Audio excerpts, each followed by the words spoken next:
call this meeting back to order. Thank you all for being patient coming up. I got agreements.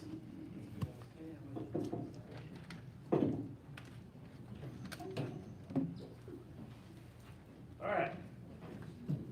Second item on the agenda is announcements.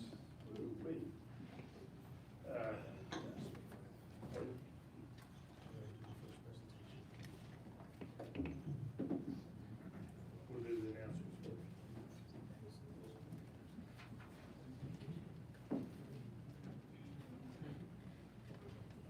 Yes, before we get on into announcements, I would like to first take time to read a special resolution that we had drafted in recognition and appreciation to Mike Decker for 31 years of outstanding public service. Tonight is Mike's last official meeting with us.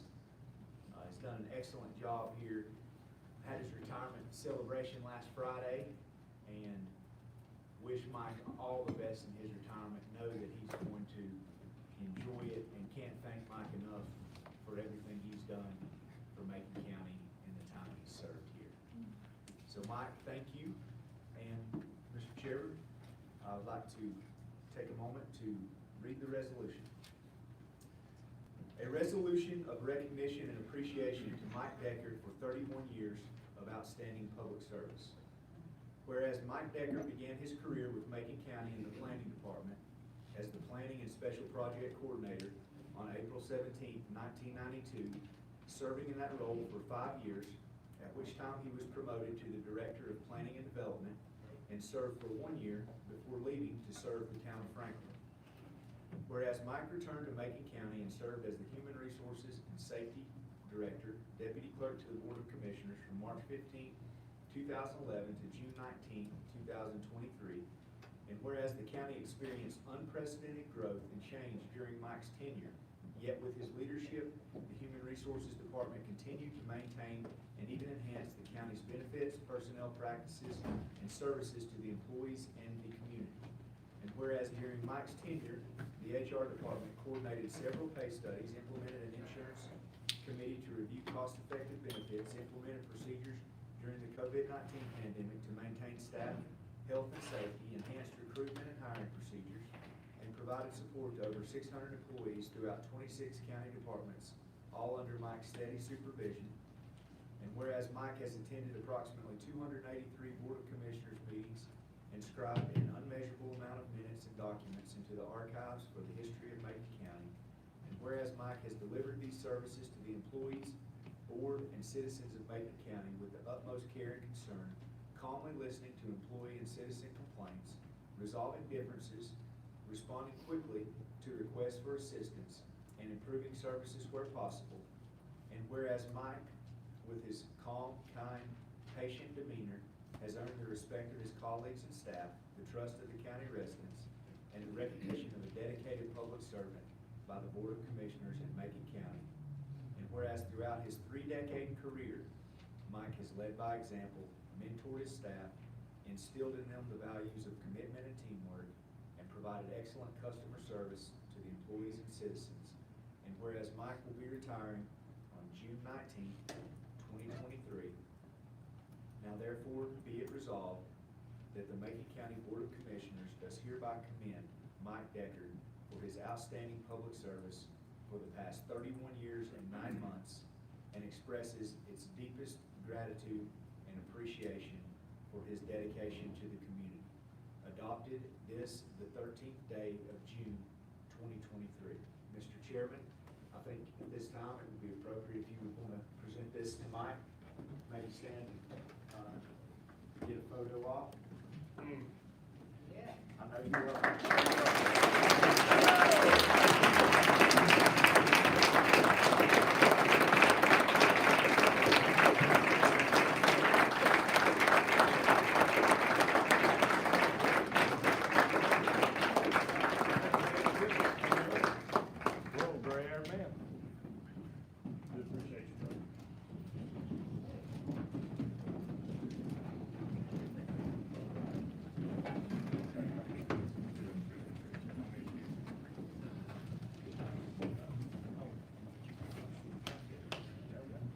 Appreciate you writing that for me, Mike. No, I'm just kidding. I thought I did a good job. All right, next item, if for those that choose, we'll stand for a moment of silence and then we'll salute the flag.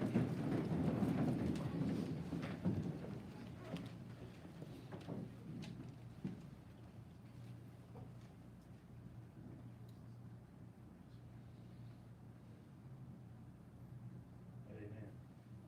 Commissioner Shields, if you'll lead us. To the flag of the United States of America and to the republic for which it stands, one nation, under God, indivisible, with liberty and justice for all. Thank y'all. Public hearings. You got one announcement, we're gonna do the recognition of. Oh, I'm sorry, I thought it was recognition of this outstanding. Go for it. Commissioner Antoine's gonna be. Oh.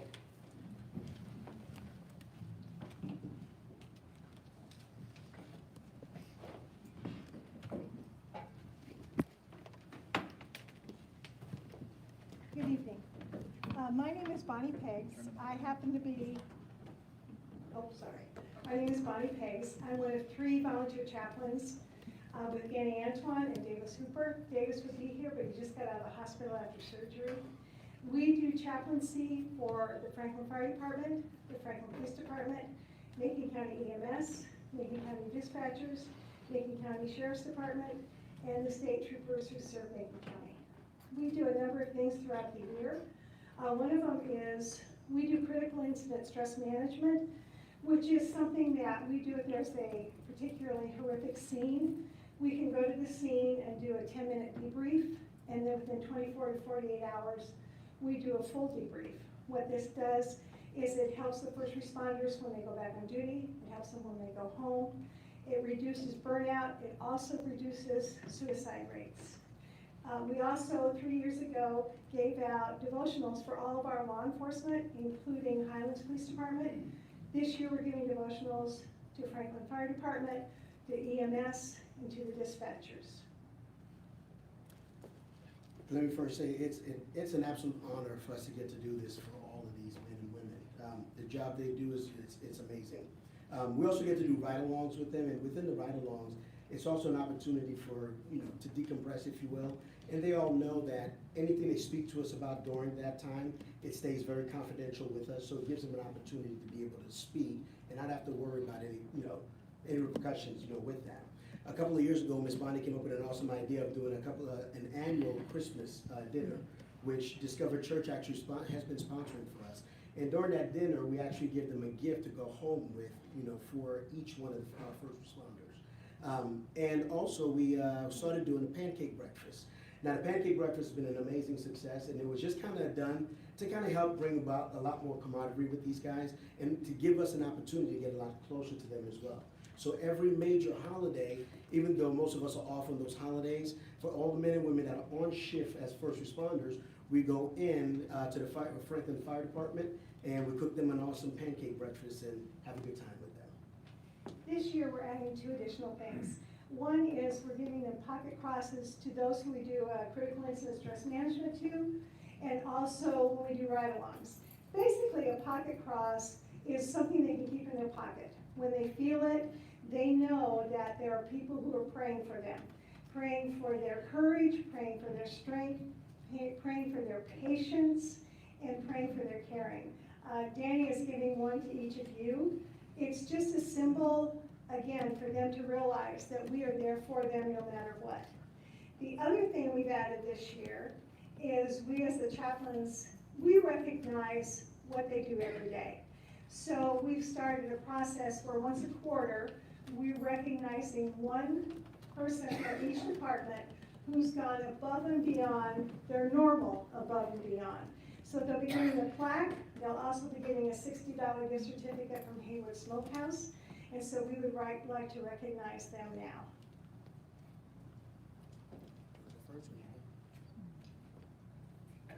The first one is Macon County EMS, is Laura Beagle.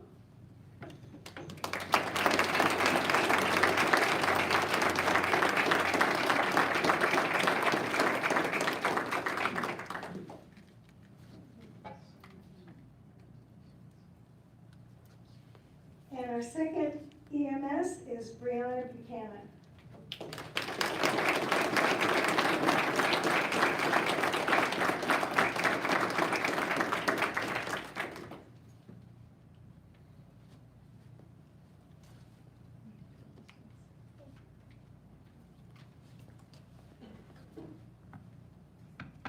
And next up, we have Mr. Matt Breedlove.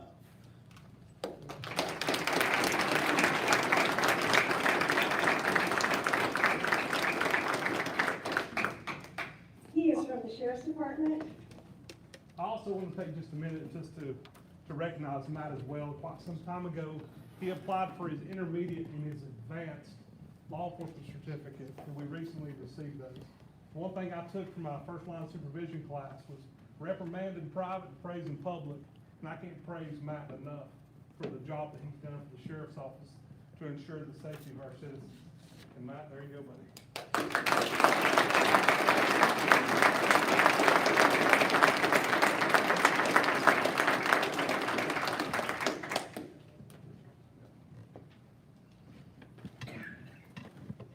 And next up, we have Mr. Ruben Esquivel.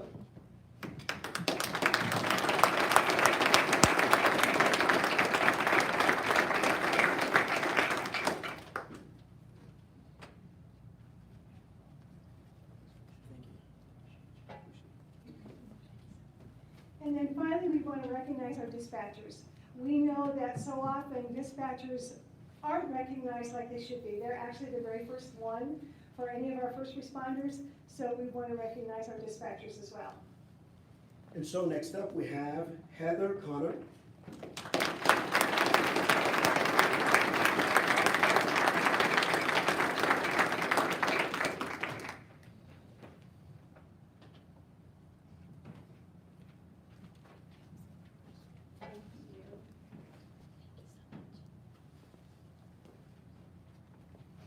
And last but certainly not least, Mr. Wayne Pendergrass.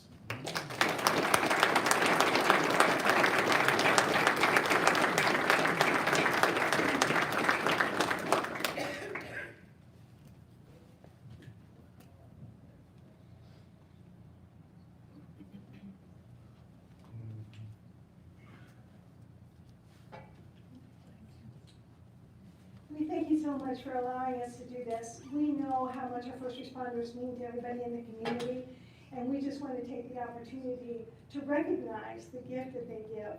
It's not just a job, they're called to what they do. So thank you for allowing us to do this.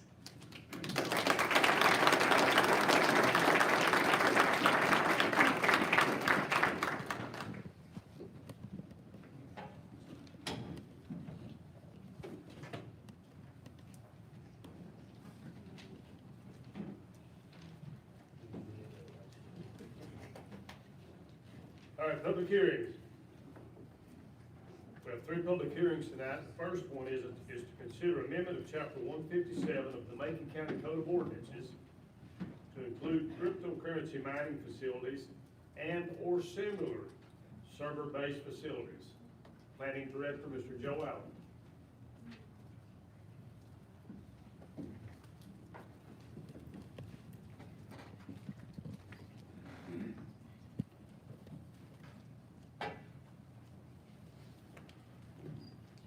Good evening, gentlemen. Back in February, this board had asked the planning board to review the high impact ordinance to see how it may help regulate crypto mining facilities. In April, the board unanimously approved some proposed changes to our high impact ordinance to be reviewed by this board. Those changes can be found on pages 2, 4, and 5, 8, and 10 of the ordinance. On page 2, this word is actually calling out or including crypto mining facilities into this ordinance. Pages 4 and 5 is where we define crypto mining facilities. Page 8, I believe, is our setbacks. No, page 8 is where we've added residential uses, they're protected uses. And page 10 is our setback requirements. And myself, I think we have 4 planning board members here tonight, would be glad to answer any questions that you or anybody in the public may have about these proposed changes.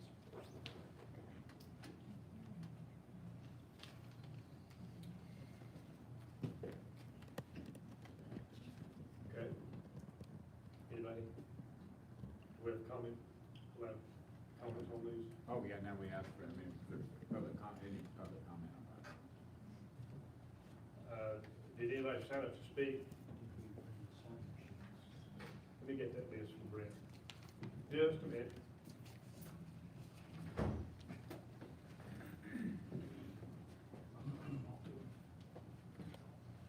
Good deal.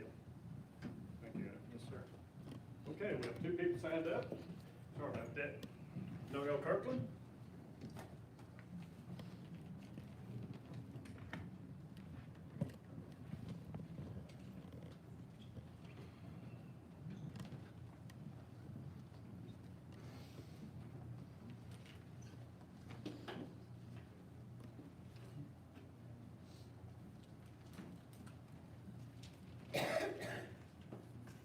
Well, Mr. Sherrill, Mr. Antoine, you are here over a period of 8 months.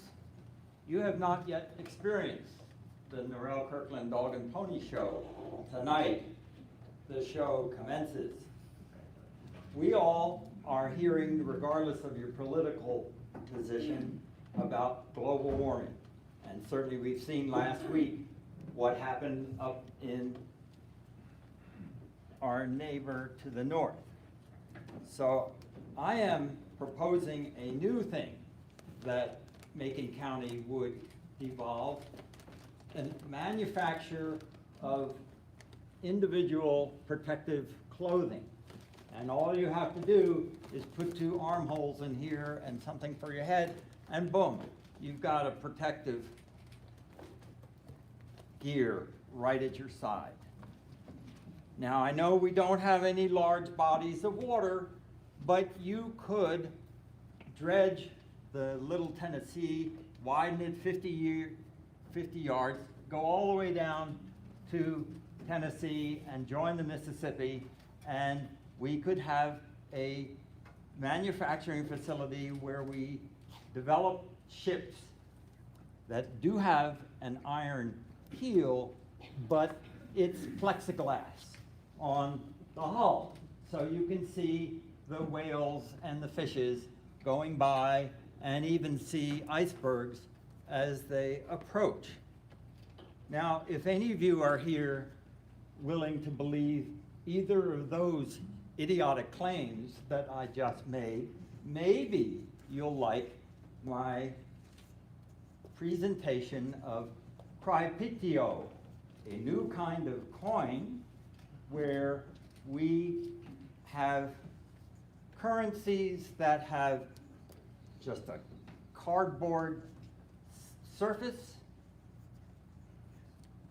a total lack of any kind of intrinsic worth it, and very likely no backing at all by a recognized form of government. What I'm trying to indicate to you is the ridiculous nature of this idea of having a cryptocurrency establishment here in Macon County. It's all going to be gone by 2030.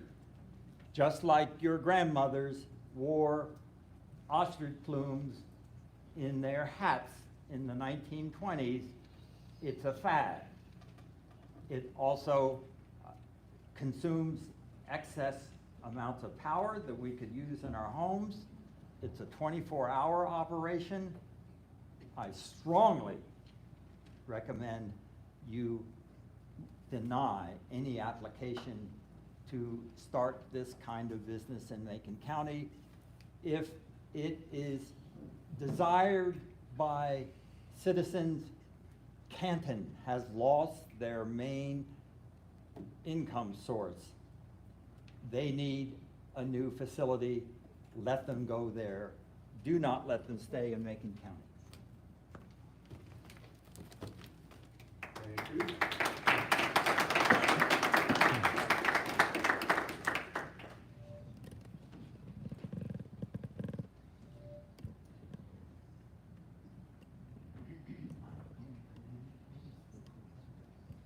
Shirley Chess.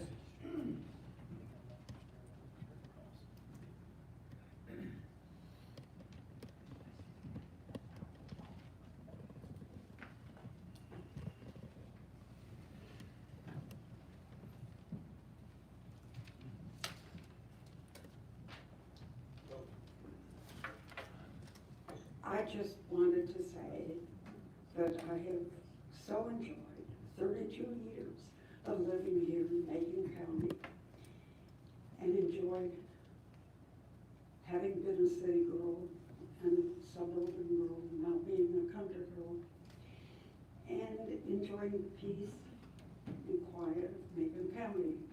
Now, I understand that cryptocurrency mining can be very loud due to the need for fans to cool computers in some building. You know, I kind of enjoyed waking up to hear the birds sing, and in the evening hearing the crickets and the frogs and just the country sounds. I don't think people will come here to hear noises such as I understand this type of operation would make, resounding off of our beautiful hills and down our lovely river. Thank you.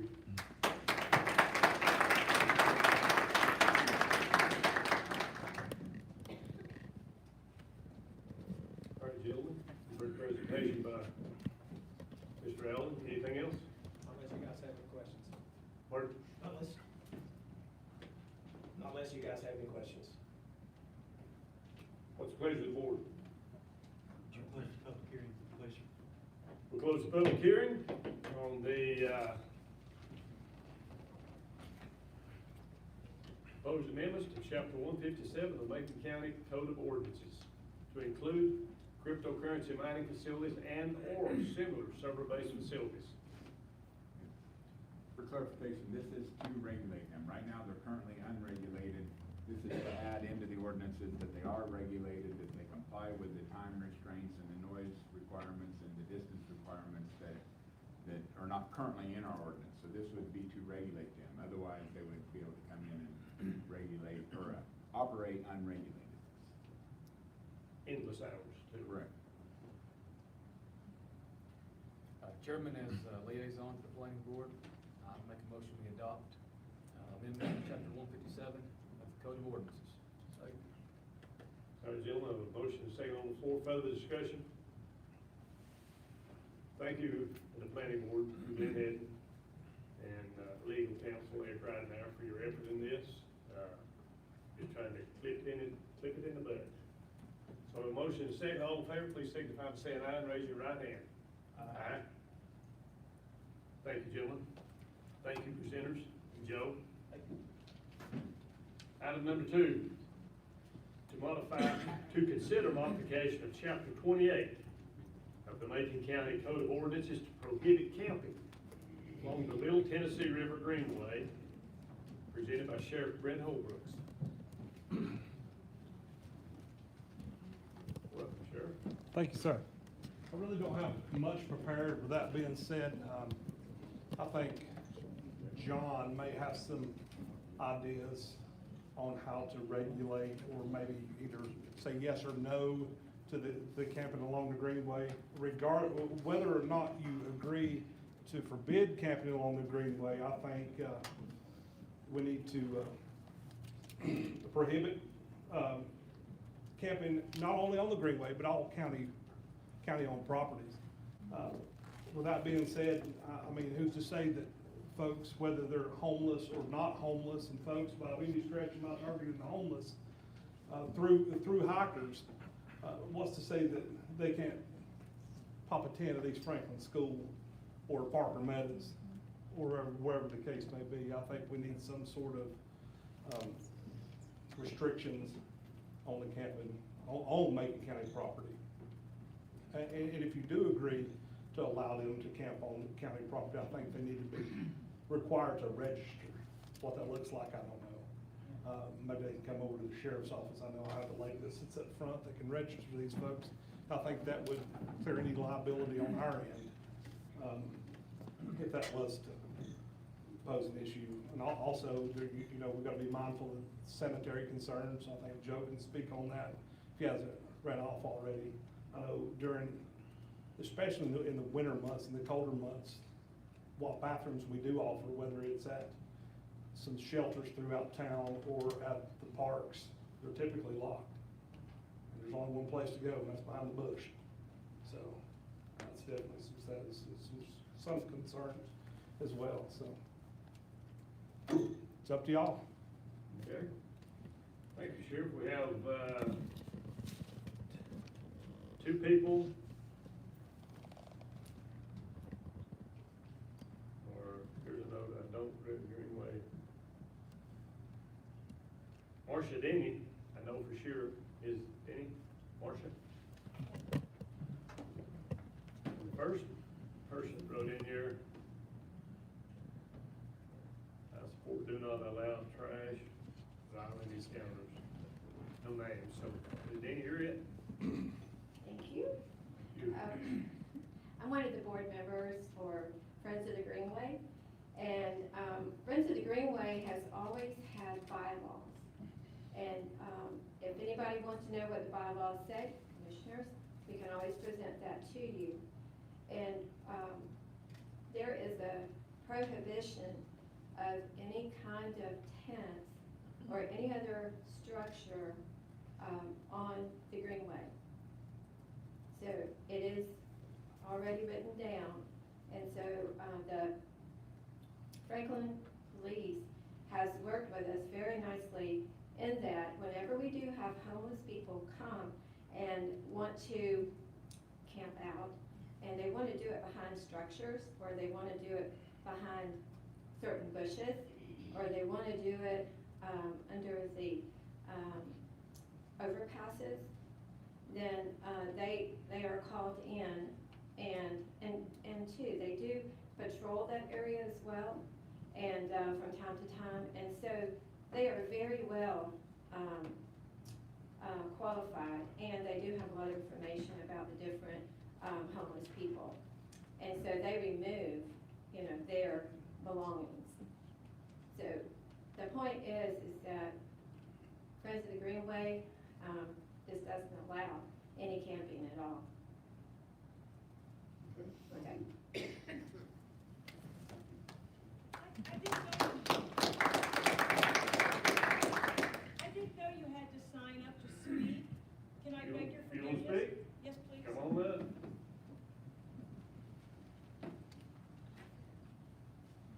What is your name? What do you have here? Hilda Hartman. Hilda Yes, sir. Hardman? Hartman, Hartman. Okay, welcome. Homeless encampments, what do they do to the community? They bring blight, crime, violence, death, and unhealthy environment of drugs. California had the largest increase in homelessness population of any other state. In 2020 to 2022, it went up 6.2%. Homeless residents in California are provided with new tents, 3 meals a day, clean needle exchange, and numerous other items. One woman said the nonprofits made it very difficult to leave because everything was provided. The more benefits you offer, the more homeless will be attracted to our area. I have heard of free laundry, a warm cold shelter, and camping sites. Our residents are elderly and young families, and they are not in the economic bracket to afford financial support for a massive homeless encampment. Florida had a decline of 5.6% in 2020 to 2022.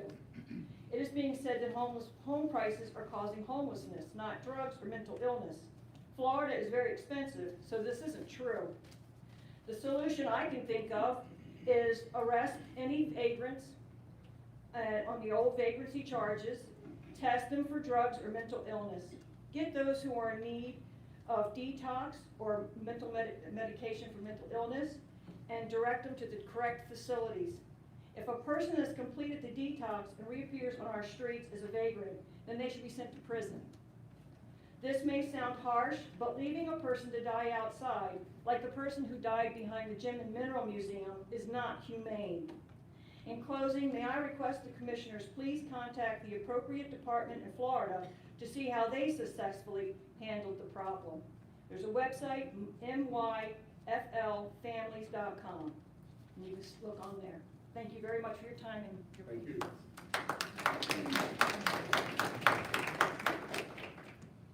Anybody else? Sir? presentation and the public comment. But,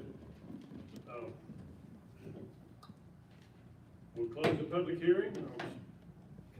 Considering modification of chapter 28 of the Macon County Code of Ordinances to prohibit camping along the Little Tennessee River Greenway. That's what we're talking about, the Greenway. Yes, sir. Not about the county property, just the Greenway. Just the Greenway, for now. For now. Gentlemen, you've heard the presentations and the public comment. What's the pleasure of the board? Got a question. I don't think I heard, if you arrest a person that's in this capacity, did I read somewhere where you take them to jail and they'd have a $50 fine? That's what the Franklin Police Department in the town of Franklin currently have in place. Right. If you take a person to jail and they don't have $50, but they're sick, how do they get help, or who pays for that bill? The county. Okay. If they're in our custody, the county will foot that bill.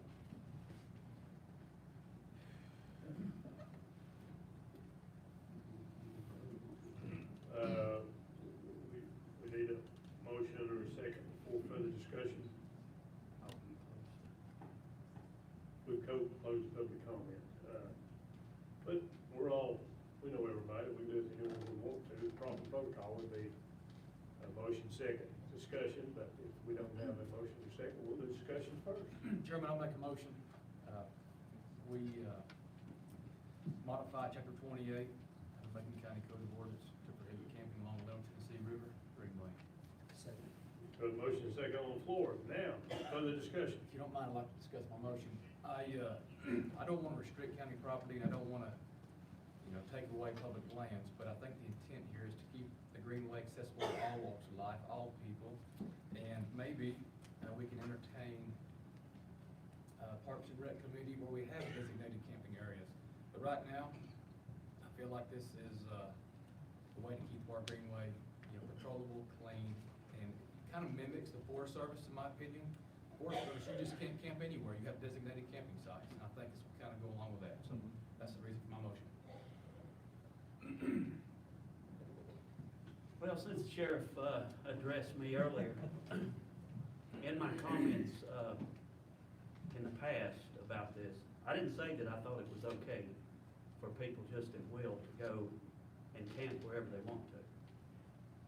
But Commissioner Shields hit the nail on the head. A lot of these folks are sick. A lot of them, they have nowhere to go. They don't have any money. You're looking at fining them $50 and 30 days in jail. So we're gonna house these people for up to 30 days on their second offense. And that looks like to me a huge burden on the taxpayers of this county. I had an email from a lady that said she walks the Greenway every day and she has never felt threatened by being on the Greenway. But in saying that, I don't think it's right, but I think we should come up with a solution before we address this problem. Because in my mind, sending these people to jail is gonna cost us a lot of money in the long run.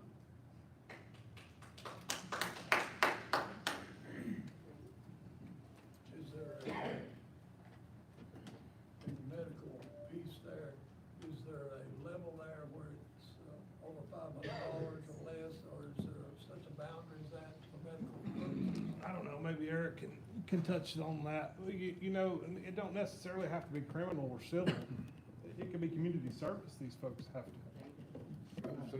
So as far as getting into the fines and imprisonment, that would actually take a conviction. I think that the goal is to keep them off of the Greenway, and the sheriff will figure out, and the deputies will work with what services are available that can help these people to clean it up. So this gives them the avenue to approach them to figure it out. There is a push statewide where sheriff and police departments are now having on staff a social worker to deal with this type of issue, because the mentally ill or the homeless may be more willing to speak with a social worker than they will an officer in uniform carrying a gun. And so that's a current push that is being used statewide to address this issue, but for now, we don't have the tool to even approach them to figure out what's going on. Here, if they're camping on it, then the sheriff's deputies have the opportunity to do that. When we get into the criminality of it, that would actually take a full-blown arrest, housing them in the jail, having them post an unsecured bond, then showing up in court and having a court date. And to be honest, the chances of getting to that stage are not very great, just because that's inefficient. That's an inefficient use of county resources, of the sheriff officers, and what we're trying to accomplish with just basically keeping the homeless out of the Greenway corridor. To echo a statement that you made, I don't think a simple trespass charge would warrant a secured bond. If these folks are arrested, I'm fairly confident to stand here and tell you that they would get an unsecured bond, just a promise to show up in court for that charge. It's not like we're gonna have 60 people in jail for trespassing, for camping on the Greenway, that have tons of medical issues. Okay. I mean, I don't think I've ever seen a second-degree trespass charge carry a secured bond, 24 years in. Never So, seen it. I would like to address that, because in this ordinance, it says that penalty provision for violation of this ordinance is renumbered as section 28.307. Section 28.307, penalties, violation of this ordinance or any of its provisions shall be a misdemeanor punishable on conviction by a fine not to exceed $50 or by imprisonment not exceeding 30 days. So if you're not seeking criminal charges on these people, then remove them. Because that right there, I mean, specifically says we're, Upon conviction. upon conviction. Well, you're not gonna arrest them just because. Let me add to my comment earlier. So I don't want to call other municipal governments out, but there's a local township about 45 minutes from here. There's 14 acres and it mimics our Greenway. And I don't know what else to call it. It's more or less a homeless shelter. I mean, there's mattresses, there's camps, there's clothes. It's a mess. We're working in that community, and the town planner asked us not to reach in the bushes and grab brush. They said there's so many needles, the streets were littered. And I think all this ordinance, in my interpretation, isn't to put people in jail and create a tax burden. By no means do I agree with doing that. But I think more or less it's to prevent our property from turning into such as what's happening in Haywood County. That's really the only reason I'm supporting this. I'm not looking to prevent people from using our property, nor do I want to see anybody go to jail. So if there's any way to lessen that, I would support that, to John's point. My point is, what do you need, Sheriff, to enforce maybe a camping ordinance to prevent the Greenway from turning into a 15-acre campground that turns into, essentially, it's unsightly. There's a lot of undesirable activity, and it's all hours of the night. It does tie up our local resources, officers, first responders, medical. I think the intent here is to be able to prevent that from happening.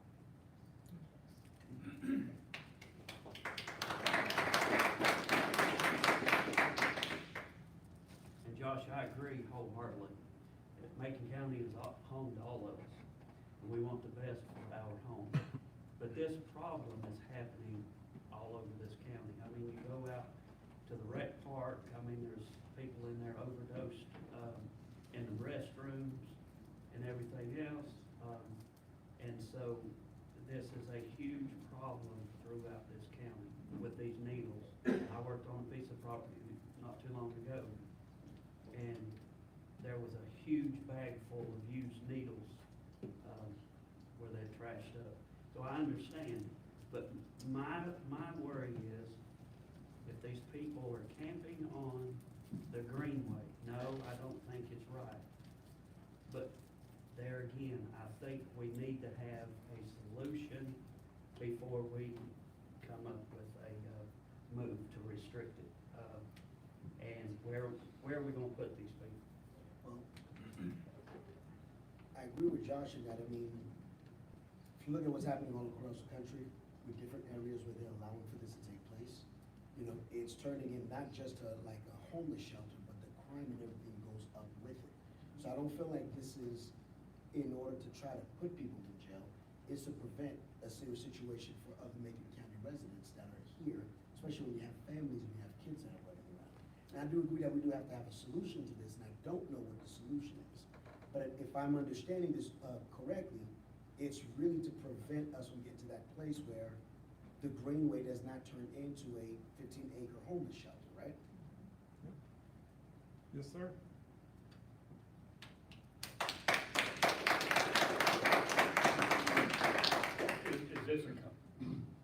Is this a common problem on the Greenway? I've had several people approach me, just in my 8 or 9 months being sworn in. I do know the state just recently posted all the overpasses. So they're not allowed under the overpasses, that's state property. So they're not allowed to sleep under the bridges anymore. So they're starting to push out from the overpasses. I know, I have since added 4 total bike patrol officers to the Greenway. They've had several encounters with homeless camped throughout the Greenway. So when they encounter, what do you do? What is the normal protocol? Do you try to, we only have one homeless shelter? Well, currently, we can't do anything, just basically make contact and just make sure they don't have any warrants for their arrest and just check on them pretty much and go about their business. So if we exclude them from the Greenway, they, Move along. the sanitary issues concerns me, I mean. Yeah. I know at the rec park, there are people who come there who are homeless just to bathe in the Carpenter building. They do, daily. Pardon? They do daily, yes, sir. Yes, I witnessed that. And if there was some way we could, I mean, personal hygiene's important, having access to a bathroom's important. What do we do? Can I point out Mr. Dindy? I'm with the Frogs Liaison. Mr. Dindy there is our chairperson. I brought this up at our last meeting, Ms. Dindy and Mr. Dindy. Are we getting a lot of complaints through the office of our frog office there about people on the? Well, we have had some, but, and I'm like the rest of you up there, I don't know what the solution to this is, but I know one thing, that the more you enable them, the more they're gonna come. I mean, that's just been proven in other cities. And so we need to take that into consideration with any type of solution. So I don't know if a buffer zone would be appropriate or whatever in the resolution. Maybe there's a help from Duke Energy. They own most of the right-of-way on the Greenway. I mean, I don't know if that's been considered or not, but I guarantee you they don't allow camping underneath their telephone poles. No. So that might be something we'd want to explore, because if they have some, they would have priority where they have right-of-way. And I know that they have right-of-way along a lot of it, if not all of it, because they were the ones that originally developed it and built some of the bridges. So I think we need to look at that possibility. And that might be a fallback position to kind of say, well, if somebody says, you know, Macon County's not friendly to the homeless, say, well, you know, Duke can't, you know, we can lay it back on them kinda, even though we wanna support that. So that would be the only input that I have. Yeah, we have had, I mean, I went over and investigated behind the shelter over there that was built by one of the, what was it built by? The big pavilion, not the one where you can rent them. The Rotary, Jim. Who? The Rotary. The Rotary Club. The Rotary. Yeah, the Rotary. I went over there and looked behind there once. There was shopping bags, old sleeping bags, and feces, and it was awful, so. And again, we just can't enable that. That's the main, I think that ought to be the driving point of this resolution, is not to do anything that will enable them. John, you're right, we need to help them, but we can't enable them. We cannot enable them. Because, you know, it's like anything else, if you enable them, where are you gonna stop it? I think the point is, again, it's really, this is kind of like preventative maintenance, you know, and the suggestion on this one would be really, if there's anyone out there listening that you do have a solution, contact us, because that would be a great help to us. But until we actually come up with a solution, what we don't want to do is wait till it goes so far out of control that now you have a whole different issue on your hands. I followed what's happening in a state like California, and many of their cities out there are being overrun in a really terrible way. And if we follow that, that can give you a good picture of what can happen here in any neighboring state, as well. So I think the point of this, again, is just, it's a modification for kind of preventative maintenance. And again, we don't have a solution, and if there's anybody out there that does have solutions, contact us so we can try to work together to get to that point. But until then, what we can't do is not do anything about it and allow for it to become a problem that we can later not control, and so many people can be harmed in the process of that. And at that point, I mean, then what do you say? So we don't want to wait till that it gets to that point. I believe this, again, is just preventative maintenance. All right. We have a motion and a second on the floor. All in favor? This is heart-wrenching. We're all just an accident or a tragedy from being homeless. And when I was a child, we were homeless, but it's heart-wrenching. I don't have a solution. Well, we're dealing with one particular request tonight. We have a motion second on the floor. Those in favor signify by raising your right hand and voicing your support. All in favor? Aye. Opposed? Let the record reflect 4-1. And John, it warrants further discussion. I don't have a solution. I wish I was that smart. But, Mr. Chairman, I'd just like to address this board and the general public about this. Commissioner Antoine said this is preventative maintenance. It's not preventative maintenance. We have a problem here that has started that should have been addressed before it became a problem. Now we have a problem. We have no solution other than to arrest these people, send them through the criminal court system, tying up the court system, tying up the sheriff's department, tying up the jail, and everything else. And anytime this stuff, if we identify a problem, we need to address the problem and come up with a solution before we start adopting ordinances. And that's why I voted against it. I'm not at all saying that it's okay for these people to use the greenway that are homeless. However, they're there, and to criminalize these people is not a solution to this problem. Thank you. thank you. All right, gentlemen, item number C, 5C, recommended fiscal year 2023-24 budget. And gentlemen, we've been presented with a budget. That's part of it. A lot of people out there worked on this thing 5 or 6 months. We've heard the budget presentation by the county manager and his Laura and their support staff. And it's proposed budget of $64,566,566,978. And physically, from what little I know about finance, everything matches. It's balanced. Expenditures equal revenue, but we have to look at things from a financial standpoint, or I do, and also a political standpoint. You're witnessing, whether you like it or not, your first ever total Republican Board of Commissioners, and we're presented with the largest one-year proposed increase in the budget in history to the tune of $5,519,865. Everybody in this room ain't gonna be happy. That's the way life is. But, I've met with the county manager, expressed some of my concerns. I've been through 10 budgets. I voted for some, I voted against some. And we're still friends and we go on. That's a true form of democracy.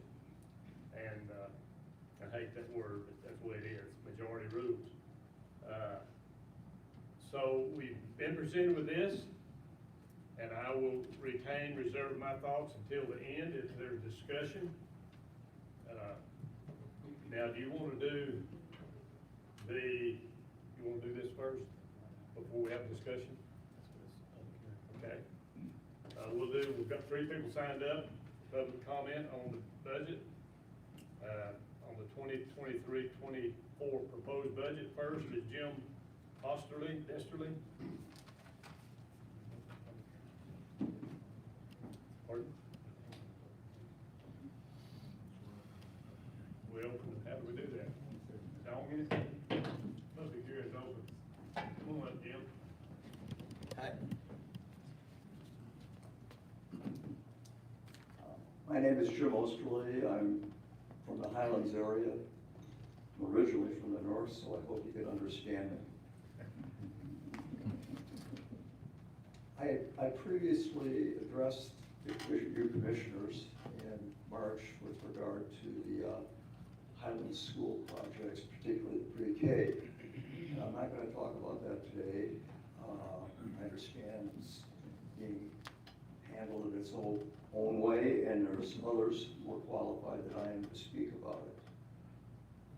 I previously indicated I'm more of a numbers guy than, say, an educator.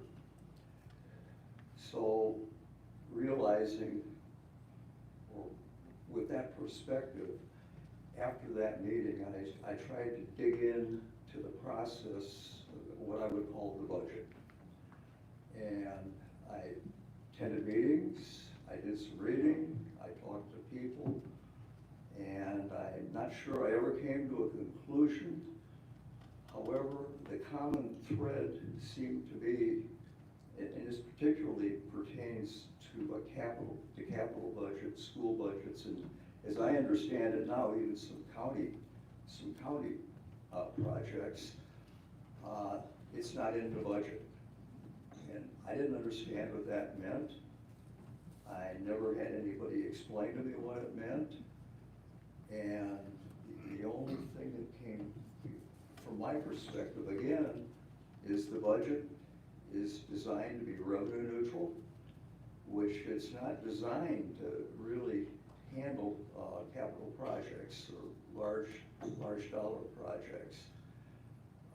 With the only solution to that is there needs to be a source of revenue to do that. I know you've already expressed yourself as staunch Republicans. I think I'm pretty conservative myself, but unfortunately, the only solution that I see is there's got to be some form of a tax increase. Now, the amount of the tax increase is adjustable. If you took the worst case scenario and financed the Franklin High School, it's a big dollar item. Now, there's a lot of items, or there's a lot of parts that reduce the total amount of that, and I don't know what they are. I have an idea, if you break it down into smaller pieces, what the net amount would be, but that's not really what I want to get into today, and I'm not objecting to the budget today. What I'm asking is, I believe that, or requesting that for people like me, and I would think for other people, that process needs to be developed that explains how items like that are going to be included in a budget. Right now, I've talked with people and I can't get an answer from anybody. So my answer, of course, is taxes. There's other things you can do, I'm sure, but I don't know what they are. And you've got 12 months, because as I said, I'm not going to object to this. 12 months to come up with a plan that you could explain to your taxpayers, so that they know what to anticipate. I mean, I hope they know they're going to have to pay something. But I, don't- you know, I think it would be better if they had a reason, or they knew a reason why, or that you had exhausted all other remedies. That's all I got to say, and good luck. Thank you, sir. And I don't know if you've seen a copy of the budget, actual budget. There is a budget presentation done formally every year by the county manager. It breaks, it's a document worth reading. You know, I glanced at it, and I think my eyes sort of glazed over. Having never looked at that budget before, for me to dig into it would be a real challenge, and particularly for someone that's never looked at it before. So I wouldn't necessarily know even where it's, the only thing I really know anything about is the part related to real estate taxes. And I know that part is what you would call revenue neutral. And what revenue neutral means is that it's based upon the prior year plus escalation. But other than that, it's based upon prior year's expenditures. Well, prior year's expenditures don't include things like Franklin High School. So, you know, that part of that's not really the solution unless, of course, you raise real estate taxes, which I think has to be one of the options, to raise real estate. Are there other options? I don't know. There might be. I mean, for example, I know that a sales tax was voted on at the last election cycle and was defeated. But sales tax is possible. I don't know what other revenue sources are out there. I mean, and I should know more, and I've got a year now, I guess, to think about it myself. But I think it would be valuable to your taxpayers if they could understand the process and what the plan was for addressing the issue. That's my only suggestion. Thank you, sir. Please come back. Jerry Moore?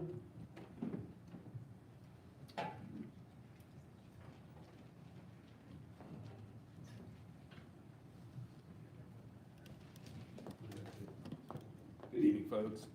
Thank you for the chance to speak. I'm going to be singing a similar tune that I spoke a few months ago, but is it on? Turn it off. Oh, okay. Sorry about that. I'll repeat that. I'll be singing a similar tune that I sung a few months ago, but I promise I won't sing it. I understand the process you've been going through over the last 2 months, the budget, you know, and I appreciate your attention to detail, the amount of hours that you've spent. I've watched a little bit of it online, but I haven't sat in your seats and went line by line, and all the different department heads that came up here and gave their presentations. It's quite impressive.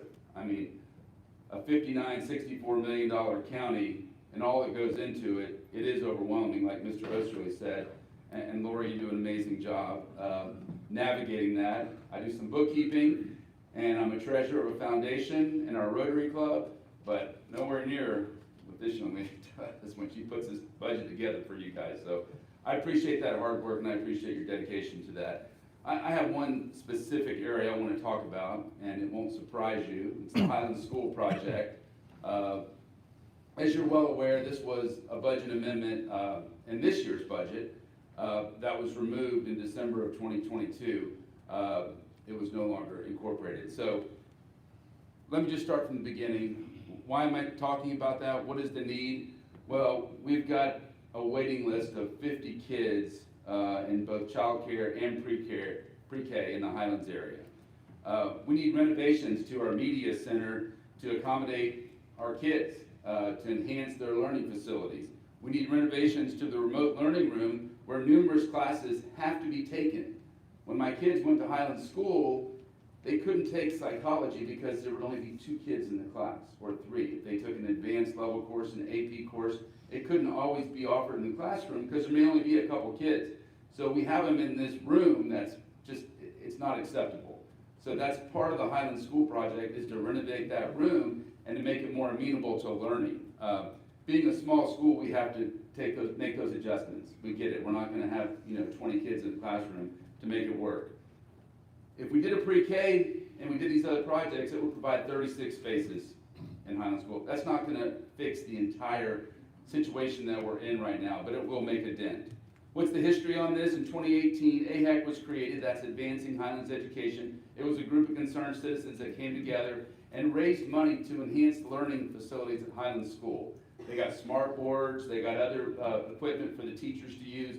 No county money was spent, no, it was all privately raised money to help enhance the education facility in Highlands. We have a lot of very generous and wealthy people that want to contribute to Highlands and make it a great place to live. And a lot of us get to enjoy their generosity, and we're grateful for that. An additional $30,000 was raised and spent for a feasibility study for the Highlands School project. That's the project we talked about, renovating the media center, adding the 2 pre-K classrooms, enhancing some of the vocational classrooms as well. In addition to address this need of child care and pre-K services, there's a coalition in Highlands working together. The different churches, the Gordon Center, the Highlands Community Child Development Center have all come together to try to create more spaces. The Episcopal Church opened up some rooms, and the Highlands Community Child Care Development Center moved some of their kids over there so people that need child care services and pre-K services can have them. So it's people taking initiative, which I think you guys would definitely appreciate. Recently, the Literacy and Learning Center received approval to operate a pre-K. And this is a stopgap measure. This is not a permanent fix. And so they've got to raise funds in the community to help open these spaces for pre-K. I don't know if they're going to charge or not charge. I heard that they were not, but if they don't charge, they still have to raise money from the residents of Highlands in order to make that work. So what's the solution to this? Well, in order to address this funding need, the planning design was approved in November of 2022. You know, 3 out of the 5 of you were on that board. I know you didn't all vote for it, but it was approved and then it dropped. It was dropped in December of 22 without little to no discussion. In April of this year, we had a meeting with Commissioner Sherrill in Highlands. We had about 100 Highlands residents that came to this meeting and spoke out. Nobody spoke out against this project. They spoke for the project. Some people said, raise my taxes, we need this, it's a need. I didn't say raise my taxes, okay? I think we can do it within our taxes. To move forward on this project. I mean, you talk about democracy, that was democracy in motion. I get it, we're a democratic republic, so we don't get to, 100 of us don't get to raise our hands and make you guys pass a bill. You guys get to decide that because you get voted into office, and then you hopefully acquiesce to the needs of the community and the desires of the people of your community within reason. So with regard to the money, the people in Highlands, as a result of the revaluation, are going to pay more. On average, the Highlands Township had a 72% increase approximately. If we go revenue neutral at 51%, we're all going to be paying a little bit more. I did the math. I'm going to be paying, I have 2 rental properties and a home, about $1,000 more, maybe a little less than that. It's not the end of the world, and I know that's not your fault. I mean, they do the revaluation, the facts are the facts, the price of homes went up. Now, the poorest people in our community, in all likelihood, they're going to be at revenue neutral or below. So they're not going to necessarily be significantly impacted as a result of that. So I think that needs to be taken into consideration. The Franklin High School project, I know that is the big elephant in the room that you're trying to address. And I understand how hard that is. $110 million is not easy to come up with. But I really don't think we should link the Highland School project to the Franklin High School project. 2 different projects, not even close in cost and scope. $6 million, $110 million. I get it, if we get that money from the state, it's going to significantly help us move forward. But if we don't get that money from the state, I don't think we should be put aside now and wait for the next 6 months to keep moving forward. I would conclude tonight by encouraging you to make an amendment to Mr. Rowland's budget to reinstate the funding for the Highland School project. And that's just to the planning and design. I think it's right around $300,000, so that we're ready to go. Whether we get the grant in November or whenever that comes down or not, we're ready to go, because if we get the grant, maybe it all works out. If we don't get it, I think we can still make it work within the funds that we have in our current reserve balance and the money that's coming into this county every month. So I would encourage you, whether it's tonight or when you meet in the weeks coming up, please put that back in the budget. We need this in Highlands. It's critical to our success, and it's the success of Macon County. A lot of these families that we're going to be serving, they live in Franklin. They live in Otto. So I would encourage you to do that. Thank you.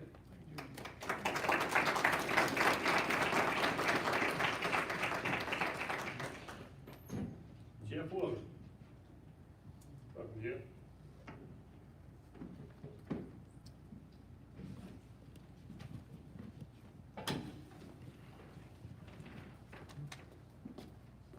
So, thank you for listening to me this evening. I had 3 subjects tonight and Jerry stole one of them. But the only thing I wanted to mention about that is I did speak with the executive director of the Literacy Council. And please understand, as we talk about this, I want everybody to understand that this is a 2, maybe 3-year solution. This is a stopgap until the county can get it built. They're not planning on doing a pre-K in perpetuity. These 25 spots in 2 to 3 years are going away. So just understand that. And that is direct from her, direct from the board of the Literacy Council. So again, it was just a stopgap after the funding got pulled to keep the project moving. They came up, let's come up with a solution that'll get us to the next step, but it's not a permanent solution. So I wanted to make sure everybody understood that on the board. So I would also request that we reinstate, and I believe to get it shovel ready might be less than 200,000 of the 300,000 remaining, so somebody will have to confirm that. The other thing I want to talk about real quick, I heard the subject about the soccer field in Highlands. As I understand on the original budget, the budget for the turf field was in there. I know Mr. Sherrill expressed some concern about safety because of turf fields and studies that have been done between turf and grass. And I 100% agree with John in the fact that when you look at these studies, most of them are collegiate and professional.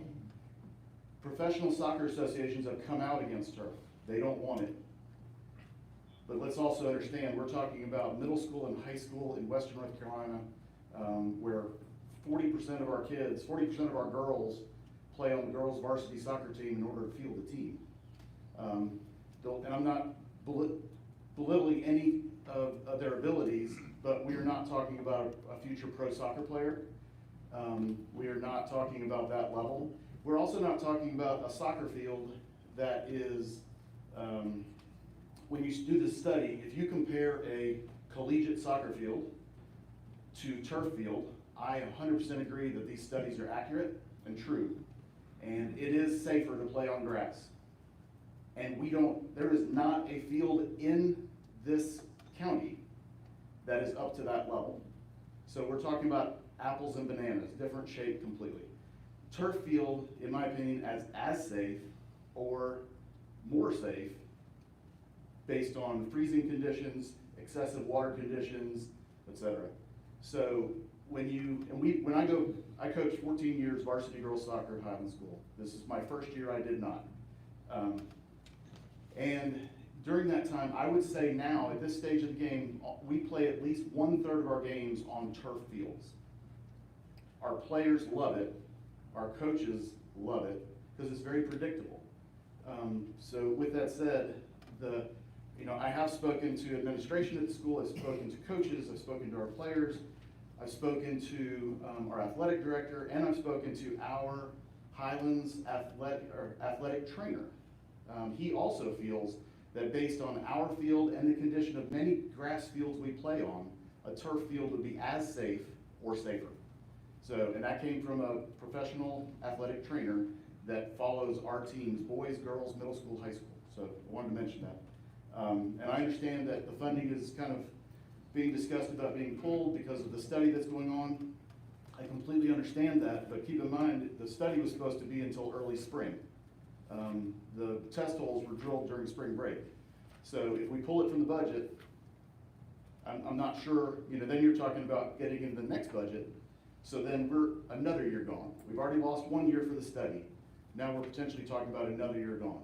If we can't do it in this year's budget, you can defer it to the budget after. You can put it into the fund and hold it until the next year. But if we take it out now, I'm concerned we've lost yet another year. So I want to mention that. The last thing I'll mention about the budget, I commend the county, the departments, all the staff, certainly Derek, Roland, and Mr. Carpenter on their work. It's amazing process. It's very involved. I know But the one thing I want to stand on that I think is very, very important, we are in 2022, and there's different services that'll tell you this. 2022, we experienced 6.5% inflation. 2023, it is projected we're going to have 4.7% again.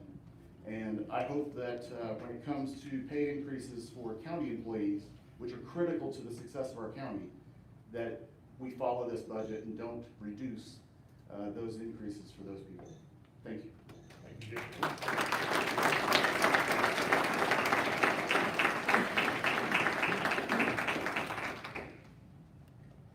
All right, thank you all. Gentlemen, two things there, Jeff. So, motion to close the public session on the budget for 2023, 2024. Two things, Jeff and Jerry. And I've been quiet on the Highlands pre-K, intentionally, I guess, but, no, I did not vote, 2 years ago, and I'm terrible with dates. This board, in the past, boards of commissioners never heard any discussion about pre-Ks or curriculums or that the Board of Education wanted to enter into. They built all the other pre-Ks in Franklin as they saw fit. We didn't know about it. We give them capital improvement money every year, but we never pick and choose what programs are done. An outgoing commissioner from Highlands, the first I ever heard of pre-K on this Board of Commissioners, an outgoing commissioner from Highlands said before he left office, he would like to see the Highlands pre-K built, funded and built. And I'm going, whoa, that's not my role. That's the Board of Education's role. They funded and found money for every other pre-K in the county when they saw fit for it. So we got drug into this thing a little bit. I didn't vote for the initial funding of the $329,000 because I didn't think that was my turf. And secondly, on the Highlands field, John and I've talked a lot about this. I'm a little familiar with that field. Ronnie Dilbeck has entered into a contract to do hydrogeologic studies until next April. We're carrying $880-something in this year's general fund budget till next June. If he finishes his study by April, it'll take him a month or two to get it. We want to do something in Highlands, but we don't know what we're going to do. We don't have a clue yet about the water issue we have in Highlands. So until that is done, we're not going to turn our back on it. I mean, obviously, y'all need a field up there. We've got two. We got a bunch down here. So y'all need that field. But as far as carrying that money in the general fund, that's something we're going to talk about here in a few minutes. But thank y'all for speaking on those items. Gentlemen, do we have any issues or any discussion? We need to wrap this up pretty soon. If we leave it at, our options are this. We can vote on this thing the way it is. Or we can discuss it, come to a consensus and agreement on any changes, that anything that gives us severe heartburn that we think that we need to change. We have that capacity. The staff has presented their proposed budget to us.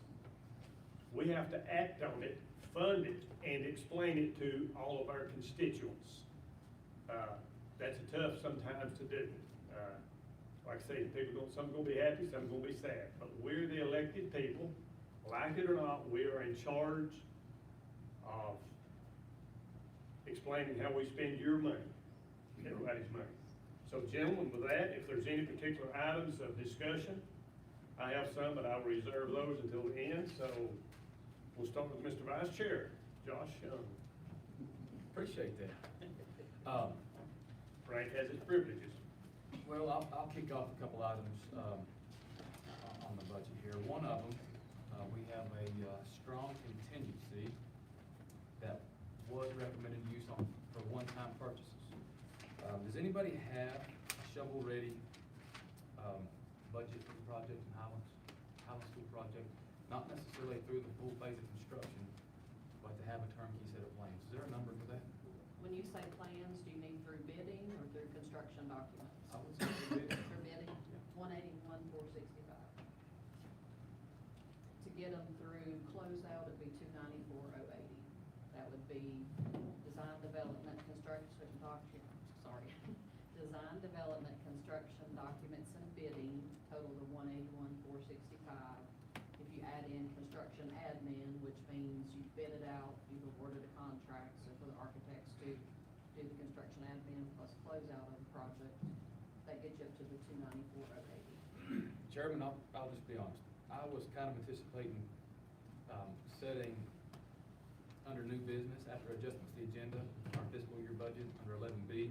That was kind of my intent to kind of let the public comment come through and go ahead and add additions to the agenda. And We can do that. well, if you're okay with that, then we can I'm good with go that. through discussion. Yeah, I'm good with that. Okay. Sorry, what was your other comment? Well, we need to go into public comment period, and then after that, I'm gonna make an addition to the agenda, and then we'll, Sorry, I misunderstood what you said there. I Would it just be wanted to make sure. possible for you to speak into a microphone? yeah, this thing keeps turning my mic off, I'm sorry. It's really hard to hear, and it's very important. Okay, we're gonna withhold our discussion amongst the board until after the public comment. And listen, stick around. You had very, very good questions, and I think the public needs to hear that. We're on the same page, and capital improvements in this county, I feel like, need some improvement. So let's talk about that. All right. With that, we will do the public comment. So we're taking no action at this time, but Yeah, till after. till after our discussion. So we're tabling it a little bit or kicking the can down the road. Public comment period. Now, 4 people signed up. Please, we have a 5-minute time limit, so please try to stay within those confines. First up is Tracy Dugan.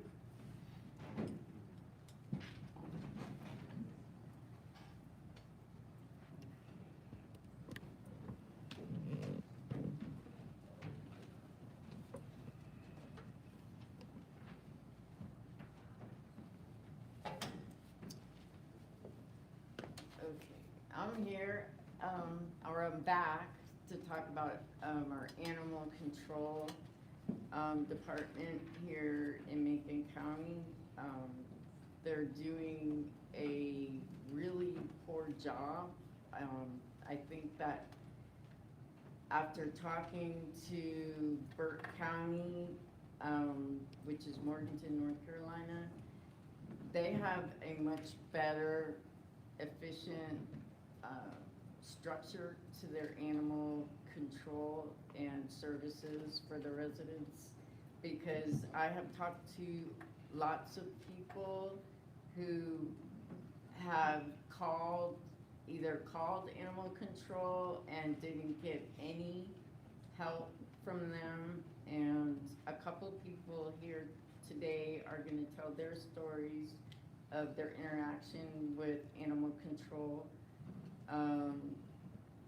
And I had noticed on your website that Danny Antoine and Paul Higdon started some kind of animal committee, and I wanted to talk to you two about it, and I emailed, and I couldn't get a hold of any response. I did get an email from you. Yeah, and I left a message, with your company, and, with him, I only had your email, I couldn't get a telephone number for you. So, we need to do something, times have changed, I see people who are abusing and neglecting and starving their animals, they die, they adopt another one. I mean, this is ridiculous, and it just keeps going on till we do something. And it's very hard for me to watch, and listen to other, people's stories when animal control should be able to help in almost all situations. It's,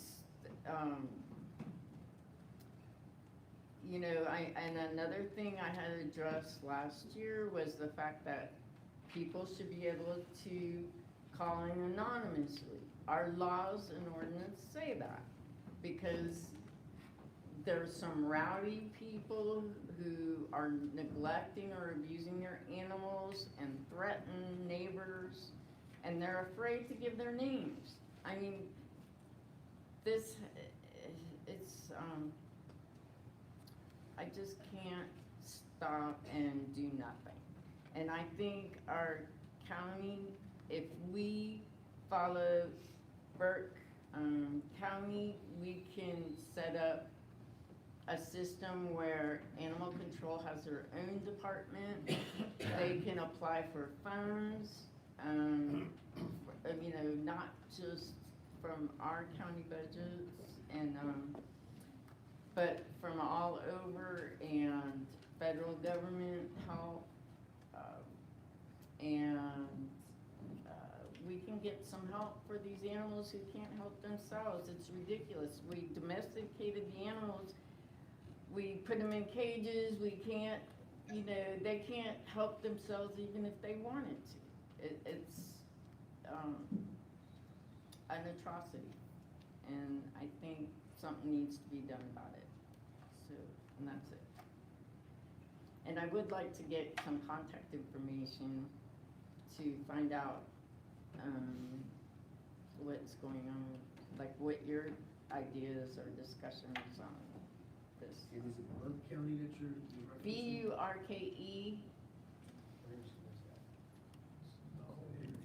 Burke, Morganton.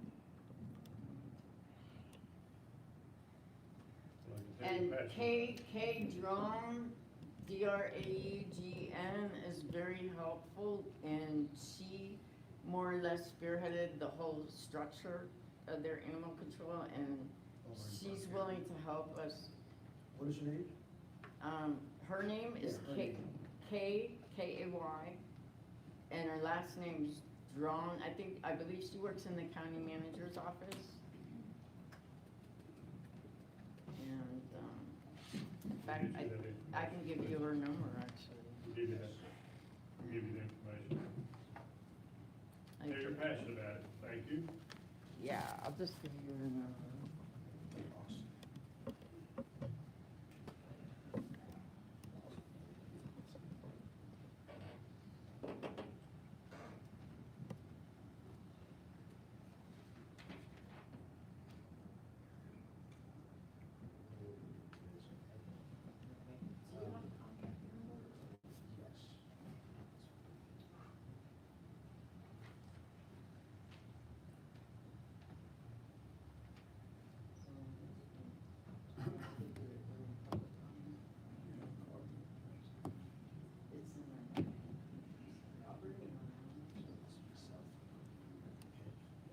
Okay, thank you. All right, thanks. Nicole Liu.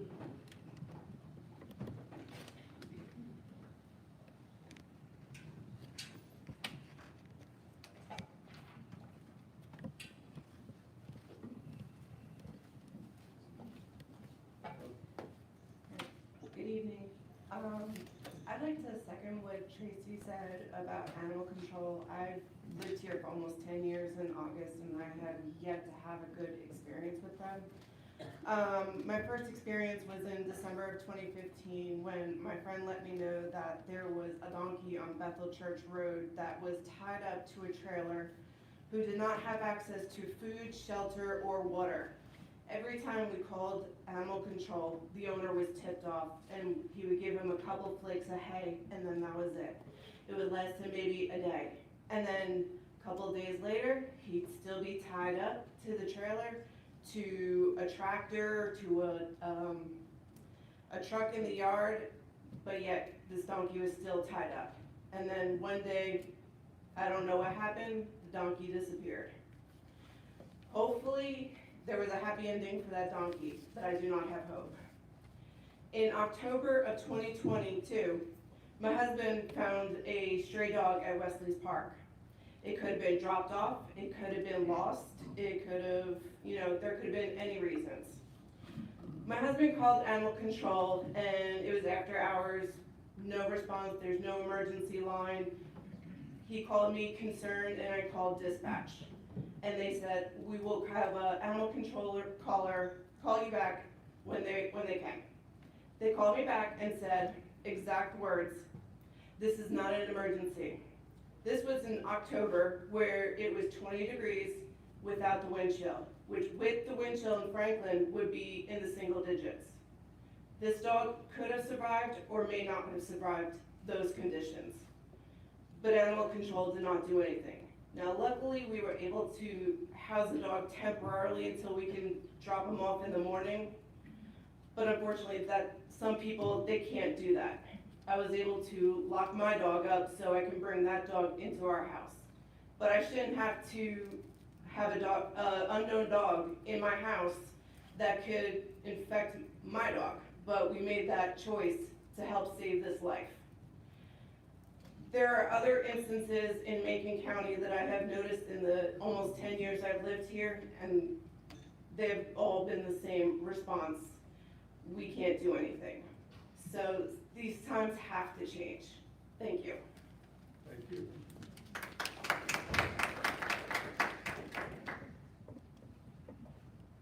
Glenn Mitchell.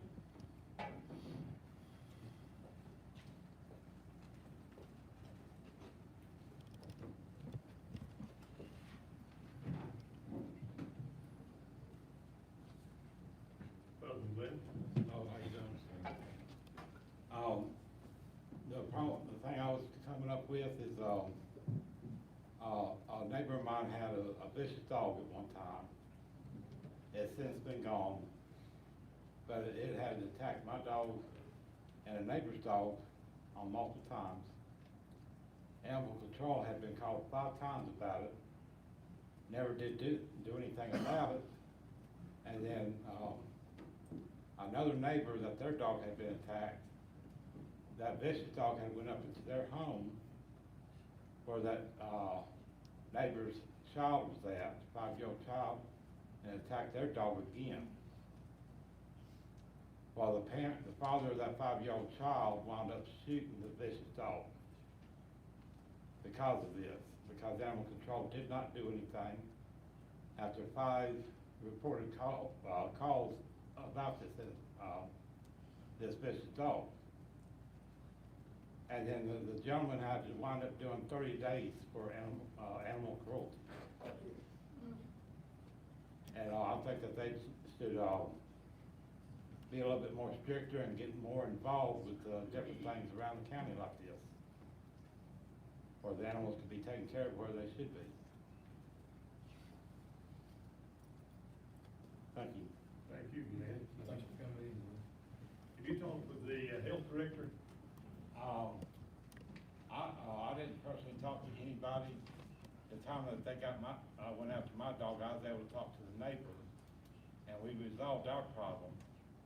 But the other neighbor, I know they tried to call the health department, they tried to call the sheriff's department, and there was never nothing done. Thank you, Glenn. Mary Ann Ingram.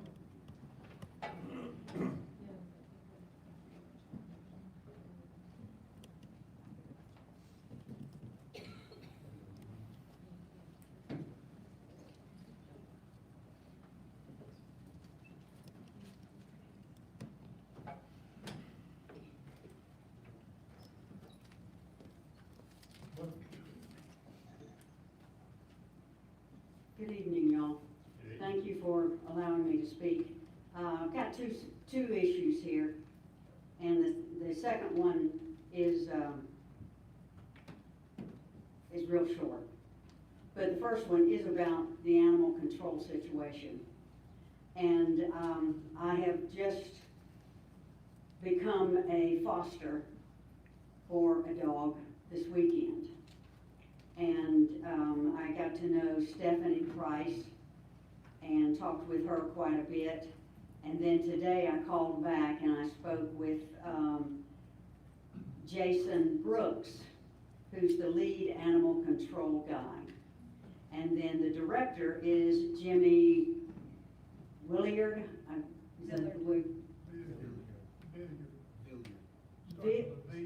V, okay. I asked him if it was a V like a boy, but anyway, Villiard. And And then Stephanie Price is another animal control personnel. Isabel Evans is an animal shelter attendant.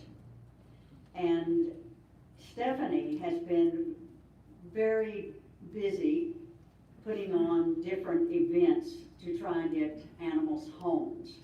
And having adoption days in at least one a month, if not more.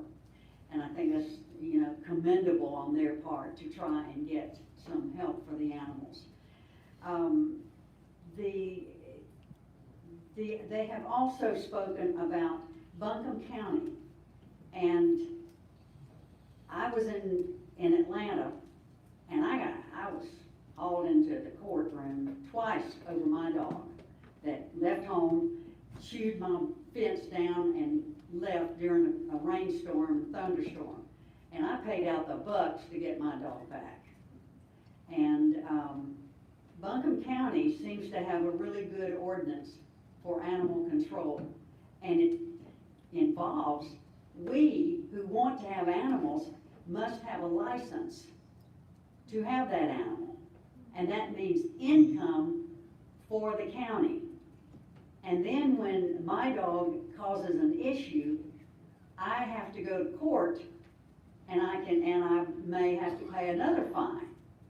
So if I've always been wherever I've had animals, I had to have a license to have my animal, and I had to pay that to the county. So I mean, these are options that can make money for the county, make money for the shelter, so that we're not depleting tax dollars. Because not everybody wants to have an animal and doesn't have and shouldn't have to pay for my privilege to have an animal. And if I want to have 1, 2, or 3, let me pay to have those 3.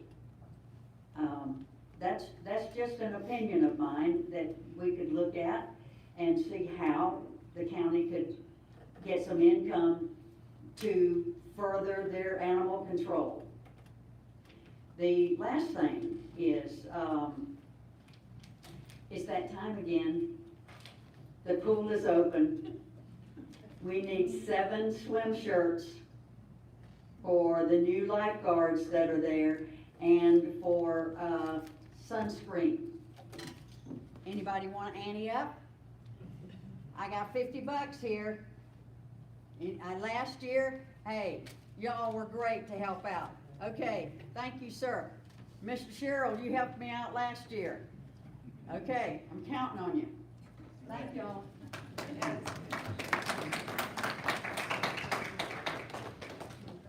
Anybody else got anything to say? Before I lose these or get them mingled in with other stuff, please hand those down. All right, gentlemen. Pardon?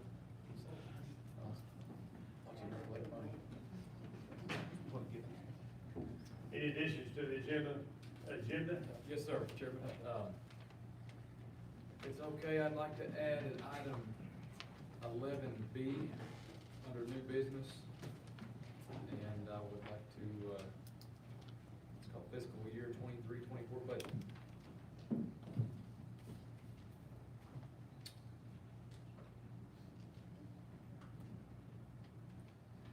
Any other additions, gentlemen? All right. So moving on to next. Let me ask, Mr. Chairman, a question. Under BC, and what you're gonna, and under, AB, under new budget, what is the difference? What we recommend, can we make a motion in C regarding the 2023 budget, or we need to wait till get to Mr. Young's? Well, that was just a public hearing we had there on the budget. And we'll close that, and we're gonna take it up into discussion under 11B, right? That's my recommendation. That's what, yes. Let's do that. Yep. Any more additions, gentlemen? Item A, adjustments 2, and approval of the agenda. Pleasure of the board. Make a motion, we approve the agenda. Sure. All in favor? Aye. Thank you, gentlemen. Reports and presentations? Anything? All right, keep knocking down. Old business. Discussion regarding scope of work for Macon Middle School track improvements. Sherry Hickman. Thank you, Brian. We've been talking about Macon Middle School track, we've been talking about Highlands track.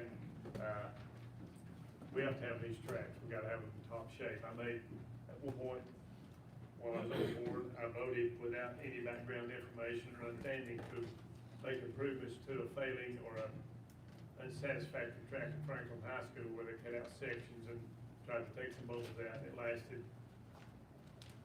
I think it worked till they got through, didn't it? But it's not in good shape now, it's not even safe to be on that track. We've been talking about Macon Middle School track and in phase 1 of Franklin High School track. So I'm trying to educate myself on what is a regulation track, what is a quality track. And we've had a couple of bids, had some back and forth with the Board of Education. So is somebody here for the, is Todd? I see Todd back there, yep. Come on up. And you wonder why we need to do tracks. Well, if we do phase 1, just let me put this in, Tom. If we do phase 1, that could take a year or two. I don't know how long it would take, but the Franklin High School track has to have a place to practice during that time. We already have a track at Macon Middle School where we have the top-notch softball field or baseball field. It's a 6-lane track. And we've been entertaining the idea of improving that track. I mean, it's starting to degrade and there's little pebbles on it, unsafe to run on with my observation. Is that, I'd say functionally, absolutely. so what do we do with it? Do we just plant taters in it and forget about it, or do we maintain it? So tell us what we need to do. I want to know what the scope of work was. I'm in the construction business, as these gentlemen are, and we always like to know what we're getting for our money. And Yes, sir. We've had an RFP released a number of months ago, looking at the overall track. If you look at a track, there's actually 2 parts to a track. There's the asphalt base, and then there's urethane or latex topping over it.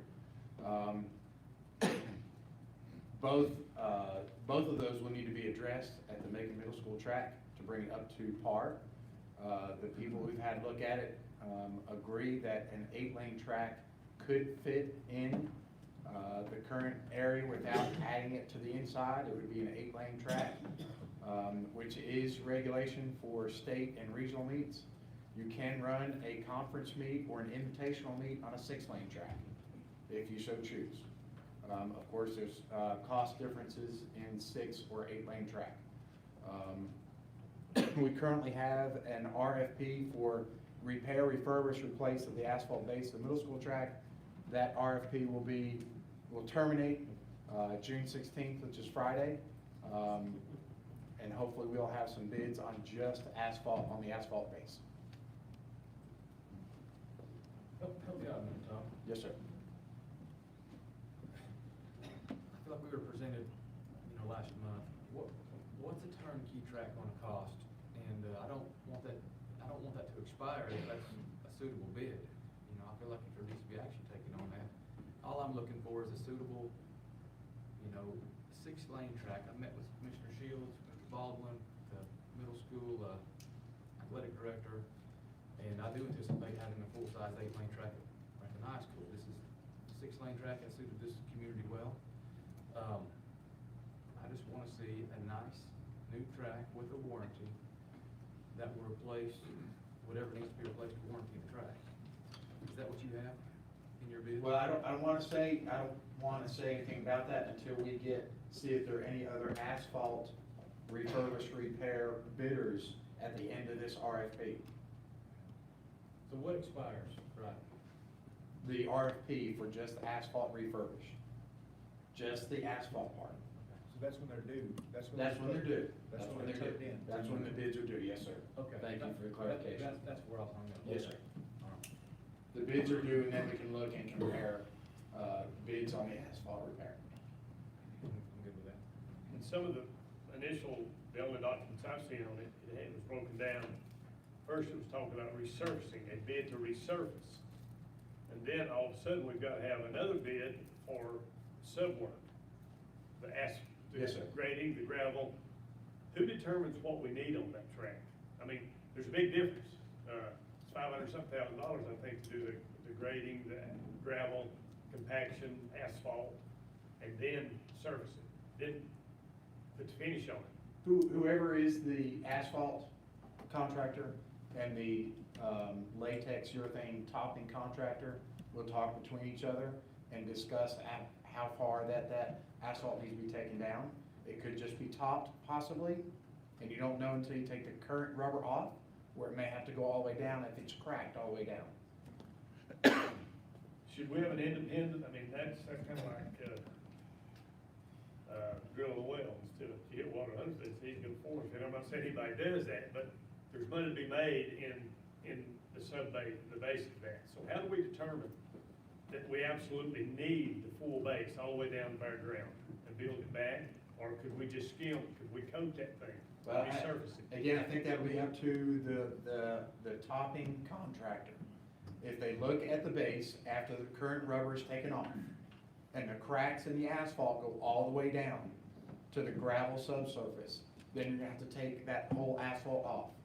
If the cracks, after you take the current rubber off, and the cracks in it are only surface cracks, then the latex, urethane, rubber topper contractor will say, you can top that, and then we can put ours on top of it. But if that surface contractor looks at those cracks and say, there is no way we can get, with just a top coat, a good enough surface to put our latex urethane on, or urethane on, then they're gonna have to go all the way down with it. All right, let me get in the weeds a little bit farther. I mean, there's cracks on that thing as big as your thumb. Yes, sir, absolutely. So obviously, we know that that asphalt isn't gonna work. I guess the question that I'm spinning off of Paul's question is, have we done a core sample to see the base underneath the asphalt? From what I know about asphalt is it's only as strong as the base. Gravel doesn't expire. So if that base is 6 to 8 inches of compacted fill, and all they have to do is take up 2 inches of asphalt and repave it, maybe that's the question is, do we know what's underneath the asphalt? No, nobody's scored that asphalt to see what's below. I think that'd be a really good first step, especially with this RFQ. Yeah. And what was spec'd out in the RFP for the contractor? For the asphalt? For the asphalt contractor, was it come in, a certain amount of sub-base, and then a certain amount of asphalt? How was that RFP spec? So what are they bidding on doing with the asphalt? Again, that would be determined by whoever was gonna lay the top.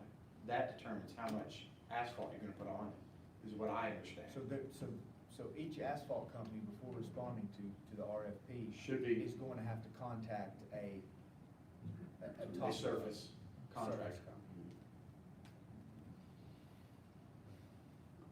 As Mr. Young indicated there, we've been over there, looked at the track about a month ago.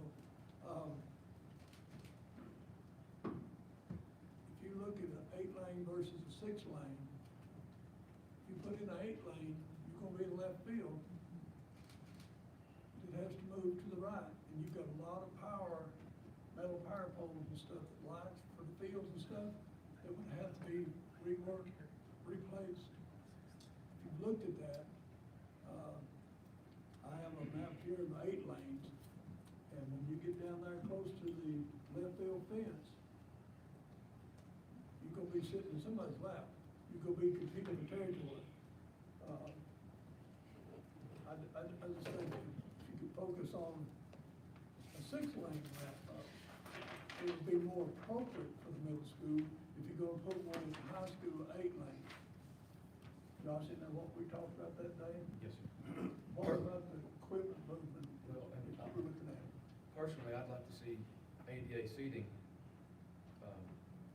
as an option on that bid as well, if you don't mind. Something, I'm not qualified to labeled scope, something that mimics what the baseball and the softball fields have, wheelchair seating, and, maybe for the parents, coaches, whatever, tied in with this bid.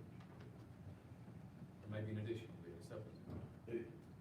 Right now, we've just focused on asphalt and urethane topping. We've not looked at any seating, any bleachers, anything like that. I mean, we can add to it if you like. I like that too. Right now, those seats, they're turned up like this with open ends on each side, so I'd like to at least put that as an option on, if it needs to have a separate RFP, I'm fine with that. And that's gonna interfere, the ADA piece will interfere with the A-track. It's gonna bleed into the ADA area. Well, it depends on where you sit the people. If you sit them on what would be the south side, there's open places there to put bleachers and seating. But if you're gonna do it by the baseball field, yes. And just, Mr. Shields, I only go on what Danny Williamson, who's the representative for Geoservices, I've asked him multiple times, are you sure we can, he says absolutely, and they've measured it. And they say they can fit an 8-lane without moving light standards. Really? I have asked him that multiple times. Will they put it in writing? Yeah. I'm sure he does. And I've been asked, why do we need 2 8-lane tracks a mile apart? I'm doing Macon Middle School. I mean, if it's $25,000 difference in the two, sure. But if we're planning to build an 8-lane track at Franklin High School in phase 1 of the athletic complex, and we have a 6-lane base and everything now, I think economically, if we decide we're shooting at 2 rabbits here, if we can narrow that down to 1, or we're gonna do an 8-lane or 6-lane, I think a 6-lane. Personally, I think a 6-lane track at Macon Middle School, for Macon Middle School track, which has different requirements than the FHS track, that gives the FHS track a place to practice when and if we start phase 1. We're not without it. We don't want to be without a track, because Josh said that was unusable, unsafe now. So could we could we be in agreement to narrow it down just to look at a 6-lane project that simplifies a little bit from your perspective and from the bidding to contractors too? Absolutely. And I like the idea of taking a section of that, taking the asphalt off. Could you sample it, test it? Maybe not. Core drill. Well, core drill would be a very small thing, but we take a 4x4 or 6x6 area, cut it, remove the asphalt by hand, and see what the base is. Chairman, I could take a shovel out there and pry you up a piece. It's not like it's, but am I wrong in saying that? I mean, it's. Mr. Young, you're absolutely correct. It probably would come up with a shovel. I have not tried it, but it's. Well, if the surface is that bad, I guarantee the base will be bad. That's what I'm saying. There's no reason to be more. So you're trying to save the gravel? That's what what I'm saying is if that base is suitable and it's 8 inches of compacted, 10 inches, whatever the requirements are, gravel doesn't expire. There's no reason to hire that up or even bid it. If we just tear out the asphalt, replace the asphalt, and then put a urethane coating on it. And I guess my question was just that. Do we have a suitable base underneath the track that will give us a warranty on a new track? I will ask that question of anybody who submits a proposal for the refurbish of the asphalt. From other people I've talked to, it's going down to the gravel, but not any farther. Pulling up the asphalt, that's on top of the gravel. I believe you may have been with me at the high school. We did at the high school what we're talking about now, and it didn't last long. Cause the base just went right back out from under it. And now it's not even fit to be on, it's a liability. Bid this gravel. Yeah, the bid I saw had the gravel. So we're all in agreement on 6 lanes, is that right, gentlemen? Narrow it down a little bit, accomplish something tonight. Everybody good with that? Help any at all? Yes, sir, absolutely does. Thank you. I guess we'll see you again, Todd. Okay. I want to get it right the first time. Yes, sir. Absolutely. Thank you, sir.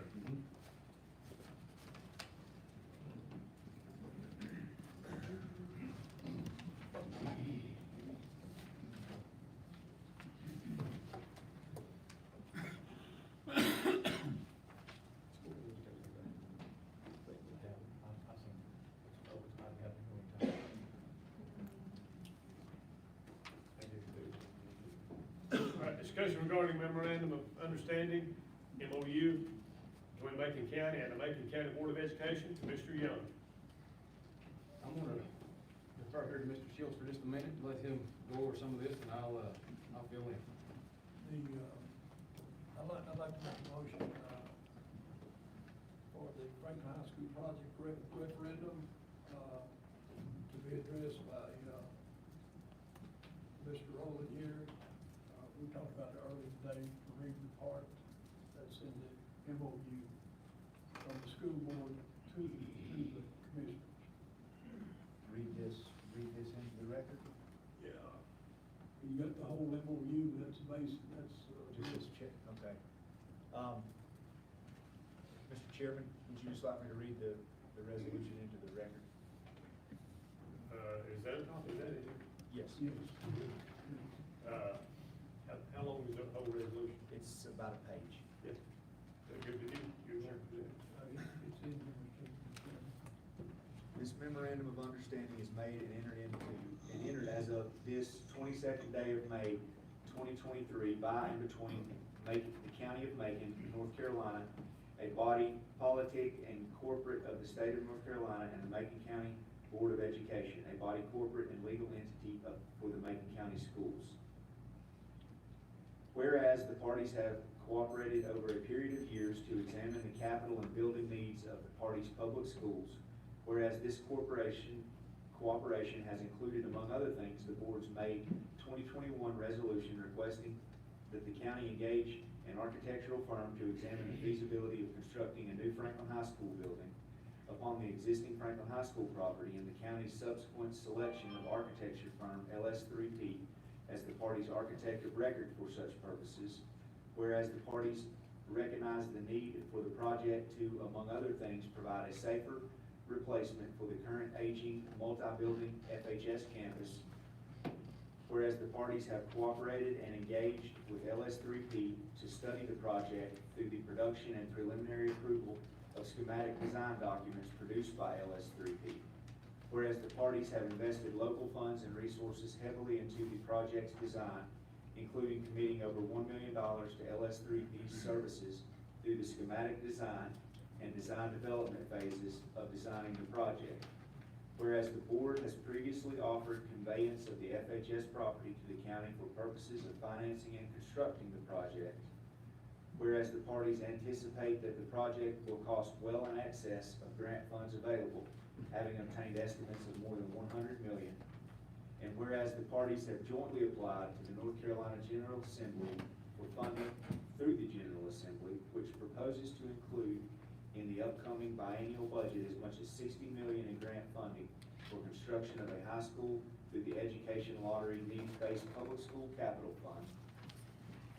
Now therefore, the parties enter into this MOU for the purposes of 1, reaffirming their commitment to the project, 2, expressing their intent to use funds received from the Needs-Based Public School Capital Fund to the project's construction, 3, assuring the parties' elected representatives in the North Carolina General Assembly of the parties' intent expressed herein, and 4, expressing to the public the parties' ongoing partnership to continual growth and improvement of the Macon County schools. In witness whereof, the parties hereto have executed this memorandum of understanding on the day and the year first written above. And this has been executed by the Macon County Board of Education on May 22nd, 2023. I'll second that motion. I'll second that motion. A motion second. Discussion? Chairman, I would like to bring a discussion here. This is the item of business I brought before the last meeting. What this is, essentially, it's a commitment to grant funds. If our county were to receive, we have representation down east, and they brought back about $50 million to a local county, Cherokee County, as a matter of fact. Cherokee essentially turned back the money. And this more or less is just as it says right here on item number 2, expressing our intent to use funds received from the Needs-Based Public School Capital Fund to fund the project's construction. And then item 3, assuring the party's elected representatives in North Carolina General Assembly of the party's intent expressed herein. So what this is more or less an agreement that says if we get to $60 million, that we'll use it towards the construction of a new Franklin High School. It can't be altered, it can't go towards other capital needs in the county, it has to go towards the current Franklin High School. These two boards have married up in agreement here. That'll help us with our grant proposal. And as Derek said, as Mr. Shields said, 22nd of May, the school board adopted this resolution, and passed it through Mr. Shields and I through the liaison committee to this board. And that's how it got here. So is this a step in, like, the grant companies get that grant? Yes, sir. Yes, sir. Because it's very important that both boards are in agreement to move on with the Franklin High School project. And, this is showing that we are in agreement with the school board.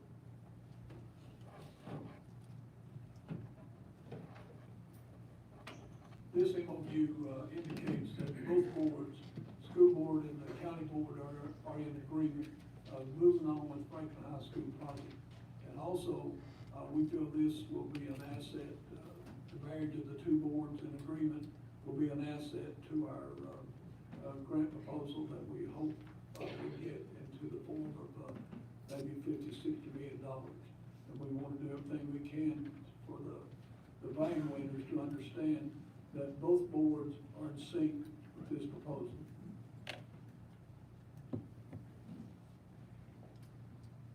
Further discussion? Through this, Mr. Chairman, through this process, with this MOU, are we committing to the current site of these plans? I mean, we don't even have any finalized plans, we don't have finalized documentation on the cost and everything else with these plans, so it's hard to agree to something that we don't know or we don't see.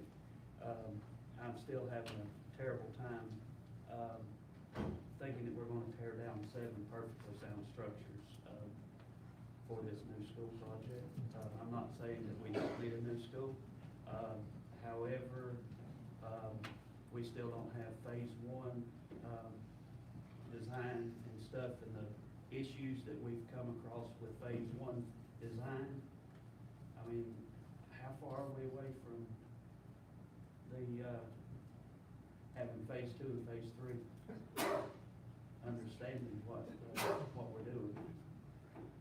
I mean, that's the problem that I have, is we're gonna commit to something, and yes, absolutely, the grant is critical to the needs to build a new Franklin High School, but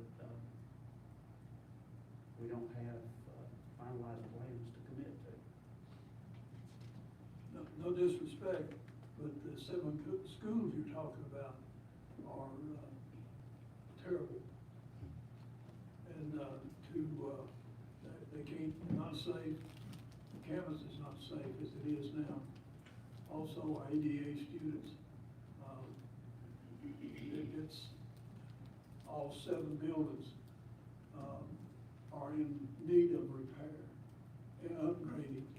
And so I think it's a great opportunity time for us to change directions with our curriculum, and at the same time making sure that our students are enhanced through our, I'm going to call it CTE curriculum, so that they can, we can move them on into a workforce after high school.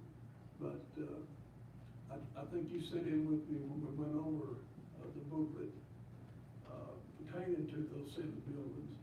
And the conclusion of the LS3P was that they would not recommend that the buildings at Franklin High School, those 7 buildings you're talking about, to be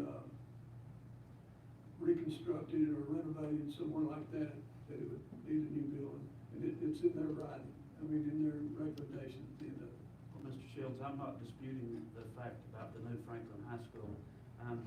My comment is specifically based on the fact that those buildings, that I walked through, yes, they are desperate need of repair and everything else, but I'm talking solely about, is that site the absolute best place in the world for the taxpayers of this county for a new high school?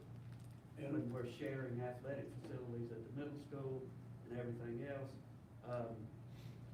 you know, it just, I mean, that property there, and this is just things that I've been thinking about as well. Those buildings could be, used for a lot of other things instead of worrying about a school. And that's what I'm talking about, is saving those buildings for the county offices and everything else. from my understanding, again, no disrespect, from my understanding, bringing them up to code, would be a miracle. I've been on the committee to look for the school sites, and I think you and I've talked about this. People, when you start talking to a community, needing 30 and 40 acres in their community, and you tell them that we're gonna bring in, 300 cars with teenagers driving them, AM and PM, they look at you different. It's called congestion. You bring in 50 to 60 buses in there. You tell them that you're gonna bring in 80 to 100 teachers and cafeteria workers, they look at you different. Then you're gonna tell them you're gonna bring in, sports events that's gonna occupy this piece of property we're gonna put up down here in your community. And out of respect for me, they just say, see you later. And I went to 12 different sites. We had, we've been doing it, I was on the Board of Education 12 years ago. This was the same procedure we used then. And there's some people here probably have been involved in this site. We've looked at the Franklin High School site, we've looked at other sites, and came down that it's the best place that we can put this new building, and the architect are in agreement with it. And bringing other buildings up to code, I think we are doing wrong for the kids, especially for your handicapped kids. We should start over again. We're in a time now when young people have to have a purpose, and we want to develop a purpose of a new curriculum at Franklin High School so that these young people can see that there's a future out there for them. And I'm not just disagreeing with John. John's heard me on this before, and he's been with me in meetings there. And I understand, but we've looked for the property size. But when you go talk to people, you tell them what you're gonna bring into their community. You go down the Highway 28, you don't even have water and sewer, you tell them you're gonna put in a big high school down there. It's not feasible. And again, you got over 300 students that drive the cars every day. That's AM and PM congestion. You got 50-some buses. Then you got 80-some teachers, then you got your cafeteria work, then you're gonna bring in all the sports events. You got 30-some sports events that would come to that Franklin High School. And you're gonna bring in their community. They're just nice enough to tell you, you need to go look somewhere else, but they're nice about it. Now, I understand it. And not disputing what John's saying, I'm just saying that looking for other 30 and 40 acres, if you find an arrowhead anywhere, you can forget it. So the archaeological people will be there the first thing to look at whatever project you're going to. And we spent a lot of money in planning for a new Franklin High School. And I sure hate for us to just stop now. There's a rhyme and reason for a new high school. I'll use this as an example. Angel Medical Center, our hospital here, the older hospital, it outlived itself. You had to build a new hospital. Franklin High School has outlived itself. I was a principal there for 21 years. I love it there. But also I'm realistic knowing that it does not accommodate today's curriculum and today's student. And we owe it to them, give them the best education. Because if the data shows that my 18 to 24-year-old males are copping out of the they're not going to work anywhere. To me, that's your workforce, and that's your military. And you can check the data on it. If those 6-year people there from 18 to 24 are quitting on us, males, we have to come back into our schools and develop something here that these young people can attach themselves to, and so they can go out and be productive. We had you're talking about, preaching here a little bit. I was at Evergreen meeting the other day, and that's in Canton, where the meal has gone out. The problem that they're having, there's a digital divide. You got people working in Canton, making good money, had made good money, and now they have to go out into the workforce and become digital people. They will tell you there is a digital divide. Now, we've got to find a way to make sure our students, when they finish Franklin High School, does not have this gap. They're in trouble at Evergreen. Those workers had a situation where a person had, there's a process out of Evergreen, and the person bypassed the process and went to work with a telephone company. The person was back in a week saying, I need to get back in the process here at Evergreen. I can't do the work out here with the telephone company. So we've got a responsibility to go back in here, look at our curriculum, and making sure our young people, when they graduate, they don't come the 18 to 24-year people. They come back in there, and they're a good citizen, they're productive workers, and our military piece, it's all in there. But we got a responsibility to revamp and rebuild for these young people and for the betterment of our communities. Thank you. Sorry, John.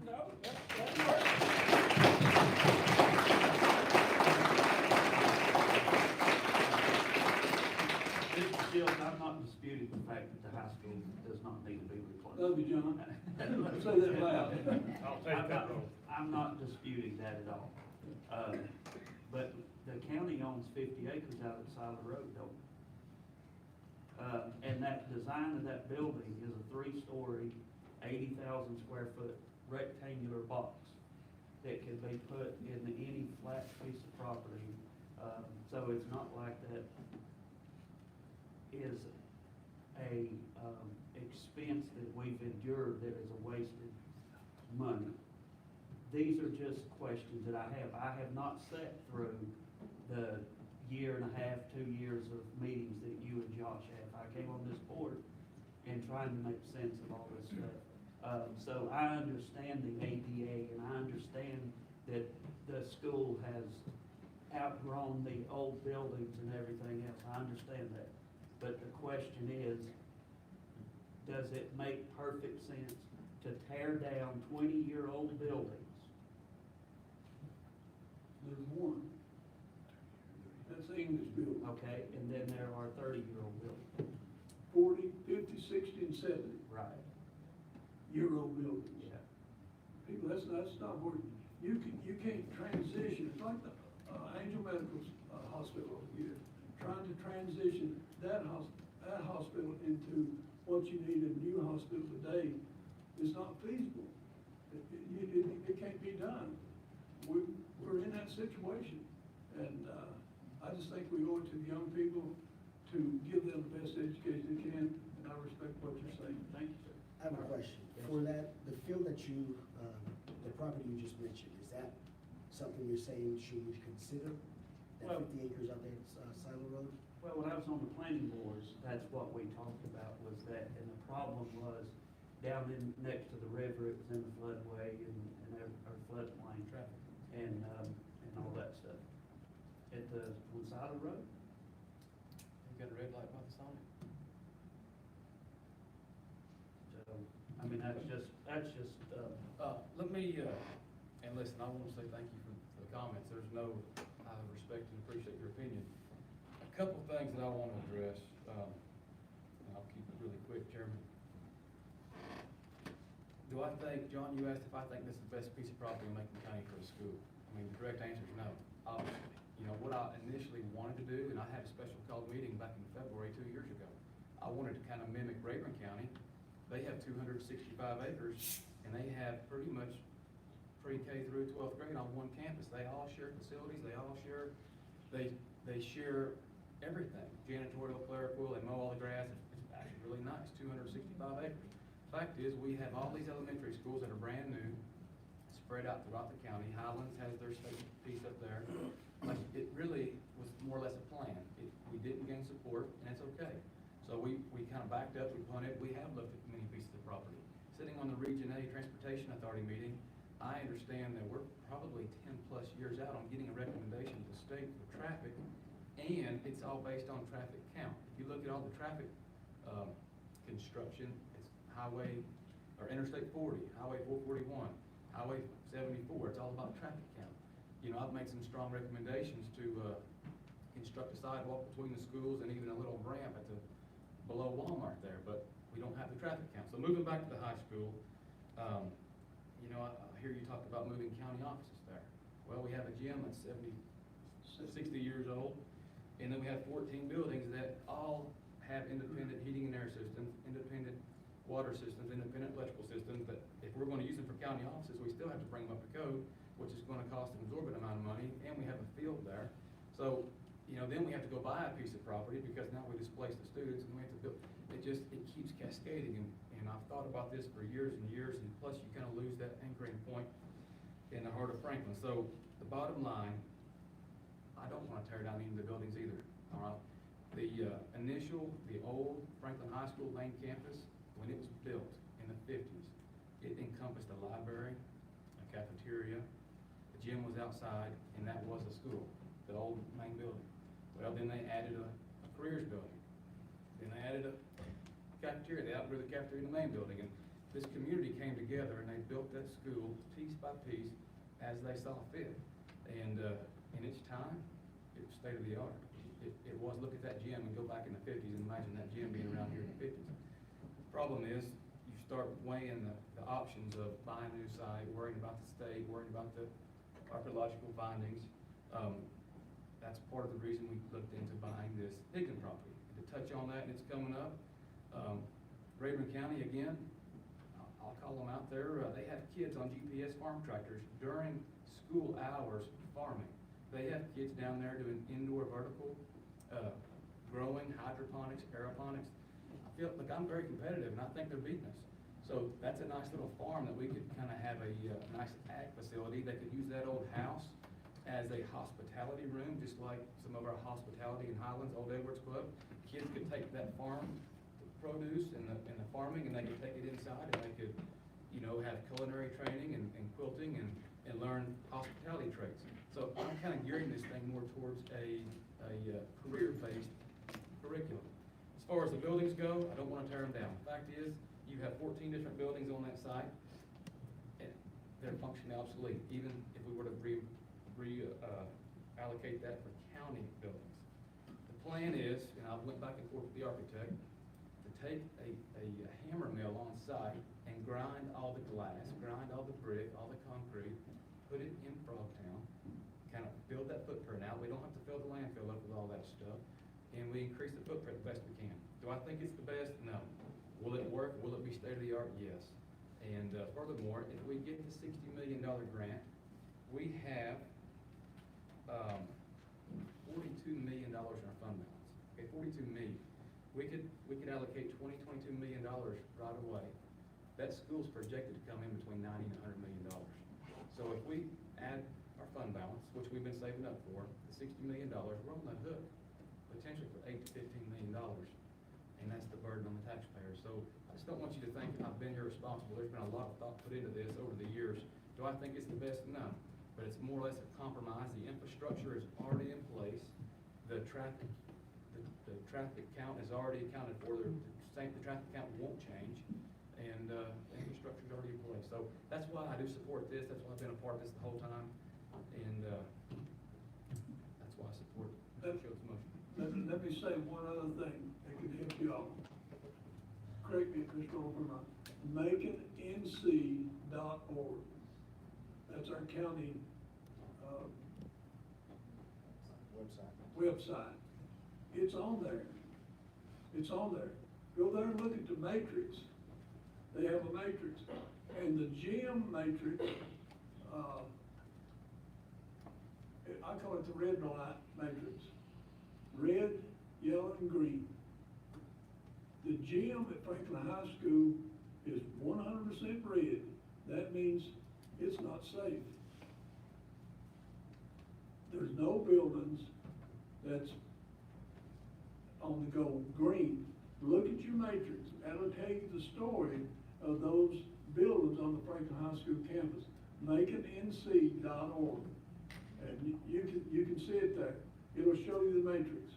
And being a little personal, my wife works in the gym, in the gymnasium area. I have a friend that who coaches basketball in there, and I tell him, if you see little particles of dust coming down during your basketball game, you better get those people out of there, because that building is not safe, and the architect will tell you that.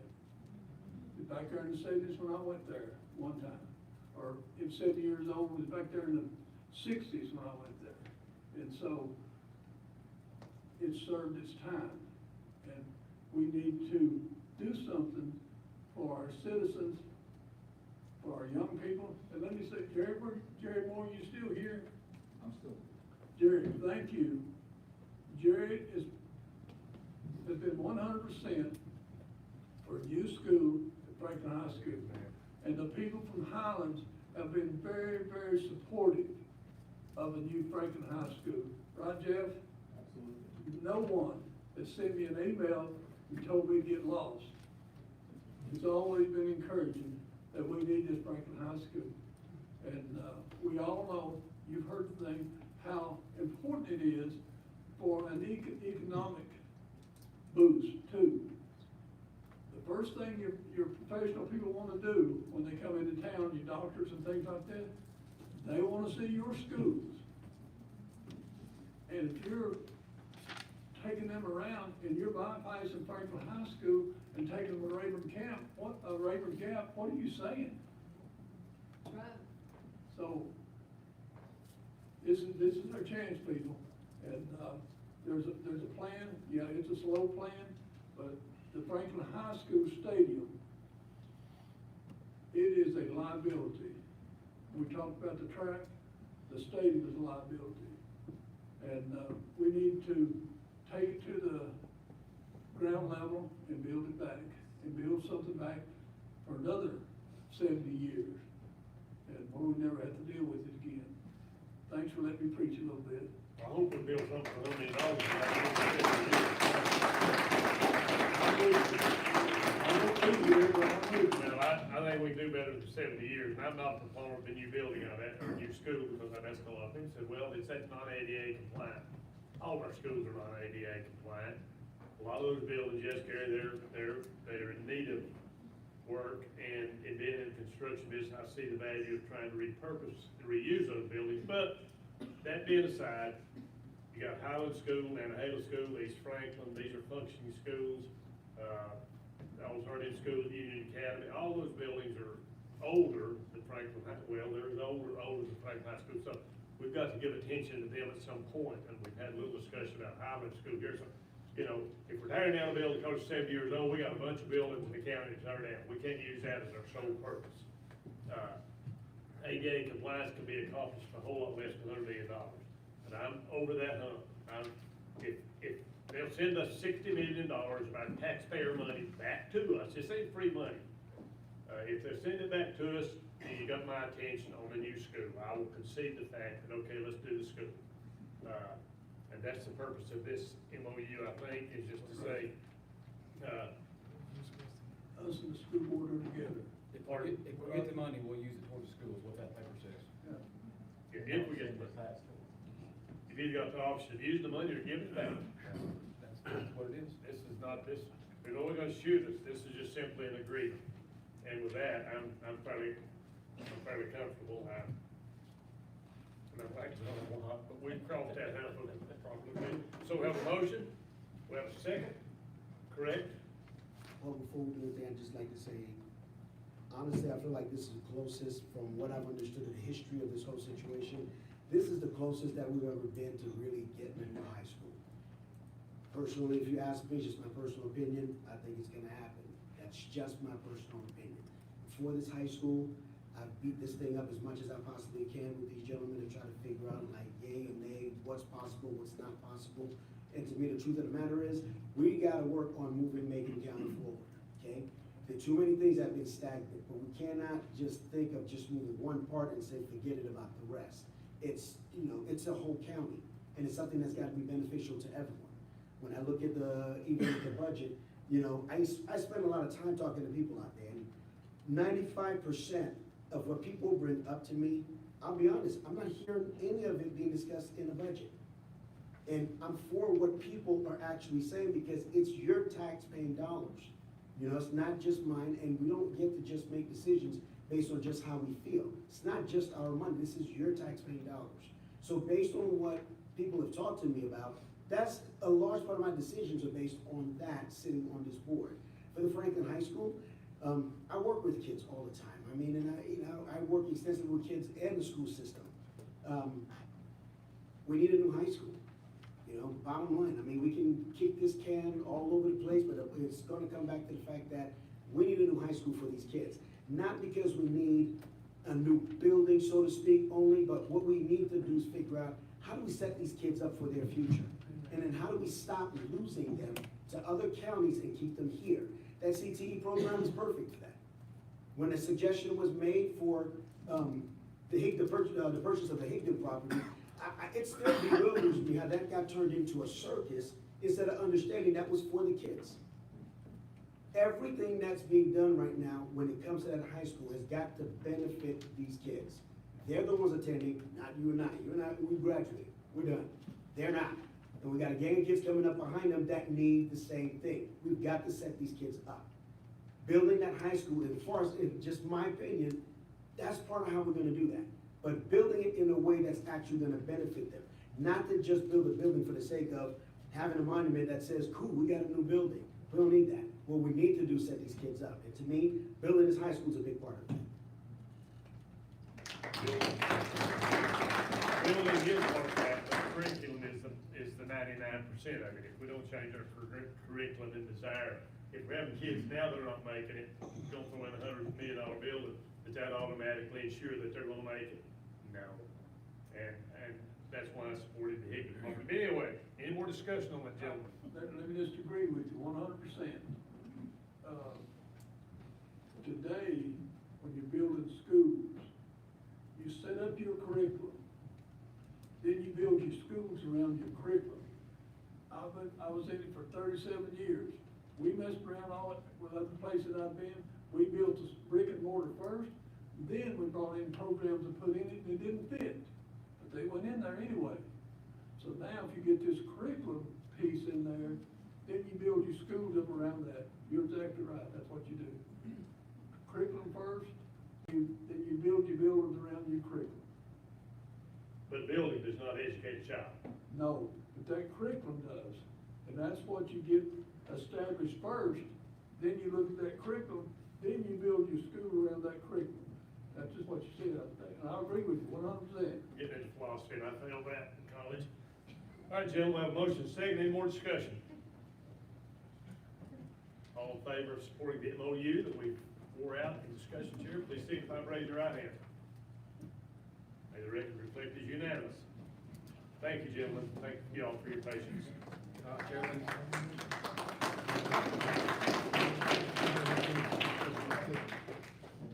Chairman, this other document is an interlocal agreement. Again, it came before Mr. Shields and I from the school board. More or less what this is a pledge to use the property, the Higdon property. So enterprise, I think is what the word they want us to use, as an enterprise. I want to use the Higdon property for school purposes. And, Derek, would you mind, maybe would you mind to read at least the meat and potatoes of this? I'm not worried about the I can do legal it. stuff. We'll just read the body of the agreement here. Yes, sir. Whereas the county has placed an offer on a property commonly known as the Higdon property, being that property described in those deeds recorded in the Macon County Registry in Deed Book 032 at page 77, consisting of 8.43 acres more or less, and in deed book F36 at page 876, consisting of 2.54 acres more or less. Whereas the county's offer for the Higdon property has been accepted and the county is currently within the due diligence period for the sale of the same. Whereas the Higdon property is located directly across Wyatt Street from Franklin High School. Whereas the county has offered the Higdon property to the board for appropriate school uses. And whereas the board wishes to acquire the Higdon property for appropriate school and educational purposes. Now therefore, in consideration of the mutual terms and promises contained herein below, the sufficiency of which is hereby acknowledged by all parties hereto, the parties agree as follows. 1. Whereas clauses. The whereas clauses above are incorporated herein and made an integral part of this agreement. 2. Lease agreement. The parties agree to the following terms and conditions. A. Simultaneously with the closing of the county's purchase of the Higdon property, the parties will enter into a lease agreement by which the county will permit the board to use the entire property, the buildings, and the grounds and associated improvements for educational purposes. The form of the lease shall be substantially the same as the leases typically used between the parties for other educational property. After commencement of the lease, the parties agree to work together in good faith and with the consultation of LS3P, the party's architect for the Franklin High School project, to determine the school's programming to be provided on the Higdon property. C. The board shall be entirely responsible for all maintenance and upkeep of the Higdon property from and after the date of this lease. The maintenance requirement shall survive closing on the conveyance of the Higdon property. 3. Existing encumbrances. The lease shall be subject to all existing easements, restrictions, and other encumbrances of record, except as otherwise required by the terms of this agreement, as is property. The county and board agree that the Higdon property is being conveyed as is, with no warranties to the condition of the Higdon property, nor as to their fitness for any particular purpose or use. Nothing in this paragraph shall be interpreted so as to remove or lessen the obligation of the parties under this agreement. 5. Assignment. Neither party shall be authorized to assign this agreement without the consent of the other party. 6. Entire agreement. This agreement represents the entire agreement between the parties, and all prior agreements are deemed to be superseded hereby. 7. Amendment. This agreement may be amended only by a written amendment signed by both parties hereto. 8. Binding obligation. The agreement shall not be binding on the parties hereto until it has been duly authorized by the county commissioners and the Board of Education at a properly called public meeting, and the agreement has been signed by both parties and pre-audited in the manner required by the Local Government Budget and Fiscal Control Act. In witness whereof, the parties hereto have executed this agreement on the day and year first written above.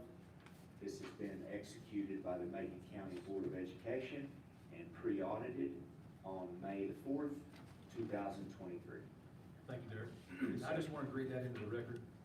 I would like to make note, I had our legal counsel look into the memorandum of understanding that's previously presented. Mr. Attorney, have you had time to audit this document? I mean, not sure what the question is, but you're basically agreeing to lease the property to the school board for the purposes of using it as the school property. And I believe the school board is gonna be responsible for the maintenance, for, That's right. what was that little piece you had there? Is that under 2C? Yes. It just says the board. Do we need to delineate The school, the school board, which board? The caption, they call it, the Macon County Board of Education is the board in the caption there. Yeah, the county is referred to as the county in the agreement. So it's the Board of Education. All right, pleasure of the board. We've heard the reading of the resolution. Or MOU, whatever it's called. Interlocal agreement. Interlocal agreement, okay. you make a motion, John? I'll second. I have not made a motion. Okay. I'll make a motion that the, Mr. Rowland, you just read, the county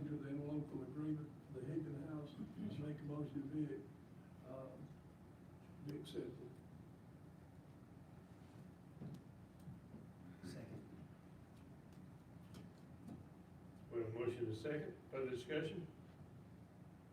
More or less, this document, I feel like it ties in with the long discussion I just had a minute ago with the hospitality services, the farm to table, some of the curriculum Mr. Schultz is talking about. What I imagine out there with this piece of property is kids, harvesting, livestock, or having their own livestock with the ag program, having their own, some kind of a hort program, and then turning it into another class who can, be taught culinary skills in another class that can serve it in, like I said, train in the hospitality field. So I think this ties in with the high school for those reasons, and will be a valuable asset to the school board. An expensive piece of property, but I concur, it's a great piece of property. I can assure you one thing, that if, we're talking about tearing down buildings, 70-year-old buildings, that house is 80 years old. And, they certainly burned me out, we owned it, we tore that house down, but that's us. When we turn this over to the Board of Education, it's theirs to manage, correct? And make decisions as to development, et cetera, with the architects mentions. So mentioned architectural firm. Yeah. All right, gentlemen, that it on discussion? We have a motion second on the floor. All in favor, signify by raising your right hand. Those opposed, signify by the same sign. 4-1, let the record reflect. Thank you, gentlemen.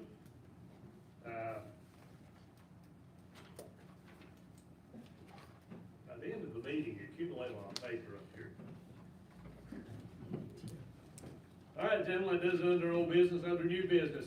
Community funding pool recommendation, Mr. Patrick Bettencourt and Diane Cotton.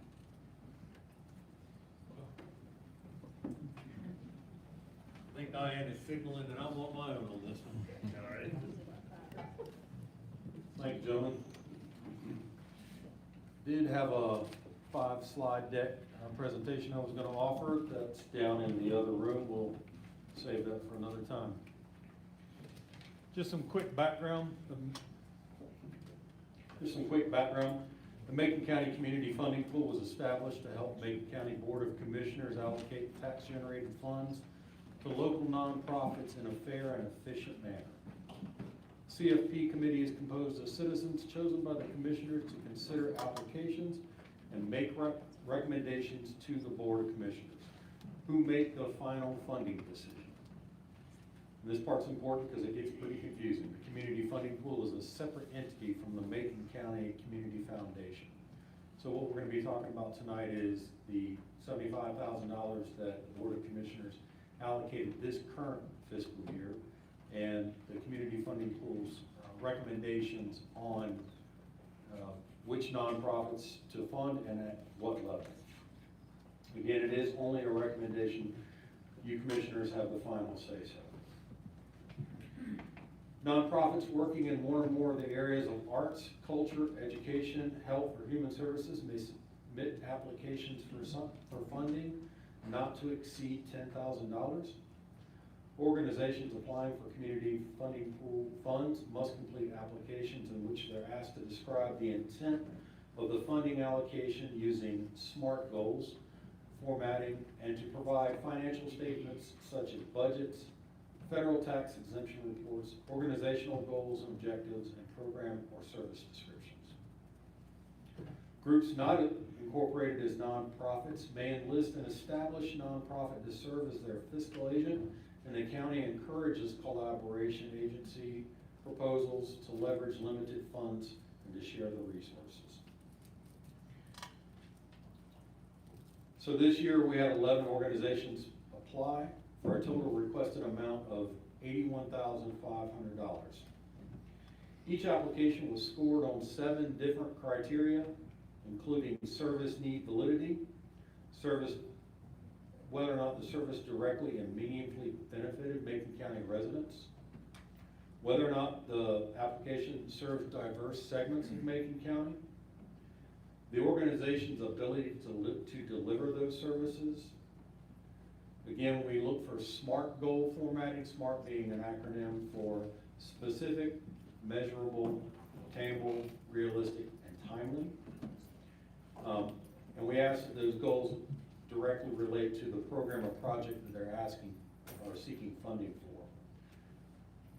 Applications must include a realistic budget, and they are scored on whether or not they have an ability to leverage other funds that they might be applying for. So the criteria that we came up with for this year, again, out of the 11 applications, based on the committee's recommendation, applicants scoring 80% or greater, which was 6 of the 11, are recommended to be funded at their full request. Applications scoring 79 or less, 5 applicants, are recommended to be funded at a portion of their request, with the balance remaining between those two to be equally distributed among the lower performing applicants. And in one case, it would take one applicant up to their requested amount, their full requested amount of $2,500.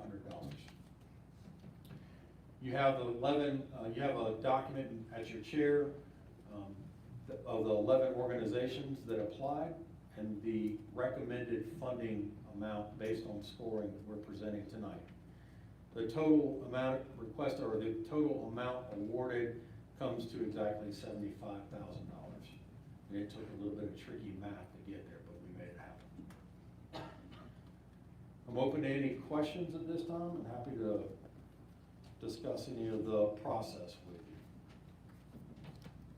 Just out of curiosity, how many applicants did you have? 11 total. 11? Yes, sir. Thank you. Commission. Thank you. Hey, Patrick, hold on a minute, let me ask you a couple questions. Yes, sir. Sorry. I was anticipating you to have a bunch of them, but are, out of these 11 applicants, do any of them receive other county funds? To my knowledge, they do not. In years past, we have had organizations come directly to the commissioners, request funding. But to my knowledge, I don't know that any of these receive any other type of funding. I'm not sure I can answer that question fully, but I don't know if they do or not. And I have another question. Can you explain to me the difference in the community foundation and the community funding pool? I can tell you what the community funding pool does. I'm not sure I can tell you what the Macon County Community Foundation is. So it's a group of, 1, 2, 3, 4, 5, 6, 7, 8, 9. There's 10 of us on the community funding pool, who, every year we're asked to look at the applications that come in. We score those applications and we present that to you guys. So you interviewed them, okay. I was under the impression it was a different pot of money. No, sir. Question, I'm sorry. Is the Franklin Gem and Mineral Society and Museum the same as the Macon County Historical Society? I don't know. I don't know the answer to that question, I'm They're sorry. different? Yeah. Okay. Because I know we give the Historical Society $10,000. Yeah, it's right across from Global Bank and then that one down around the curve. Macon Program for Progress. We do have the tax dividend funding. We had 12,000 in budget for Smart Start grant back in fiscal '21. We had it in '22 and '23, but I don't know if your Smart Start grant went away, but we haven't dispersed it. As far as the new budget. So, It's usually in the special appropriations, isn't it? It's not in there this year.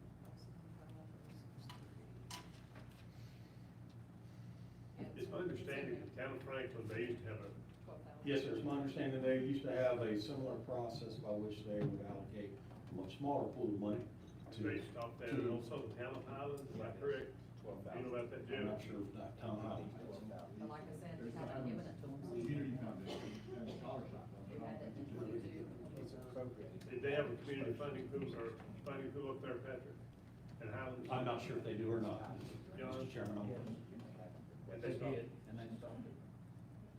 It's a tough thing to take taxpayer money and give it to charities. It's worthy, obviously, but it's how it's done. But no, we have, thank you for your presentation. resignation for your time, Diane. It's complete. Any other questions for Patrick? Thank you, Patrick. What's the timeline? This is for this current fiscal year, so that money's already been appropriated. So by the end of the fiscal year. So this So applies we need to this action. budget. This is so- this budget year. The existing. So we can accept that tonight if you want to work it. So we can get the checks written. Gentlemen, you heard the presentation? Yep. What's the pleasure of the board? Make a motion to accept it as presented. I'm gonna second that. Have a motion and a second. Any discussion, gentlemen? Here's my discussion, here's my reason. Look, you look at these items on here, Kids Place, making program for progress, the teen challenge, and for what they're really asking for, if we can take this piece of paper right here and say, for the nonprofits that come before us, you need to apply for it, I'm okay with that. But if every nonprofit comes before our board and we fund it, we need to draw the line. You know what I mean? Like, it's not our taxpayers' job to fund nonprofits, so I feel like if these teen challenge, if they're really anticipating these funds, we just need to draw the line in the sand and say, look, we only have so much money, this is what it is. Now this, yeah. The funds are allocated for this year. Yeah, that's what I'm saying, if they come before our board, we just need to be able to say, no, listen, I'm sorry, it's already been funded. Or if we're gonna fund every nonprofit that comes before us, we just need to do away with this and just, act like the judge and jury and fund them if we want to. So if this piece of paper right here says this is our allocation to our community, I'm okay with that. But if we're gonna fund every nonprofit that comes before this board, that's where I have a problem, personally. And which we've done Yeah, with the we've past done- number of years. Historically, that's what we did, John, and we went to this. Yeah. And we let Patrick then have the load. And I'm not talking about, emergencies. I recall a couple years ago in an athletic event, there was a flood with property housed in county property. There were equipment housed on county property. Well, it all flooded. They condemned the equipment, and there was a sports league that wasn't gonna have a season if the county didn't step up. That's an emergency. It was a nonprofit, and I would still fund a situation like that. But actual budget items and operating capital, to me, needs to be applied through this funding pool. And if they come before the board, this is my reason. I want to go on record and say, look, this is why I don't support it unless it's an emergency. And I think that's what we've done since we started this process here. As we've told people to come, you have to go through this process here. But, last question, is this really necessary to take action on? Is this not part of the budget? We put it in or out of the budget, then we take action on the whole budget. Is this an independent item we need to take action on? The board traditionally has, you're just saying, this is the way that we agree with this We're allocation. accepting that. We're accepting the the recommendation. feedback. That's right. Yeah, we're just accepting. So the $75,000 was in the 22-23 budget? Yes, it's We just didn't know who it was going to be paid to? Yes. Okay, I understand. Puts Patrick down the load up. You're the one that gets the repercussion from it if they don't like it. It's you. Well, myself and the other community funding pool members, I make sure to share that load. I understand. Yeah, John seconded. Mr. Fields? Made the motion, John seconded. Any more discussion, gentlemen? All in favor, signify by raising your right hand. All opposed? Thank you, gentlemen. Thank you, Patrick and Diane.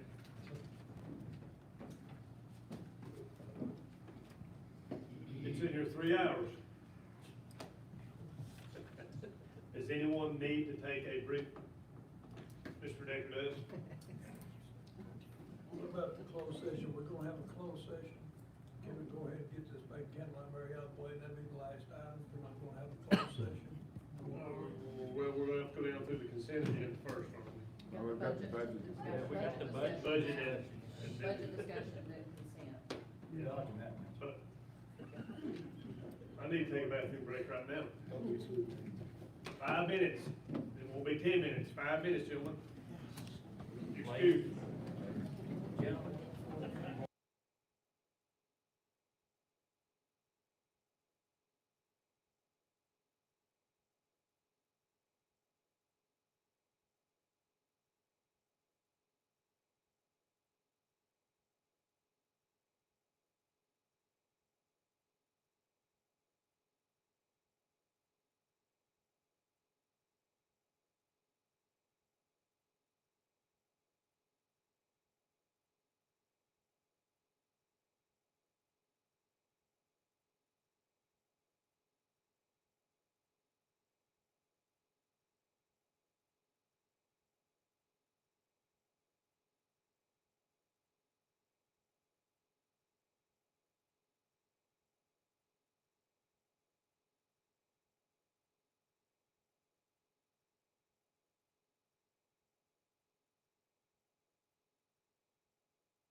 take your seat, we'll get back to business. Thank you again for your patience. Next item, 11B, budget discussions.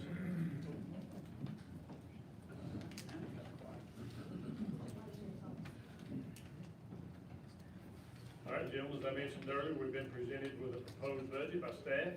We appreciate that.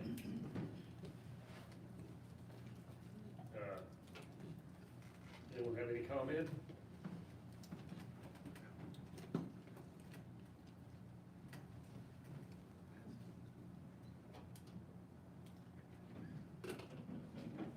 You good with it? I'm just looking at a lot of writing on both sides of me here, and, you know, they say the wise man always speaks last, but here we go, right?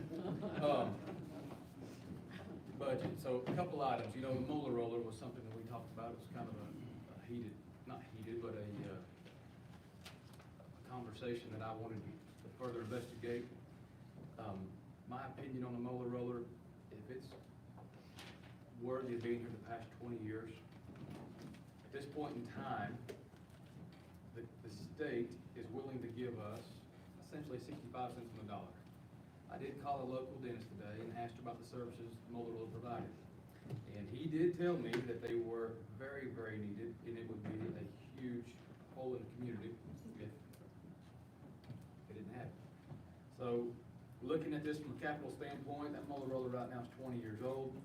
If we were to keep the old one, turn down the new one, over the next 20 years, our maintenance on that molar roller is going to be, the sky's the limit. The equipment's going to be functionally obsolete, and ongoing repairs and maintenance because everything's going to be between 20 and 40 years old. I did some calculating. It appears that it'll cost this county around $14,000 a year to, if we were to purchase and expense that, like on a depreciation schedule, like a business would, if we were to buy and use the new molar roller. So that's why I can justify that. I have put some thought into that. Moving on to just the big ones, Highlands. I'll just be honest with you, John. I would prefer turf. I feel like turf is something that we talked about in that community. I haven't done the research you have, but I will say, there's a middle school soccer team, JV soccer team, varsity soccer team, all the PE classes. They can use that field every single day, 7 days a week, 365 days a year. If it snows, they can blow the snow off leaf blowers. Grass, the grass they have now, currently in Bermuda, it turns brown from about October to April. They really can't use it in the wintertime. If it rains all day, you're out for 2 or 3 days. You know, it's kind of like Nantahala. The sun really doesn't rise in Franklin, and it's cooler up there. So I feel like it would be an instructional asset as well as an asset for recreation. Furthermore, you can use it on Saturdays, Sundays. The community can use that year in, year out. So the issue is this study that's going to take a year, and it'd almost be irresponsible to leave $800,000 in the budget whenever nobody knows the result of the study. So I feel like I don't mind to remove that, Chairman, if that's an item that you want to remove. But I would like to go on record and say when the findings come back, I would pledge support, most likely out of fund balance, to expedite the process. Personally, I haven't supported the budget the past 2 years because our fund balance keeps growing and we're not using it. To me, that's a capital investment in the community. The whole community can benefit. Instead of keep putting money in a bank account, we either need to give it back to the people or use it. And right now, we're at 27 mills. I think this county lacks capital improvements. To the gentleman that was, I doubt he stuck around and waited on us, but it's a challenge to get capital items on the agenda. It really is. It takes years of planning. We've had studies. We've had capital space needs analysis. We've had all kinds of committees that forms another committee to make a recommendation to a committee, and it never gets there. I mean, that's what really happens. And so I'm excited to see the high school moving forward. I don't have a problem pledging support to the turf. That's just, again, my personal stance. As far as the design for the gentleman that come up here, we have a one-time contingency fund that was recommended using some of that. I spoke with the school board. I don't have a problem appropriating the $181,465. If from non-departmental contingency as a one-time use. I believe those funds were a return on some of our investments. Investment earnings. Investment earnings, and so I'm okay with that. Again, it's another capital investment. Gentlemen, what I see in this budget, more or less, is really three items: capital, COLA, and schools. And that's really, you can take out this whole binder and you can separate it down to those three items. And that's a good kickoff. I'll defer to some of you guys. Okay. And these topics, let's, Motorola is one that I had, $880,000. I don't think it's a grant, that's some pooling some funds. Well, the net cost to the county is $303,605. It costs $869,983, but we have Medicaid cost settlement that actually is already coming early in the amount of $566,378. So the county's cost is only the $303,605. And I'd like to see the trade-in data, the last one that was presented to us. They said the building, I asked Mike Cope, the director of maintenance, I said, what's the condition, the interior condition of that building? It's a good program. We're the only program around that has child dental at the schools. Mike Cope says it's interior of that building is good. The problem is the hydraulics, you can't move it, well, they'll never move it to Highlands. They're afraid that nobody's gonna drive it up the mountain. They won't take it in that hay, nobody will go across it. So it stays centered in Franklin. They moved it about 3 or 4 times a year.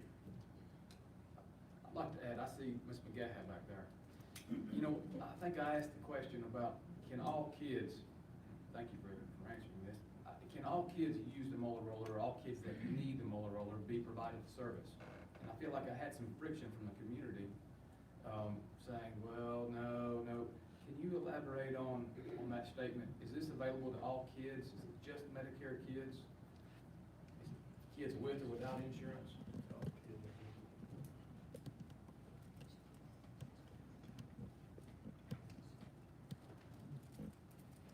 So originally, when we first started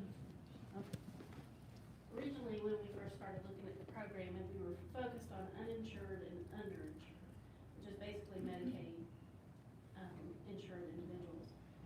But when you as the commissioners 20 years ago decided what we call our billing guide, which is our eligibility requirements for all the programs that we have, and when you establish that the eligibility for the molar roller, all of Macon County children are eligible to be seen at the molar roller.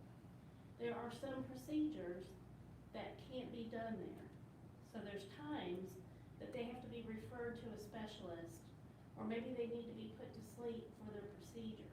And we can't do that at the molar roller safely. So they're referred to a specialist. So all children in Macon County, whether they can be self-pay, they can be public insurance or private insurance. I just wanted to make sure that was accurate. And you decide that as commissioners. You We decide that. Yes. As our billing guide, we bring it to you once a year, and you decide that eligibility for that program. Please make sure, I'll- you single that out for me, because I Yes, want to I make will. sure. But again, I feel like my intentions of that program are for kids that regularly wouldn't see a dentist. Maybe they don't have a dentist and they have needs, and maybe they're not, haven't been versed on proper hygiene, so. It's been one of our most successful programs from the health department. Would you please elaborate on the services and the procedures that you do offer from the Motorola? So it's basic dental procedures, cleanings, fillings, some extractions. They do fluoride varnish, fluoride sealants, and your basic hygiene and filling procedures and cleaning procedures. And how many children do you service each year? I know you just looked that number up. I don't know off the top of my head, and of course, the last couple of years, it's been down because of our COVID, but I know it's thousands. Like last meeting, you said there was a 30% at each school. Yeah, like ran some specific numbers. 30% were requesting the service. At 30% of the school's enrollment was requesting the service. And we're able to see around 20% of the school's enrollment. So we can't quite see all of the children that want to be seen at the mobile. And I apologize as a liaison to the health board. It seems like I've not been able to attend the health board meeting because their schedule, we schedule one. So, and I would have explored the options on it. Number one, is there a trade-in value? If I'm buying a new truck, I gotta know what's the trade-in value. What's the use of that is another option. Making that, since the interior of the plan, I think, is good, don't know for how long, is an option of making that thing permanent somewhere and transporting children to it, a viable option. I don't know. Yes. There's definitely, some research that needs to be done into the usefulness of the old unit and whether we can sell it or, sell the equipment out of it. I'm not really sure. That's a new area for me. I'm not been in a position of. And I wish I'd been in the health board meetings, because I would brought that up 2 or 3 months ago where we could research that, and, because that's vital to me. Yeah, this is $880,000. It's a big purchase, and do we have to do it now, this budget, or can we do it mid-budget or next budget? What are our options? So one thing that Lori and I have talked about is that, this unit, it will take 18 months to purchase the unit. So we're gonna have to make payments, like at least two separate payments. An initial payment, and then at some point, when it's finished, we'll make the final payment, and that's standard procedure. And so it probably will be, our final payment will probably be in next fiscal year budget. But when you enter into a contract, you have to have the full amount appropriated in order You to carry pay that. it. Yeah. Yeah, then we would just carry the balance expense. forward, yeah. I You have don't know to if have that's- the full amount budgeted. I don't know if that's a viable option or a reason to delay the purchase or getting into this program. We have to have the initial amount budgeted in order to get started. You gotta have the whole. You have to have the whole amount budgeted to enter into a contract, because we cannot order the mower roller unless we have the entire amount of funds available, because we have to issue a purchase order, which means I'm saying funds are available, so. But in terms of, you're talking about the 300,000? The 800 and, With the whole 800, yes, like I said, the Medicaid cost settlement money actually came in early. So we've already got the 566,378 from the state, correct, Kathy? It came in early. So we already have that, but the anticipated cost is the 869,983. But then when you back off that 566,378 Medicaid cost settlement that's earmarked for it, the net county cost is $303,605. And part of that is contingency. That's higher than we had, isn't that higher than what we had line item? No, that's what's in the budget. Are you meaning in the budget presented? The numbers I'm reading, the 869,983 is what we have budgeted for it. We Okay, got the Jim. budget, full amount on the expenditure, and then in the revenues, we have the 566,378 plus 250. 250 is their normal budget allocation. So if you look at that Medicaid cost settlement revenue line, you'll see the 566,378 plus the 250 added together. That's one budget number. Gentlemen, anybody, real quick, let's run through these things.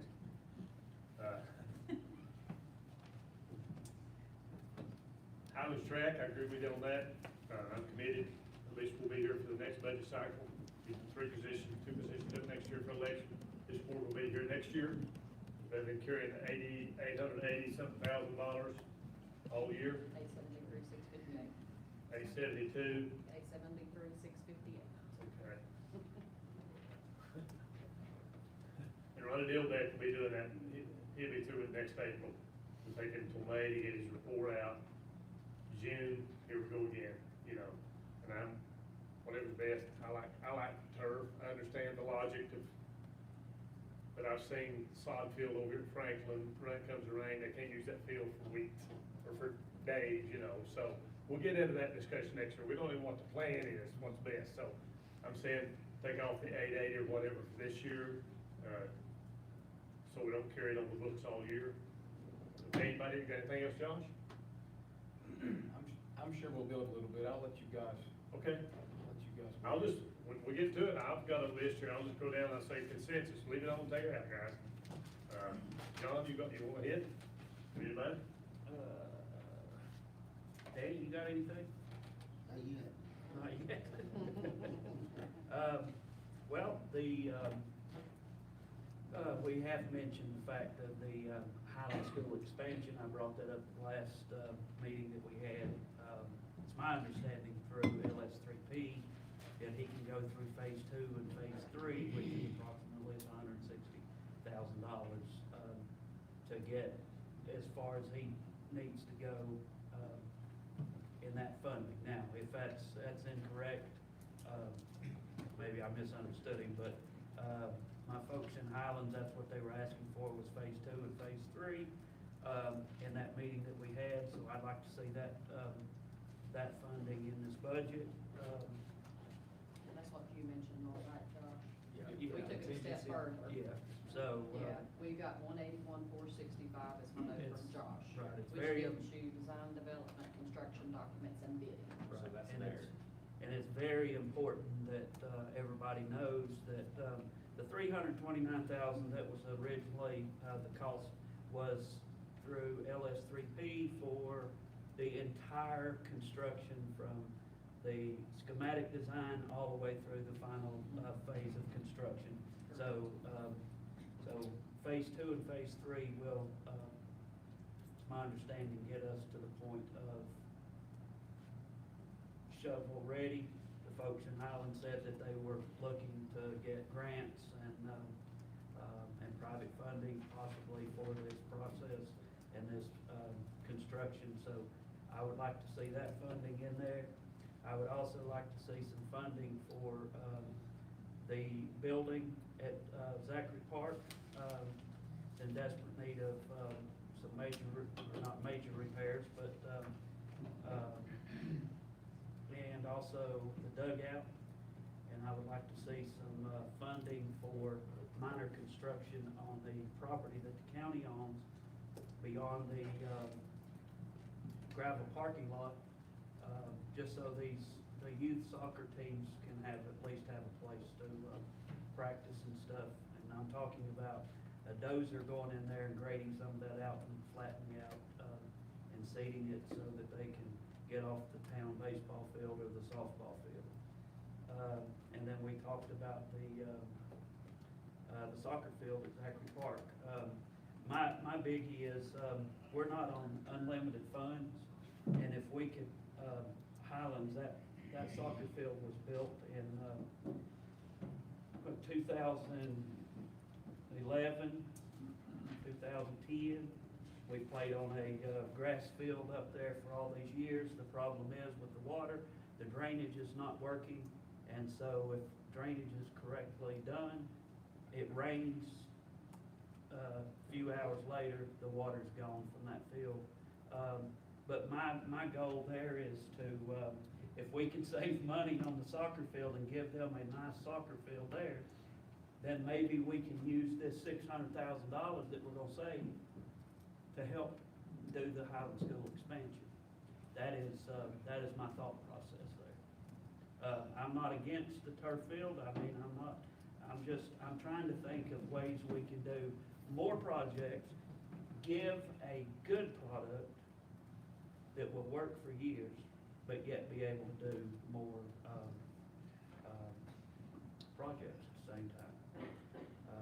And that's what my folks in Highlands has really talked about, needing funding for. And the other thing about the budget, I've gone through budgets for years, and I see an increase in the budget almost every year. And what I see is higher salaries, and I don't see a whole lot of movement with moving Macon County forward with capital projects. And that's one of the biggest issues with the budget here is I don't see a whole lot. I'll give you an example. Recreation, it's all salaries, it's all normal business. And then we get down to something that they asked for $200,000 for a budgeted item this past year for pickleball courts. And now they're asking for $200,000. But and that's just one example of $5.5 million moving forward. I don't see the taxpayers or improvements in Macon County infrastructure in this budget. Okay. John? Yes, sir. Mr. Chairman, if I could, the improvements you mentioned, the Zachary Park, the dugout, the minor construction, just want to make the board aware that $800,000, that if the Highlands soccer field is going to be postponed until next year, then that $800,000 could be placed into the contingency fund and give more money to carry out projects like the ones you're mentioning, accomplish things like the one you're mentioning. So that could be, that's an option. You can, that money's there, it's in the budget, so it can be used to accomplish any of these as the board sees fit that you've mentioned. And I really don't see a lot of money that it's gonna cost to do the repairs to that building in Zachary Park. It needs painted, it needs siding, put back up, a little gutter work, a little roof work, and window trim and one window, and I think we're in good shape, so. And that could fall under regular maintenance, really. Right. I mean, that doesn't have to be a line item. I mean, that could be Right, but it's something that these things would not be budgeted in a regular maintenance line item within the budget, so we would be talking about new revenue, so that was why I was suggesting look at those on an individual basis, but you have that money you can draw from that was previously allocated to the Highlands project that can be put into contingency and reallocated as the board sees fit. Yeah, we've got 550, in contingency now, 533, so you can put 800 in there. There you go. The other We thing. can put it in fund balance too, we can pay these expenses, won't have expenses out of fund balance. Right? Well, their fund balance is for your big stuff. We had the CIP presented a few weeks ago. We've got big plans to potentially move 15 to 20 million out of there, so you're not gonna, keep that in mind at the back of your head for your fund balance is for that big hit. Chairman, I got a couple more things here that I'd like to see. Sheriff's Department, I mentioned last time about the body scanner. I think that is critical to the Macon County Jail because of the overdoses and stuff that's actually happened in the jail. That burden is on the taxpayers for medical treatment for these inmates. And I think the sheriff has some, but anyways, I think that is, I know they didn't ask for it in their budget, but, I got this quote late yesterday afternoon, and it's based on just the cabinet body scanner, training, which is included, a warranty, and then $3,500 freight, and it comes out to $142,500. And I'm sure Lori can look at the other options they offer and dictate. She's pretty dang sharp, so I'll just hand this over to her. And there again, that $800,000 that was previously appropriated for the Highland School project, there again, that's why, rather than removing it from the budget, if you put it in contingency, projects like these, things like that, can all be handled within the operating budget. but I just think that, based on the cost of, these, people that are incarcerated are on the backs of the taxpayers, and that one lady came into the jail and had that's my understanding, had the drugs in her body cavity or whatever. They did. This body scanner would show any anomalies they had in their body, whether it's ingested or otherwise placed. It would definitely show. Like I mentioned in the last meeting, we received an inmate from a neighboring county and ended up sending 4 to the ER, potential overdoses. fortunately, they were all okay. That's the first OD, that first case, one time. I'm sure there's been numerous, correct, Sheriff? Over the years. So, I mean, we're on the hook for those folks, and, it's just a matter of a couple of bad cases, and that would pay for itself, so.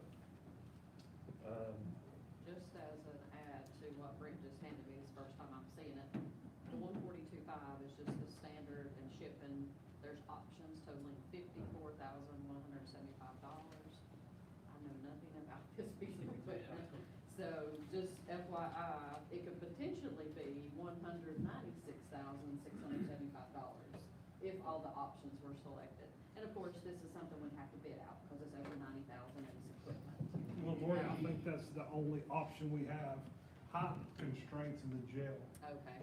And But this whenever is- we'll have to attempt it, we'll have to attempt to Correct. bid it. I mean, just It'd be a another thought. 90K. Do they have these we can demo? Can they bring one to jail and us try it out? I don't think so, they're quite large. They're the size of a Volkswagen. I mean, they're big.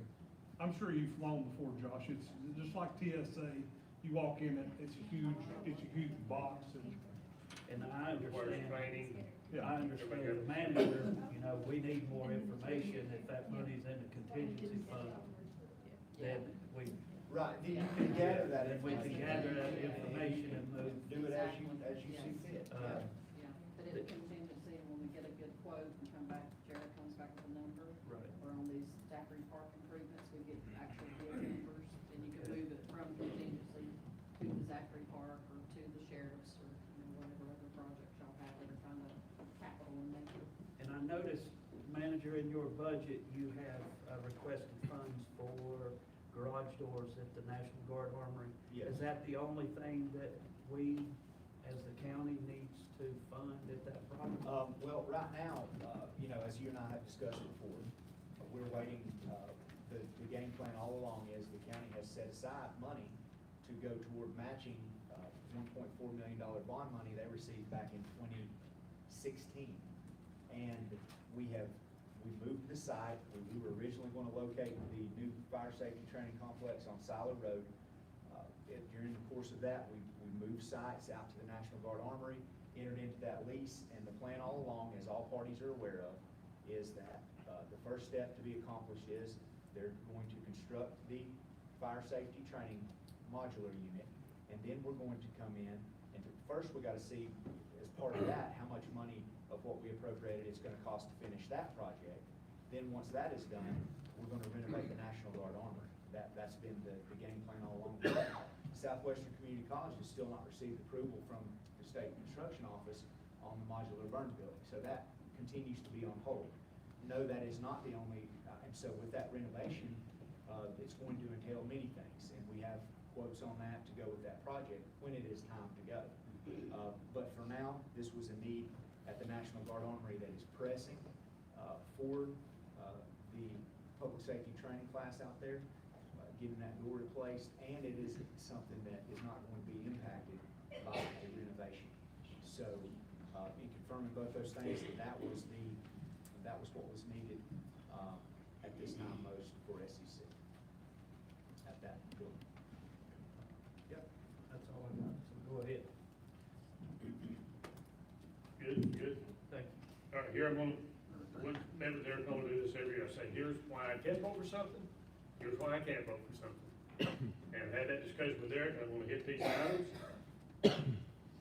We don't have to have a 5-0 or I mean, these are, I tell these guys when I talk to them, I did talk, we've had very limited discussions on these budgets outside of these rooms intentionally. It's whatever your conscience tells you to do it. Here, I'm gonna rapid fire these things. You got any comments on it? Number one, and Derek knows this, he explained this inside the property revaluation. Told everybody whatever we took in last year, property taxes, we're gonna do the same thing this year. That's exactly what we did. Except there's a 1% growth factor, 1.62% growth factor in there that's required or recommended or whatever in the state. That took another 500,000, what is 555. 555. that many more dollars from the taxpayers and comes into the county coffers. Not only that, but it ups the fire taxes $198,000 because we applied that growth factor to the fire taxes, upping the total amount to about 5.3 million in fire taxes this year. And we all know, we've talked about it for years, we have got to have a we won't say that, we've got to come to a table pretty soon this next year with Lauren, Jimmy. We've got to have an adult discussion about fire department, local fire departments, very valuable, very vital asset for the county. But we have to have some adult discussion about how we're moving forward with volunteer and rural fire departments. So I'm for not, do we have, tell me by law what this growth factor is. Do we have to have, is the state holding a gun to us saying, hey, you gotta add a growth factor? Abby, is Abby still here? Oh, there she is. Abby, if you'll come up and address the evaluation. Yeah, the growth factor's in the general statute to be calculated with the revenue neutral tax rate and presented as part of the revenue neutral tax rate. I've never had the question, is the growth factor specifically required? I mean, it's stated in the general statute. A lot of things are, and I mean, behemoth of the book, and I don't think. Plus, the growth factor is designed to help the revaluation paint the actual picture of what has occurred during the 3 years preceding up to the revaluation, by taking into account, and what that is that is from the audited growth in the tax base in the 3 years leading up to the revaluation. So that is growth that has occurred, and that therefore that growth has occurred has put more demand on county services. So by adding that growth factor, you're compensating and you're bringing in more revenue to add to that growth, to compensate for the growth, but it balances out. Yeah. You brought it in over here and now it comes in over here. But we're up in our fund balance this year by how much? Ballpark, 2 to 4? 4, yeah, I mean. 2 to 5? Yeah, but that's your sales tax. I know, oh yeah. That's interest on earnings, interest on earnings, it's a combination of. Yeah, here's my question. To me, that growth factor is a tool to extract more money from the citizenry. Do we need to extract another $557,000 from the citizenry just to put it in fund balance? Now you say we're gonna use that money for other things, but at the end of the day, we're taking in $500,000. I think at the end of the day, when you're talking about revenue, and you're talking about the revenue in this budget, this 54% of revenue that's in tax collections, that's generated from your property taxes, that is the most consistent, most reliable stream of operating revenue that the county depends on most over anything. So that is your operating cost right there. When you start, what we're doing now at a revenue neutral tax rate is just exactly that. By the definition, I mean, we can go through the particulars of the definition, but like it or lump it, we're at the revenue neutral tax rate of 27 cents.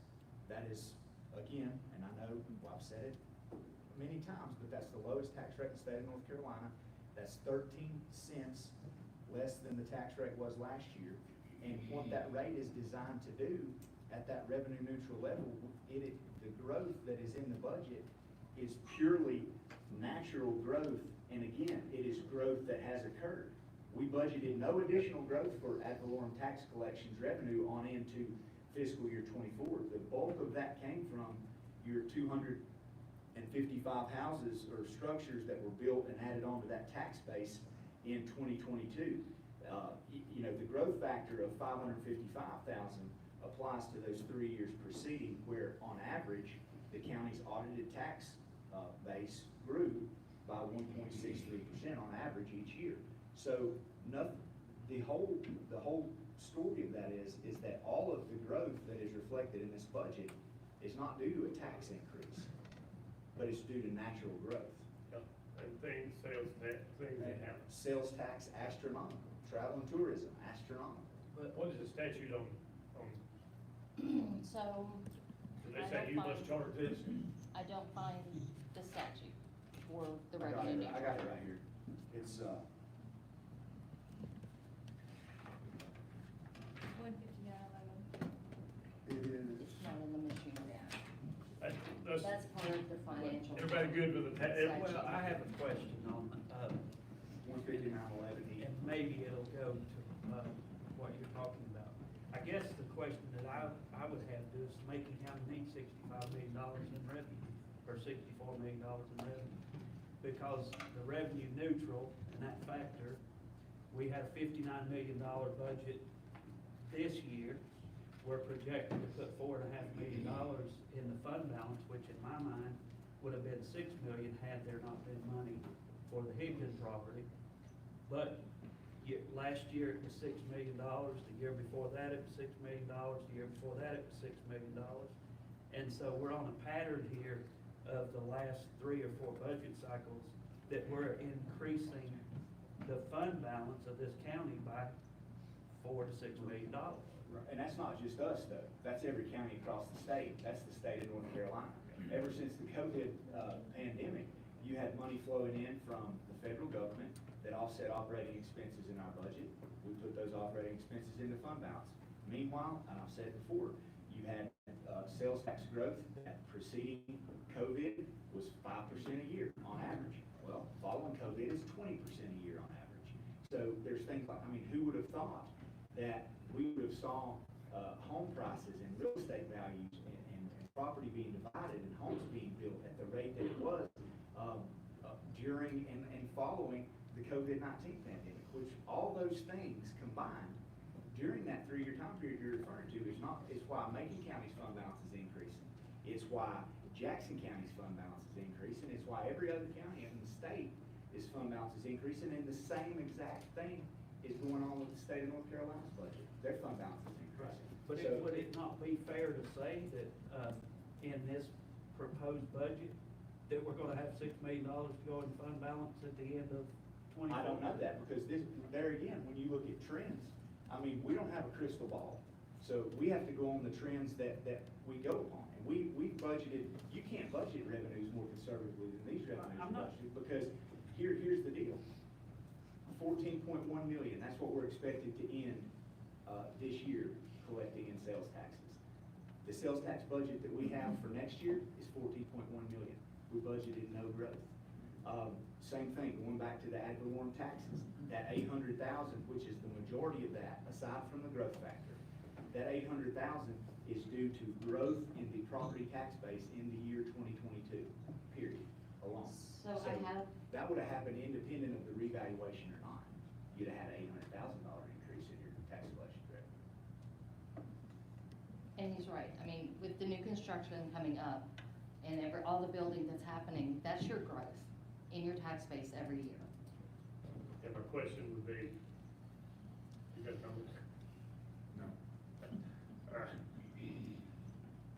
I'm uncomfortable putting $198,000 more in fire tax service until we have discussions about what we're gonna do with, how we're gonna work with the local fire departments. But I'm overruled on that, so we'll leave that. It's a form of revenue. Let's get to some expenditures.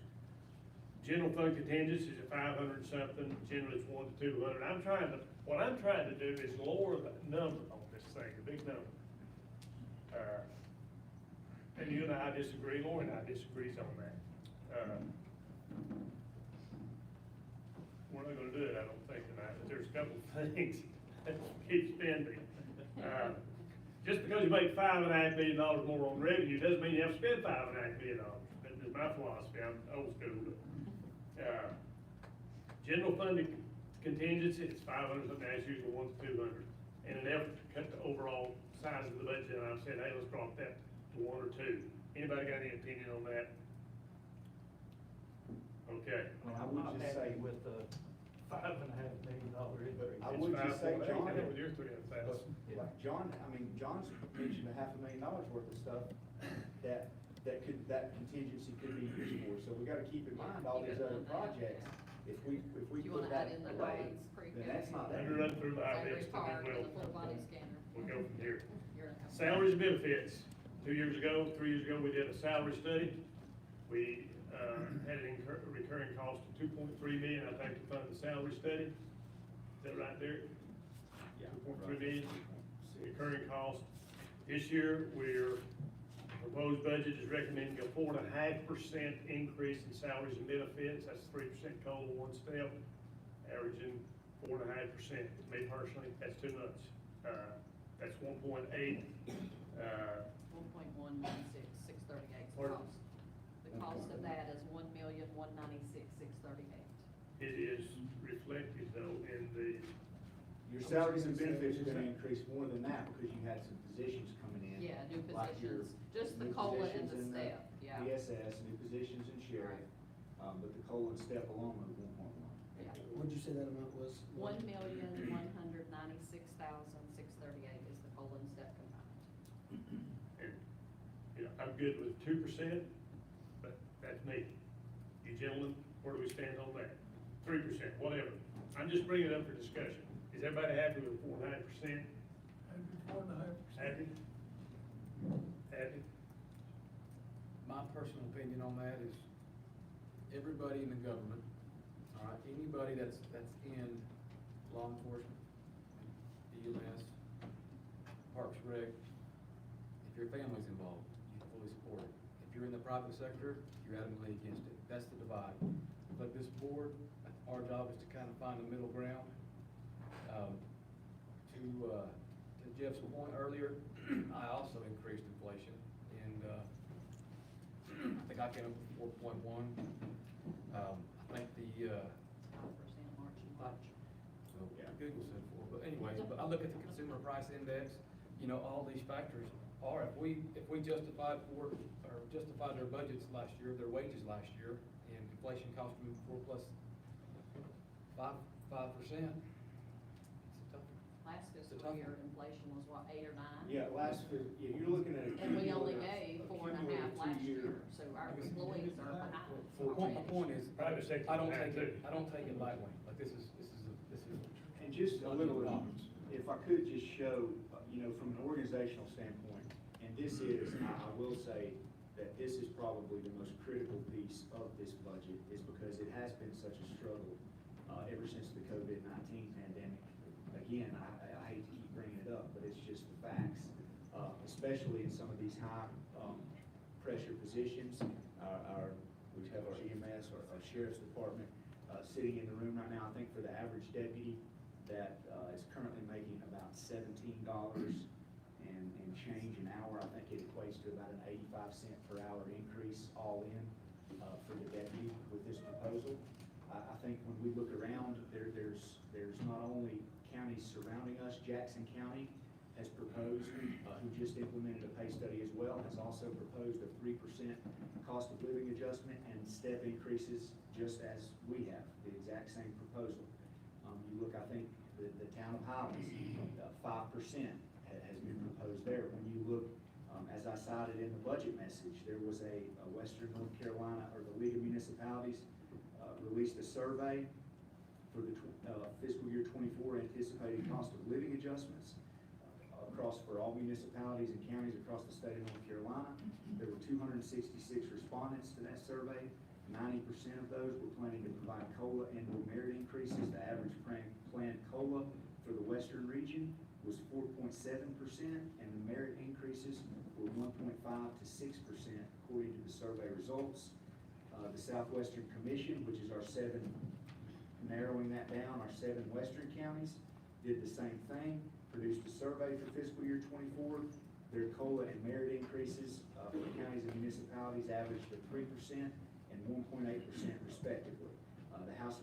The budget proposal at the time, I can't recall it, but at the time this budget was drafted, the House was proposing a 7.25% increase for state employees. And so what we have to do from an organizational standpoint is, number one, I realize for a fact that no matter how much we talk about capital equipment, no matter how much we talk about anything, none of that's possible without keep being able to continue recruiting and retaining highly qualified employees. And when we look around and all these things going around on with these other public sector organizations, combined with the 5% increase in CPI from March to March, and you add on the 9% last year, you've got that 14% cumulative increase in CPI.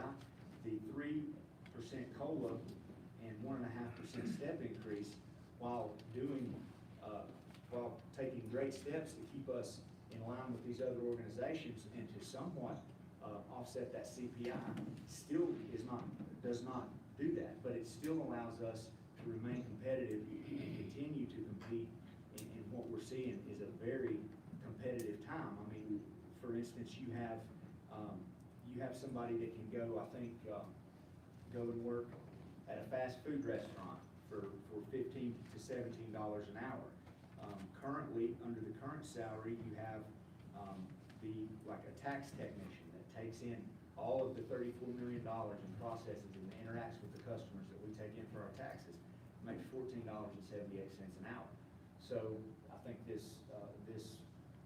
this level, the cost of living adjustment of 3% and 1.5% step increase is equal to about 40 cents an hour adjustment to salary. So you have to look across the board at the services we provide and just not only the competition that we're facing from public sector organizations, but when you have private sector organizations that can pay $50 an hour for somebody to do manual labor, $30 an hour for somebody to do manual labor, it makes it that much harder, especially for those able-bodied individuals that might be looking at another career option. So all these things, just as while the COVID-19 pandemic has created all these challenges, plus we're busier and we're demanding more. And so while we have these challenges, we've also been blessed with this budget to have the revenue to address these challenges. And this $1.1 million in this cost of living adjustment and step increase is, you know, I'm biased, but that's the best money we're spending in this budget. Because we're investing in our most valuable asset, and we're continuing. We're not going above and beyond. We're not asking for something out of line with what we're seeing. We're below what's being proposed everywhere, but it still allows us to continue to compete and to continue to retain high-quality employees. And I appreciate that, and that's your role. As I told you the other day up there, COVID really was everywhere. It tore the private sector apart. As I understand it, not one county employee lost any money income during COVID, right? Were there any cases of anybody in the public sector losing any money? Even if you had to quarantine, that sick leave was paid and you didn't take anything out of it. I mean, what I'm saying is, yes, I agree, we've got to have high quality employees. But when you say, hey, COVID's created all these issues, it created issues in the private sector too. I have a friend who lost their house, closed the restaurant they worked in. Their husband was construction, lost his, you know, I mean, there's sad cases out there. County employees didn't lose anything. Government employees didn't lose anything during COVID. Maybe some family members.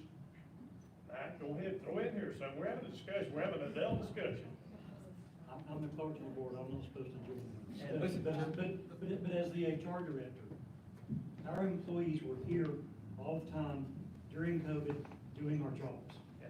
Let's please not lose sight of that. Oh, I'm not losing sight of that.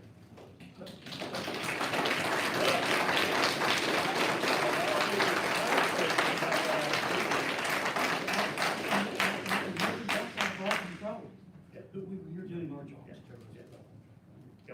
All right, so how did we get here? A couple of items that I think deserve attention. To John's point, you know, when I first joined this board a couple of years ago, I did have some animosity with the amount of funds going into fund balance, all right? As I mature on this board, you realize if they budgeted inappropriately, we were having to use our fund balance to balance our budget, how irresponsible would that be? So it's actually a compliment to conservative budgeting, although inflation is attacking all of us. But I've autopsied this thing for a month and a half. I've got a couple notes right here. You guys can, so Mr. Shields, Mr. Antoine, do you guys have anything you'd like to add? Let's vote. Well, let me make a proposal here. I want to add, or maybe make a budget item here, $181,465 from the contingency to appropriate to the Highlands project. Can I put that in there? Yep. Chairman, I'm trying to put this together to make everybody happy here. So if we remove the $873,000 in the soccer field, and we put $273,658 into contingency to fund some of John's requests for Highlands, we could take the other $500,000, put that back into, take it out of this budget. So just to clarify, out of the $873,658 for Highland Soccer, Yep. you're saying remove $500,000 Yes, ma'am. and then move $273,658 to contingency? Yes, ma'am. And I think that's a healthy balance. And, let's see.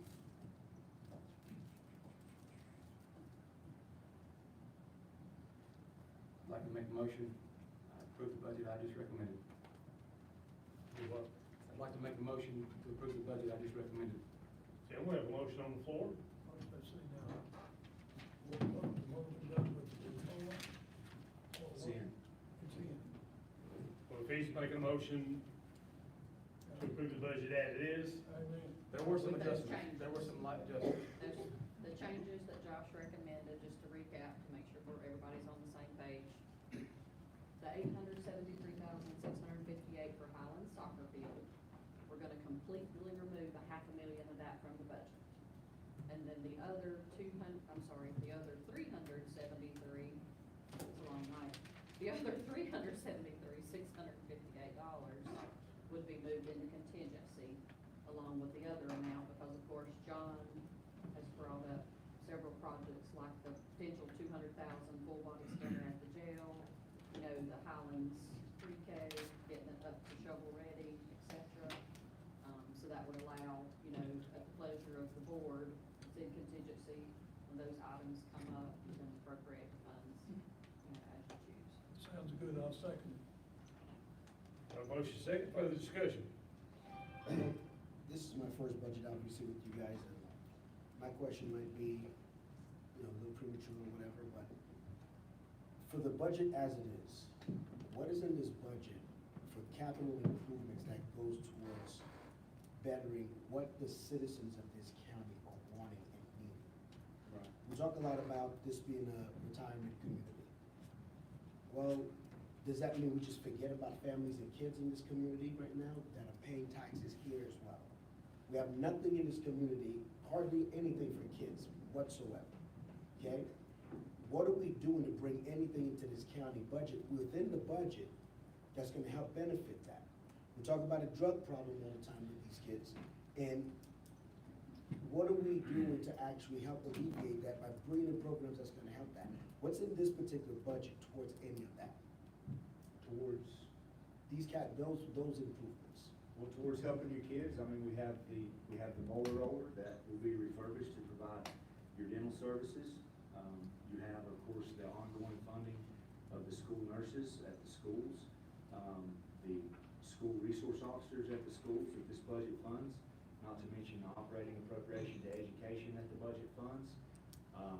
To help with kids and families, you have your Department of Social Services that this budget will fund, for the increase in Medicaid recipients that will be coming through, your health department that sees your families and children and conducts services with them, it will fund that health department. And really, you know, from your seniors, you're funding your senior services center. And as far as capital goes, this is the most capital that we've had in, the most capital ever. It's a increase in capital expenditures within this budget of 1.7 million over last year. And of course, that was in large part due to the interest on investment. But look, our IT, the replacement of the backbone of our infrastructure is going to allow us to, the public safety services, our GIS services, every service that we provide for children, for families, for everything is central to that replacement of that IT equipment out there. So senior services is part of that recreation for the seniors. Well, there is the proposal for the pickleball or to carry forward, we made in April, we approved the contract with McGill and Associates to do the master plan for the recreation park. Once that's complete, in anticipation of the pickleball court or phase of that project moving forward, there's $200,000 that is in that recreation park budget that could be ready to go. So we have that allocated for recreation for seniors, so we have allocated for the kids, for recreation. Can I add, Mr.? Sure. I feel like I know where you're going right here, I just wanna, I had on my budget notes here, how did we get here? This board, I imagine, or maybe the incentive is to bring a revenue neutral budget forward, which is essentially what the growth factor, the same funds they had last year.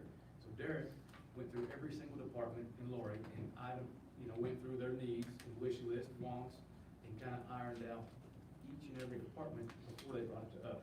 So I feel like there really isn't a lot of capital improvements in the budget because, with all due respect, it's not their job to request that. That's this board's role, and I feel like it's, not taken away from Derek or Lori, it's not their job to request that unless it's a need. So what I'm saying is they kind of bring forward a revenue neutral budget minus the COLA capital schools, and I feel like it's the discretion of this board. I'm not trying to overstep to say, look, I want to see a large improvement to the social services, and I don't think it's Derek's role, that's our role. If that helps clear anything up. And getting back to education and to the kids, capital expenditures related to education increased 9% in this budget. $2.1 million of this budget was originally allocated to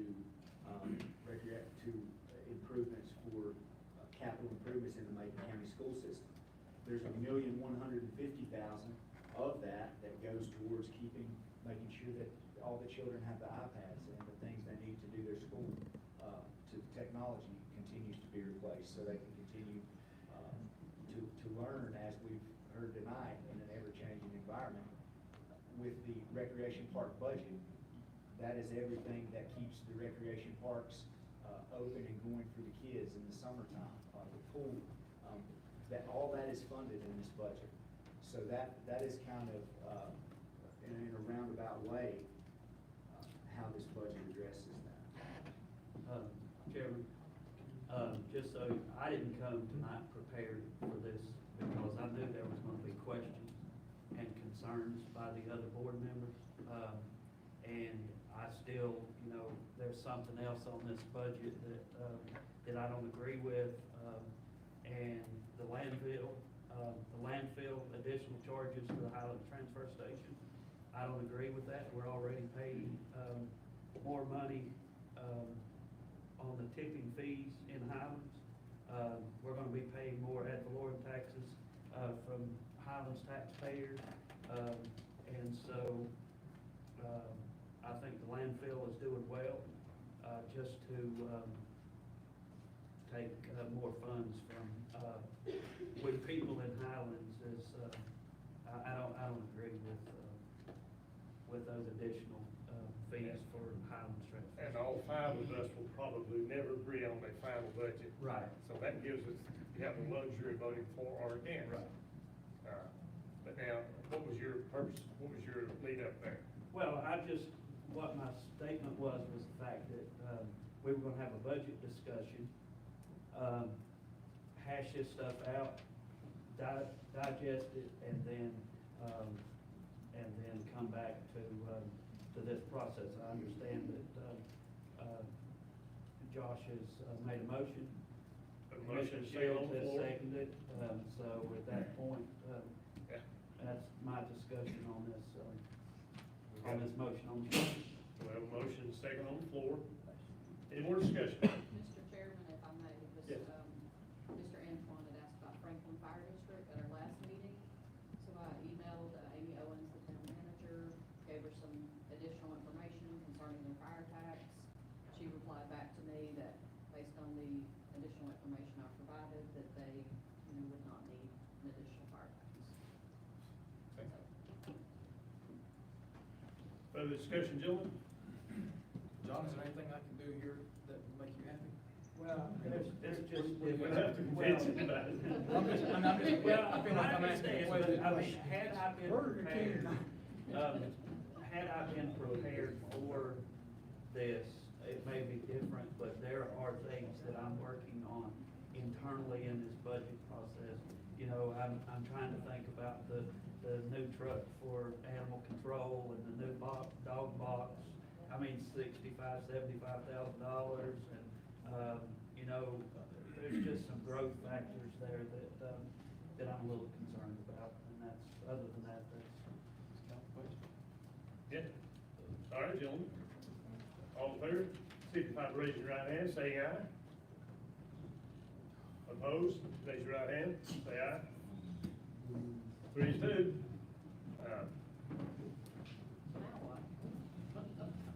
I guess we'll have another session. We're in a situation now where I mean, can you do it right now? No. Good right now? Make adjustments. Let's look at that one. What needs to be adjusted? I've When got- I'm asking because I want to know where the guys stand. So what can be adjusted? Well, we've got the drop dead date, according to Laura, I think it's the 13th. No, the 30th, well, The 20th. A week from today is my goal. When, The week from today, which is the 20th, would be my goal. Is her I just- goal. I don't wanna wait until the last minute, you know. to because let if it we balance do come out, up with but- some, these minor adjustments, she's got some, her and her staff have got to do some things, so, as it stands right now, we do not have a budget that's been approved, and we've got another item right here, it's 10 o'clock at night. All this is important. Do we consider the rest of the agenda here? We have to, it's published, and then schedule or At the end, I guess you could continue this meeting. until Continue later this date meeting until one of the to chosen- have another okay. budget work session, because that's, we've gotta have feedback from you guys, you know, and like Danny, to your point, asking about what's in there for, you know, for the kids, for the public.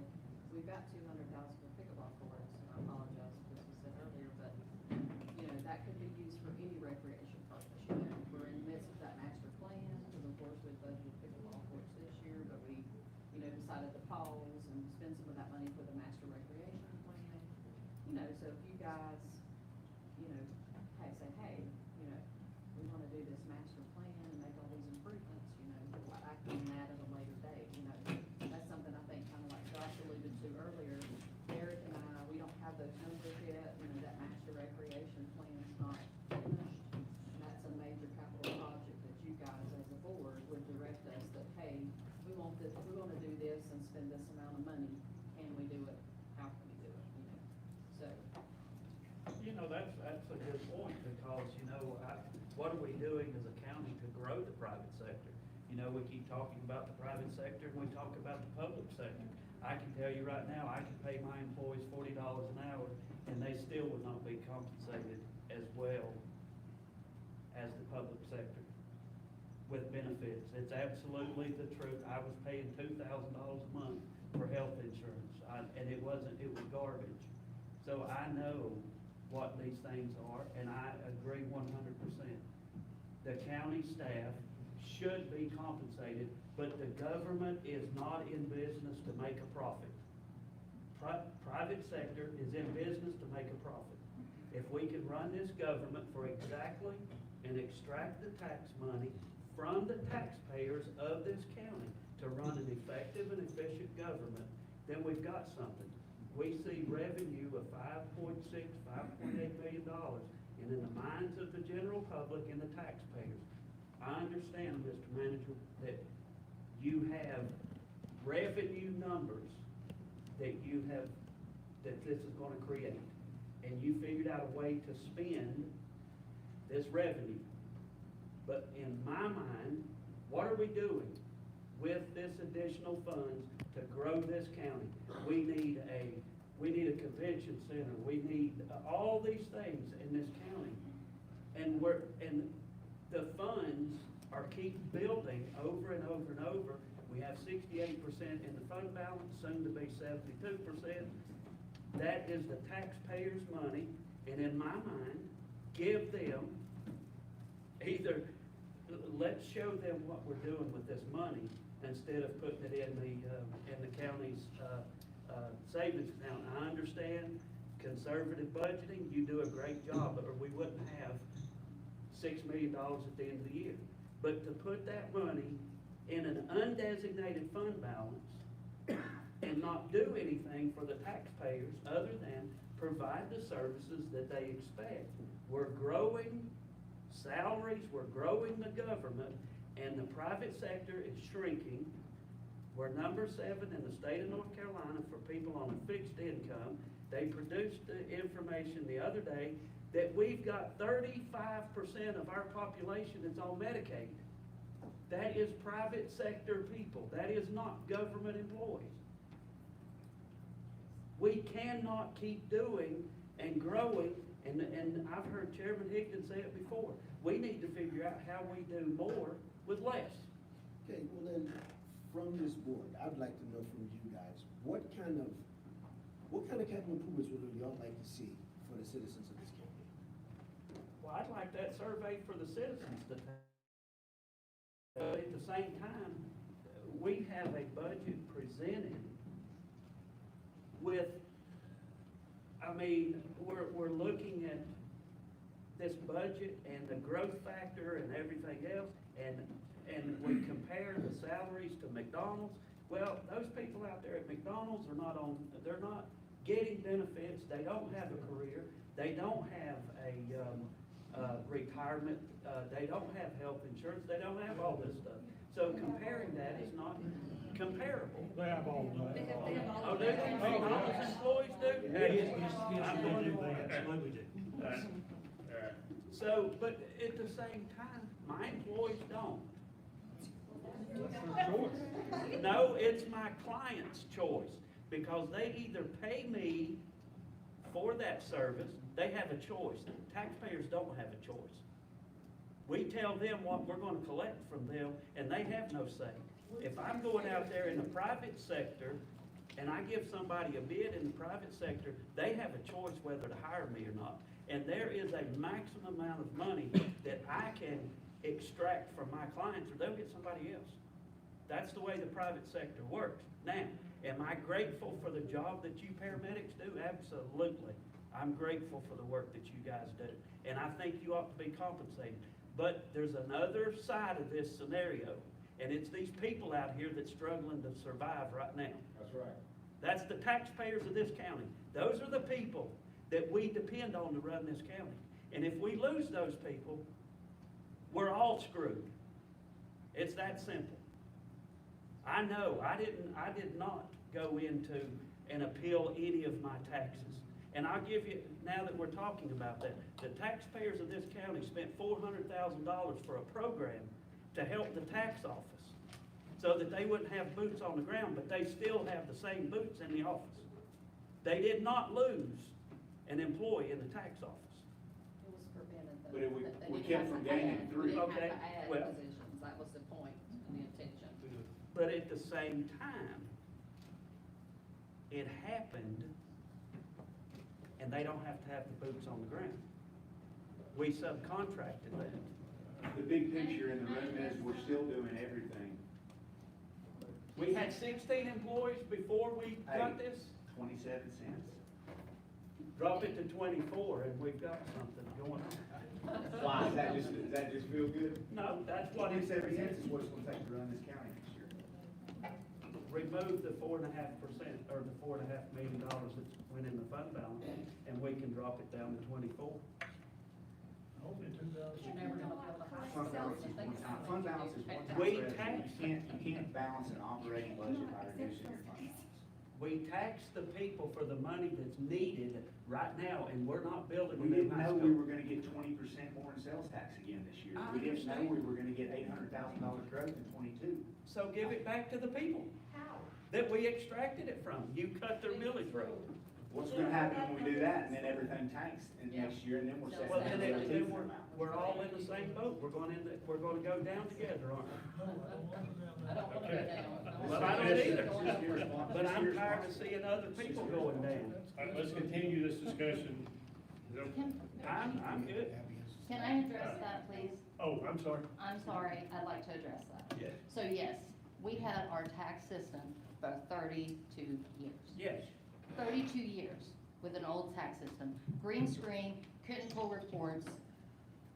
For the appeals this year, we couldn't, we could give you numbers right off the bat. The previous years, we could never do that. That software saves us time, it saves the taxpayers money, and yes, they don't have to have as many boots on the ground because of it, but yet we have more, we need more, because now we can see different problems, we can pull reports to say, okay, we have an issue in this Highlands neighborhood or this Nantahala neighborhood, and we can go visit that. Yes, we have pictometry too that we spent money on for lake areas, mountain areas, but you know what? Going out there and seeing those houses to see what we've done wrong, because it is the taxpayers' money. We don't want to have anything wrong. We want to be correct on all of those parcels, and that's why I encouraged everybody to appeal. So that but I have 3 appraisers for 44,000 parcels. When somebody calls me and I send them out the next day to go look at what they think is wrong during this appeal process, because we only had so much time, they were grateful for that, because they got good service, because I did have the guys go out and check things. Because we do have boots on the ground, but while we do have boots on the ground, we have to have people to run that software. So just because we took boots off the ground for certain things, those people are in our office using that new software, trying to make it easier, doing a better job, show that we are taxing you fairly and equitably. Do you understand what a reappraisal means? A reappraisal equalizes your taxes so that everybody is paying their portion of taxes. That is the purpose of a reappraisal. If you have a house, and we just saw this, and I had a presentation to give you. If we're taxing somebody in 2022 for $300,000 for a piece of land, and then in 23, that land sells for $1 million. If we hadn't reappraised that, and we didn't even get to the $1 million, if we didn't appraise that, somebody that was paying, that had a tax value of $100,000 that went up to $150,000 to $200,000 would be paying more taxes than that person, that percentage-wise, that we aren't taxing that $300,000 one. The amount of increase, they wouldn't have increased as much. That smaller person would increase more than the person that wasn't getting taxed. It's to equalize that. The person who bought that $1 million piece of property is gonna pay taxes on $300,000 if you don't do a reappraisal. It's to equalize all that, so that everybody pays their fair share. So, okay, Abby, so my neighbor came from Florida, and they bought their house for $600,000, and then automatically, when I got my assessment on my house, it was $590,000. And so that's the equalization that you're talking about, because. Why don't you come to my office and let me show you? Okay. Because I could do a presentation for everybody, so everybody knows. But we do mass appraisal. We don't go to every single property. So what goes into that is we look at every sale, and with our new software, it's a lot easier than it was before. We can look at all the sales, we can group them. I did that for a presentation upstairs, so I could show you what we do. So the age of a house makes a difference. The square footage of a house makes a difference. If you're brick, if you're log, I mean, and everything gets a base, and then you add per what everything is. Kevin Ford has been doing this for 30-some years. He comes up with the schedules. He knows what the sales look like. He can, and we take and group log home sales, brick home sales, square footage, and then you create a table that gives you the increase or decrease that is required for that schedule. So just because, I mean, so let's go look at your neighbors in your neighborhood. Let's go look at his house and look at your house. I did this for Derek this morning because Derek has a sale right next to his house. And we looked at it. Did you think that we were fair in what we did, Derek? Yes. I went over the land with them, I went over the square footage, I went over the age. The age is a huge factor in this. Okay, so. But to tell me that I don't have, the Department of Revenue will tell you, I'm supposed to have 7 appraisers, I have 3. We do with what we can. I've not asked for any more appraisers. You were on the board when I asked for the pictometry, and I said I wouldn't ask for any more. and I haven't. I've made do with what I have. We've used our new software to the best of our ability to do better and get better results. Okay, so these numbers that are used by people coming in and paying 4 times what something's worth are false COVID numbers. So as this trend, it's already known fact that real estate sales are going down. I just did a presentation, I just had a presentation upstairs that shows for Highlands City specifically that it is not going down. We are under the value for 23.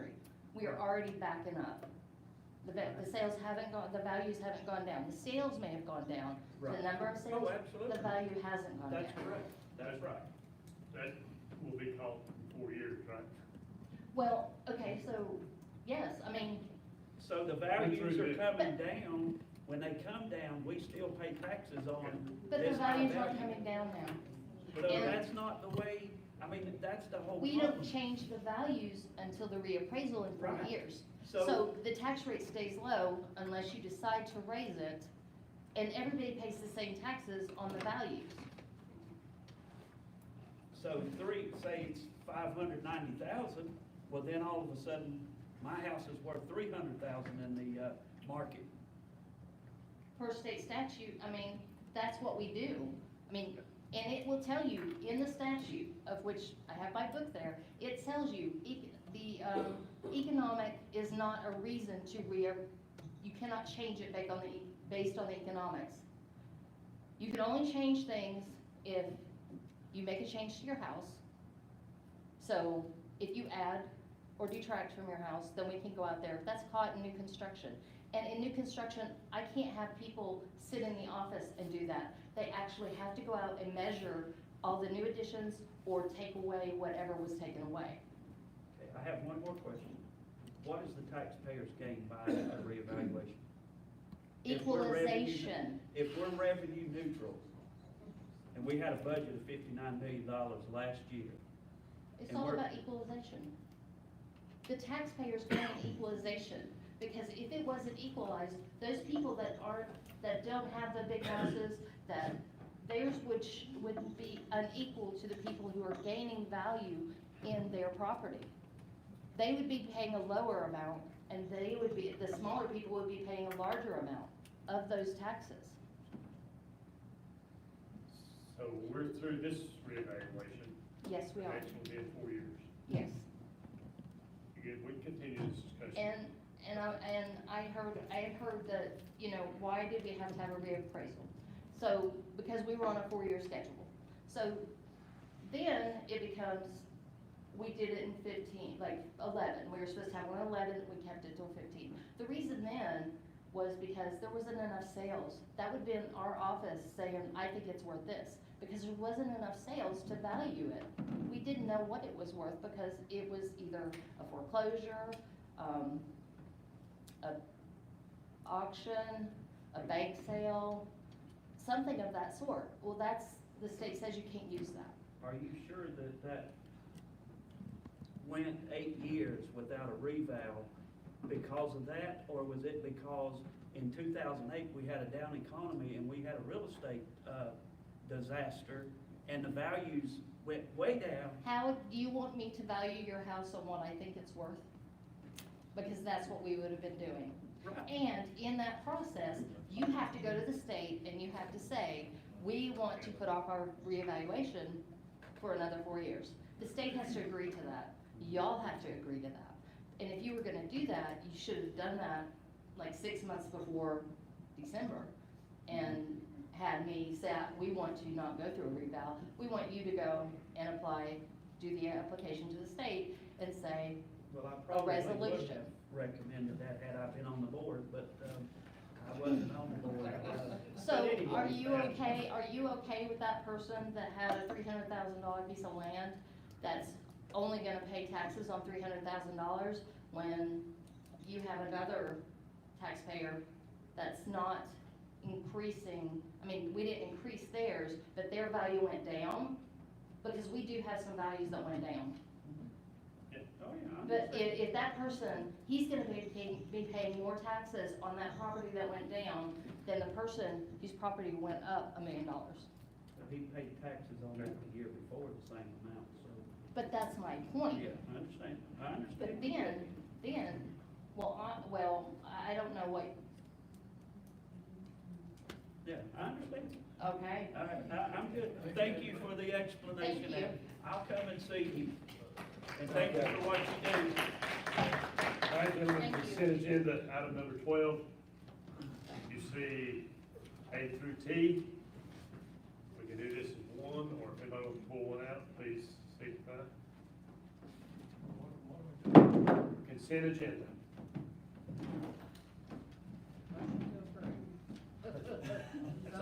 It's always Lori's statement. 10:30, let's go.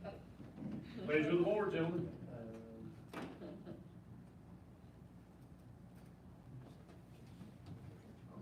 I'll make a motion to approve. I'll second that. Have a motion second. Any discussion? All in favor, signify by raising your right hand. Record reflect 5-0.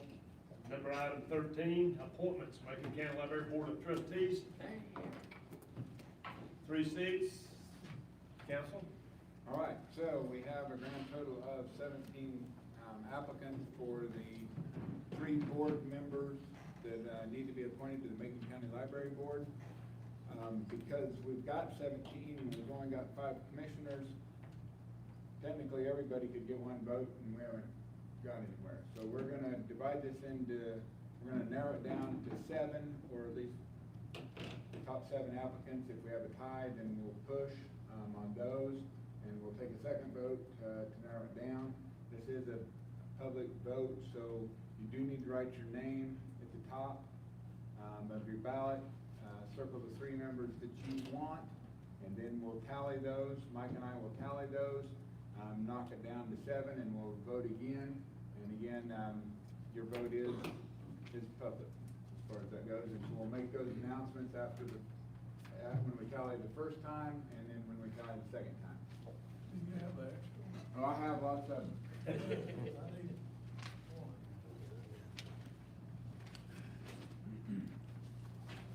Thank you, sir. Vote for 3, write your name at the top and vote for 3. The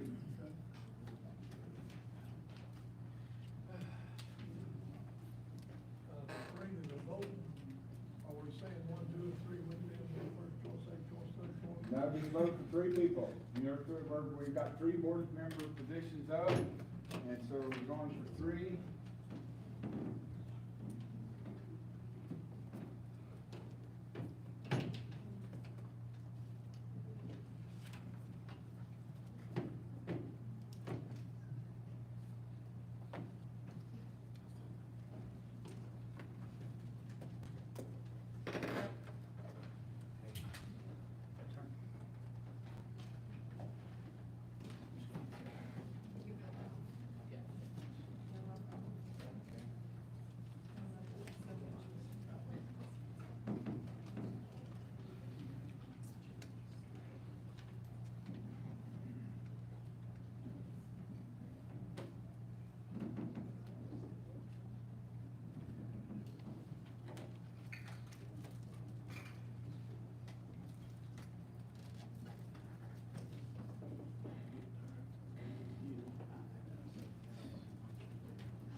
first vote, we've got Commissioner Sherrill voted Diane Caitlin, Jim Gaston, and Leah Gaston.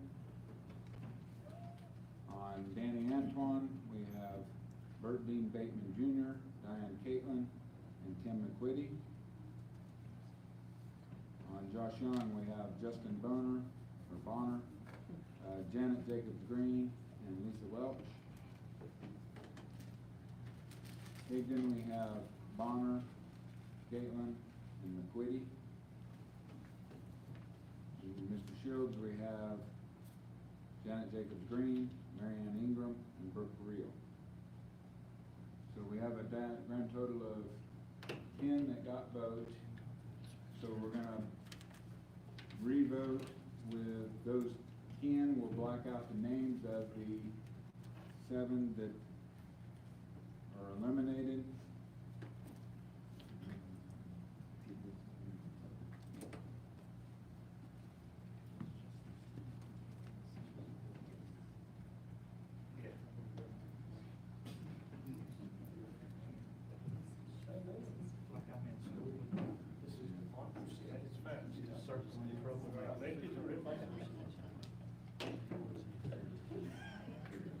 It is a constitutional.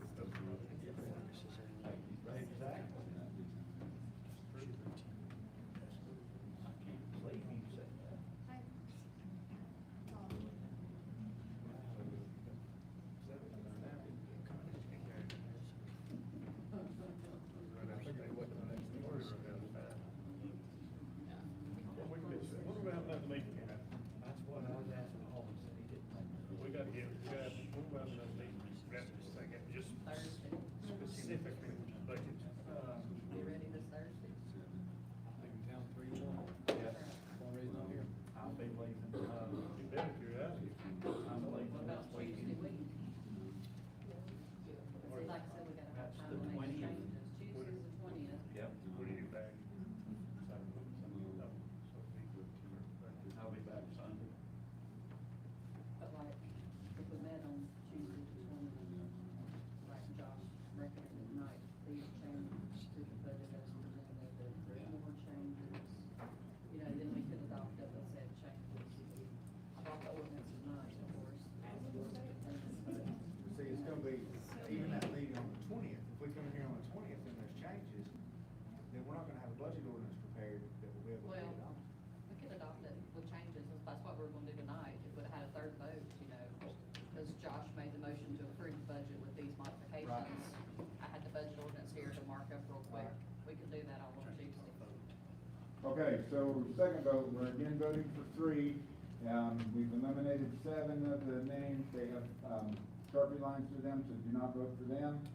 And we're only going for, we've only got 3 positions open. So if we still end up with a tie, then we'll take the top vote getter. Number 1 will, or 2, or whoever is not a tie is in. And if there's a tie, we'll try to vote again. See if we can keep narrowing it down. Let's do it. All right. Get her done. All right, so don't forget to put your name at the top. Oh, it's a good one. That's excellent.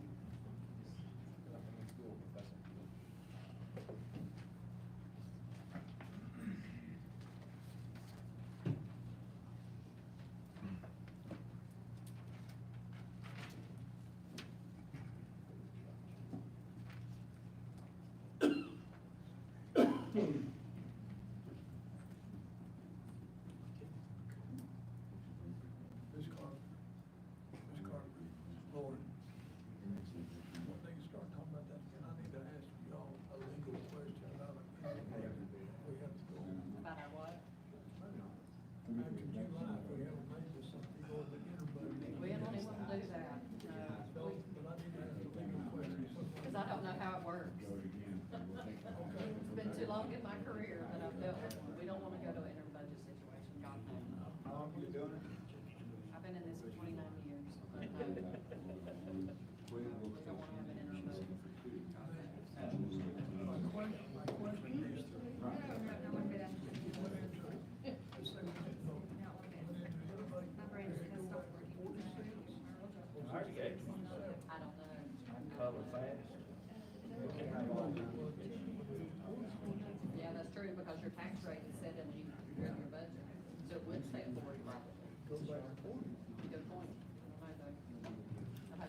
My guess is that our vote's the same, in which case it'll be the process that we described, where the top vote getters are in, and then we'll vote just on the ones that are for second, third.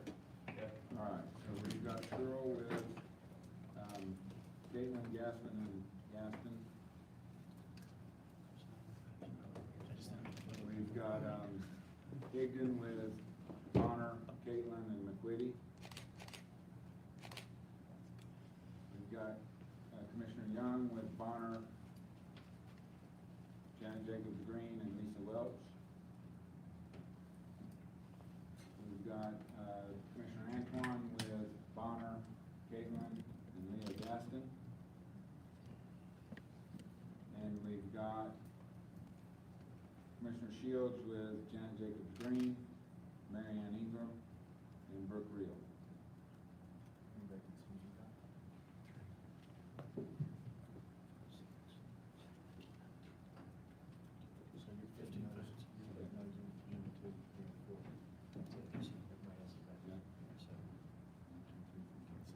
Okay, we've got one and two.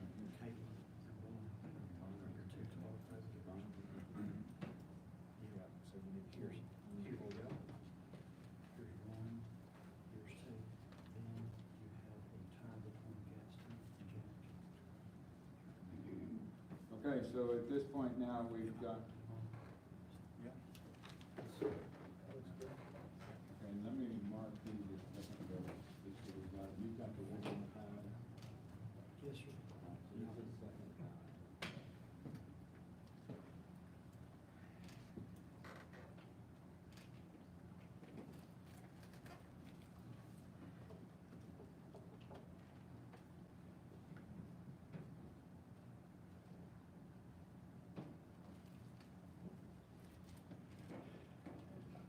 John, you said that out of those percentage of the people who are on Medicaid in Macon County, those are private sector people, if you make $15.80 an hour as a county employee with a single mom and 2 kids, your kids are on Medicaid. So it's not just private sector, it's county employees are on Medicaid too. And a lot of county employees have second jobs. Because they don't make enough. Correct, so it's not just private sector, it's public sector on Medicaid as well. I had three jobs for about 12 years. And then you woke up from your nap. Okay, so we have the first two, and that is Diane Catlin and Justin Bonner.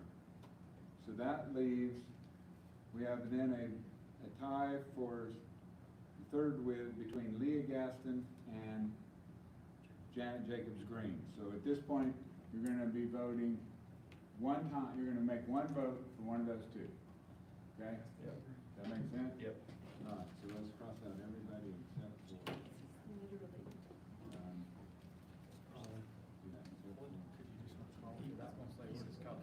Yeah, just call it out. yeah, all right. Liaison, Unless you need a paper trail. Yeah, let's just go ahead and do the paper trail since we got it going. Let's do, okay, so you've got your choice. We're just gonna mark those two. So though you're voting for one or two, that's all you've got.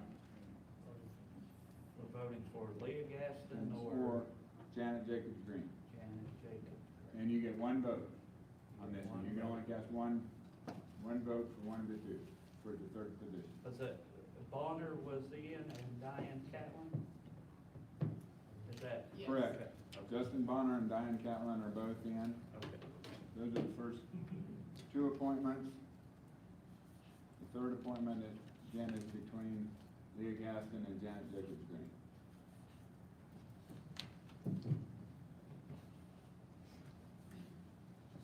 Need some exercise right there. Attorney. Check that number on file. All right, you're voting for one. Okay.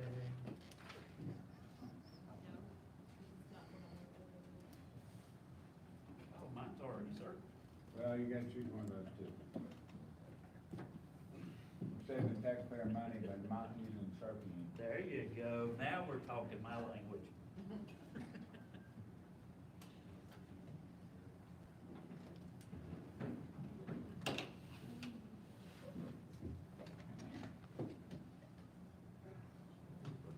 Yep, put your name at the top and. Just first put a one- check mark by one of them or something, that don't matter.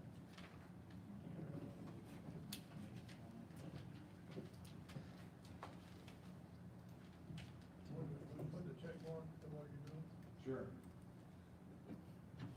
All right. So, we have Commissioner Higdon, Leah Gaston. We have Commissioner Sherrill, Leah Gaston.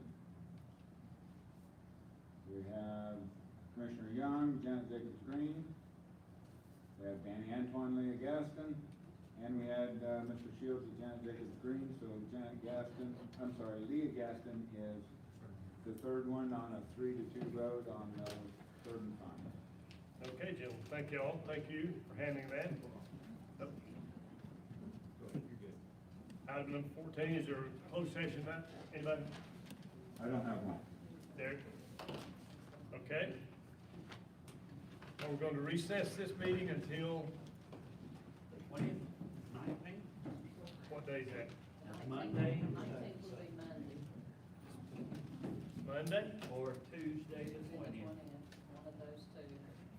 Trying to get Chairman, this thing buttoned up. Can I ask Eric a question? Sure. On the same question we had a while ago. Lori didn't know, if something was to happen, we go into, after July 1, we go into the interim budget of last year. Is that the 40 cents on 100, or is that the 27? I have no idea.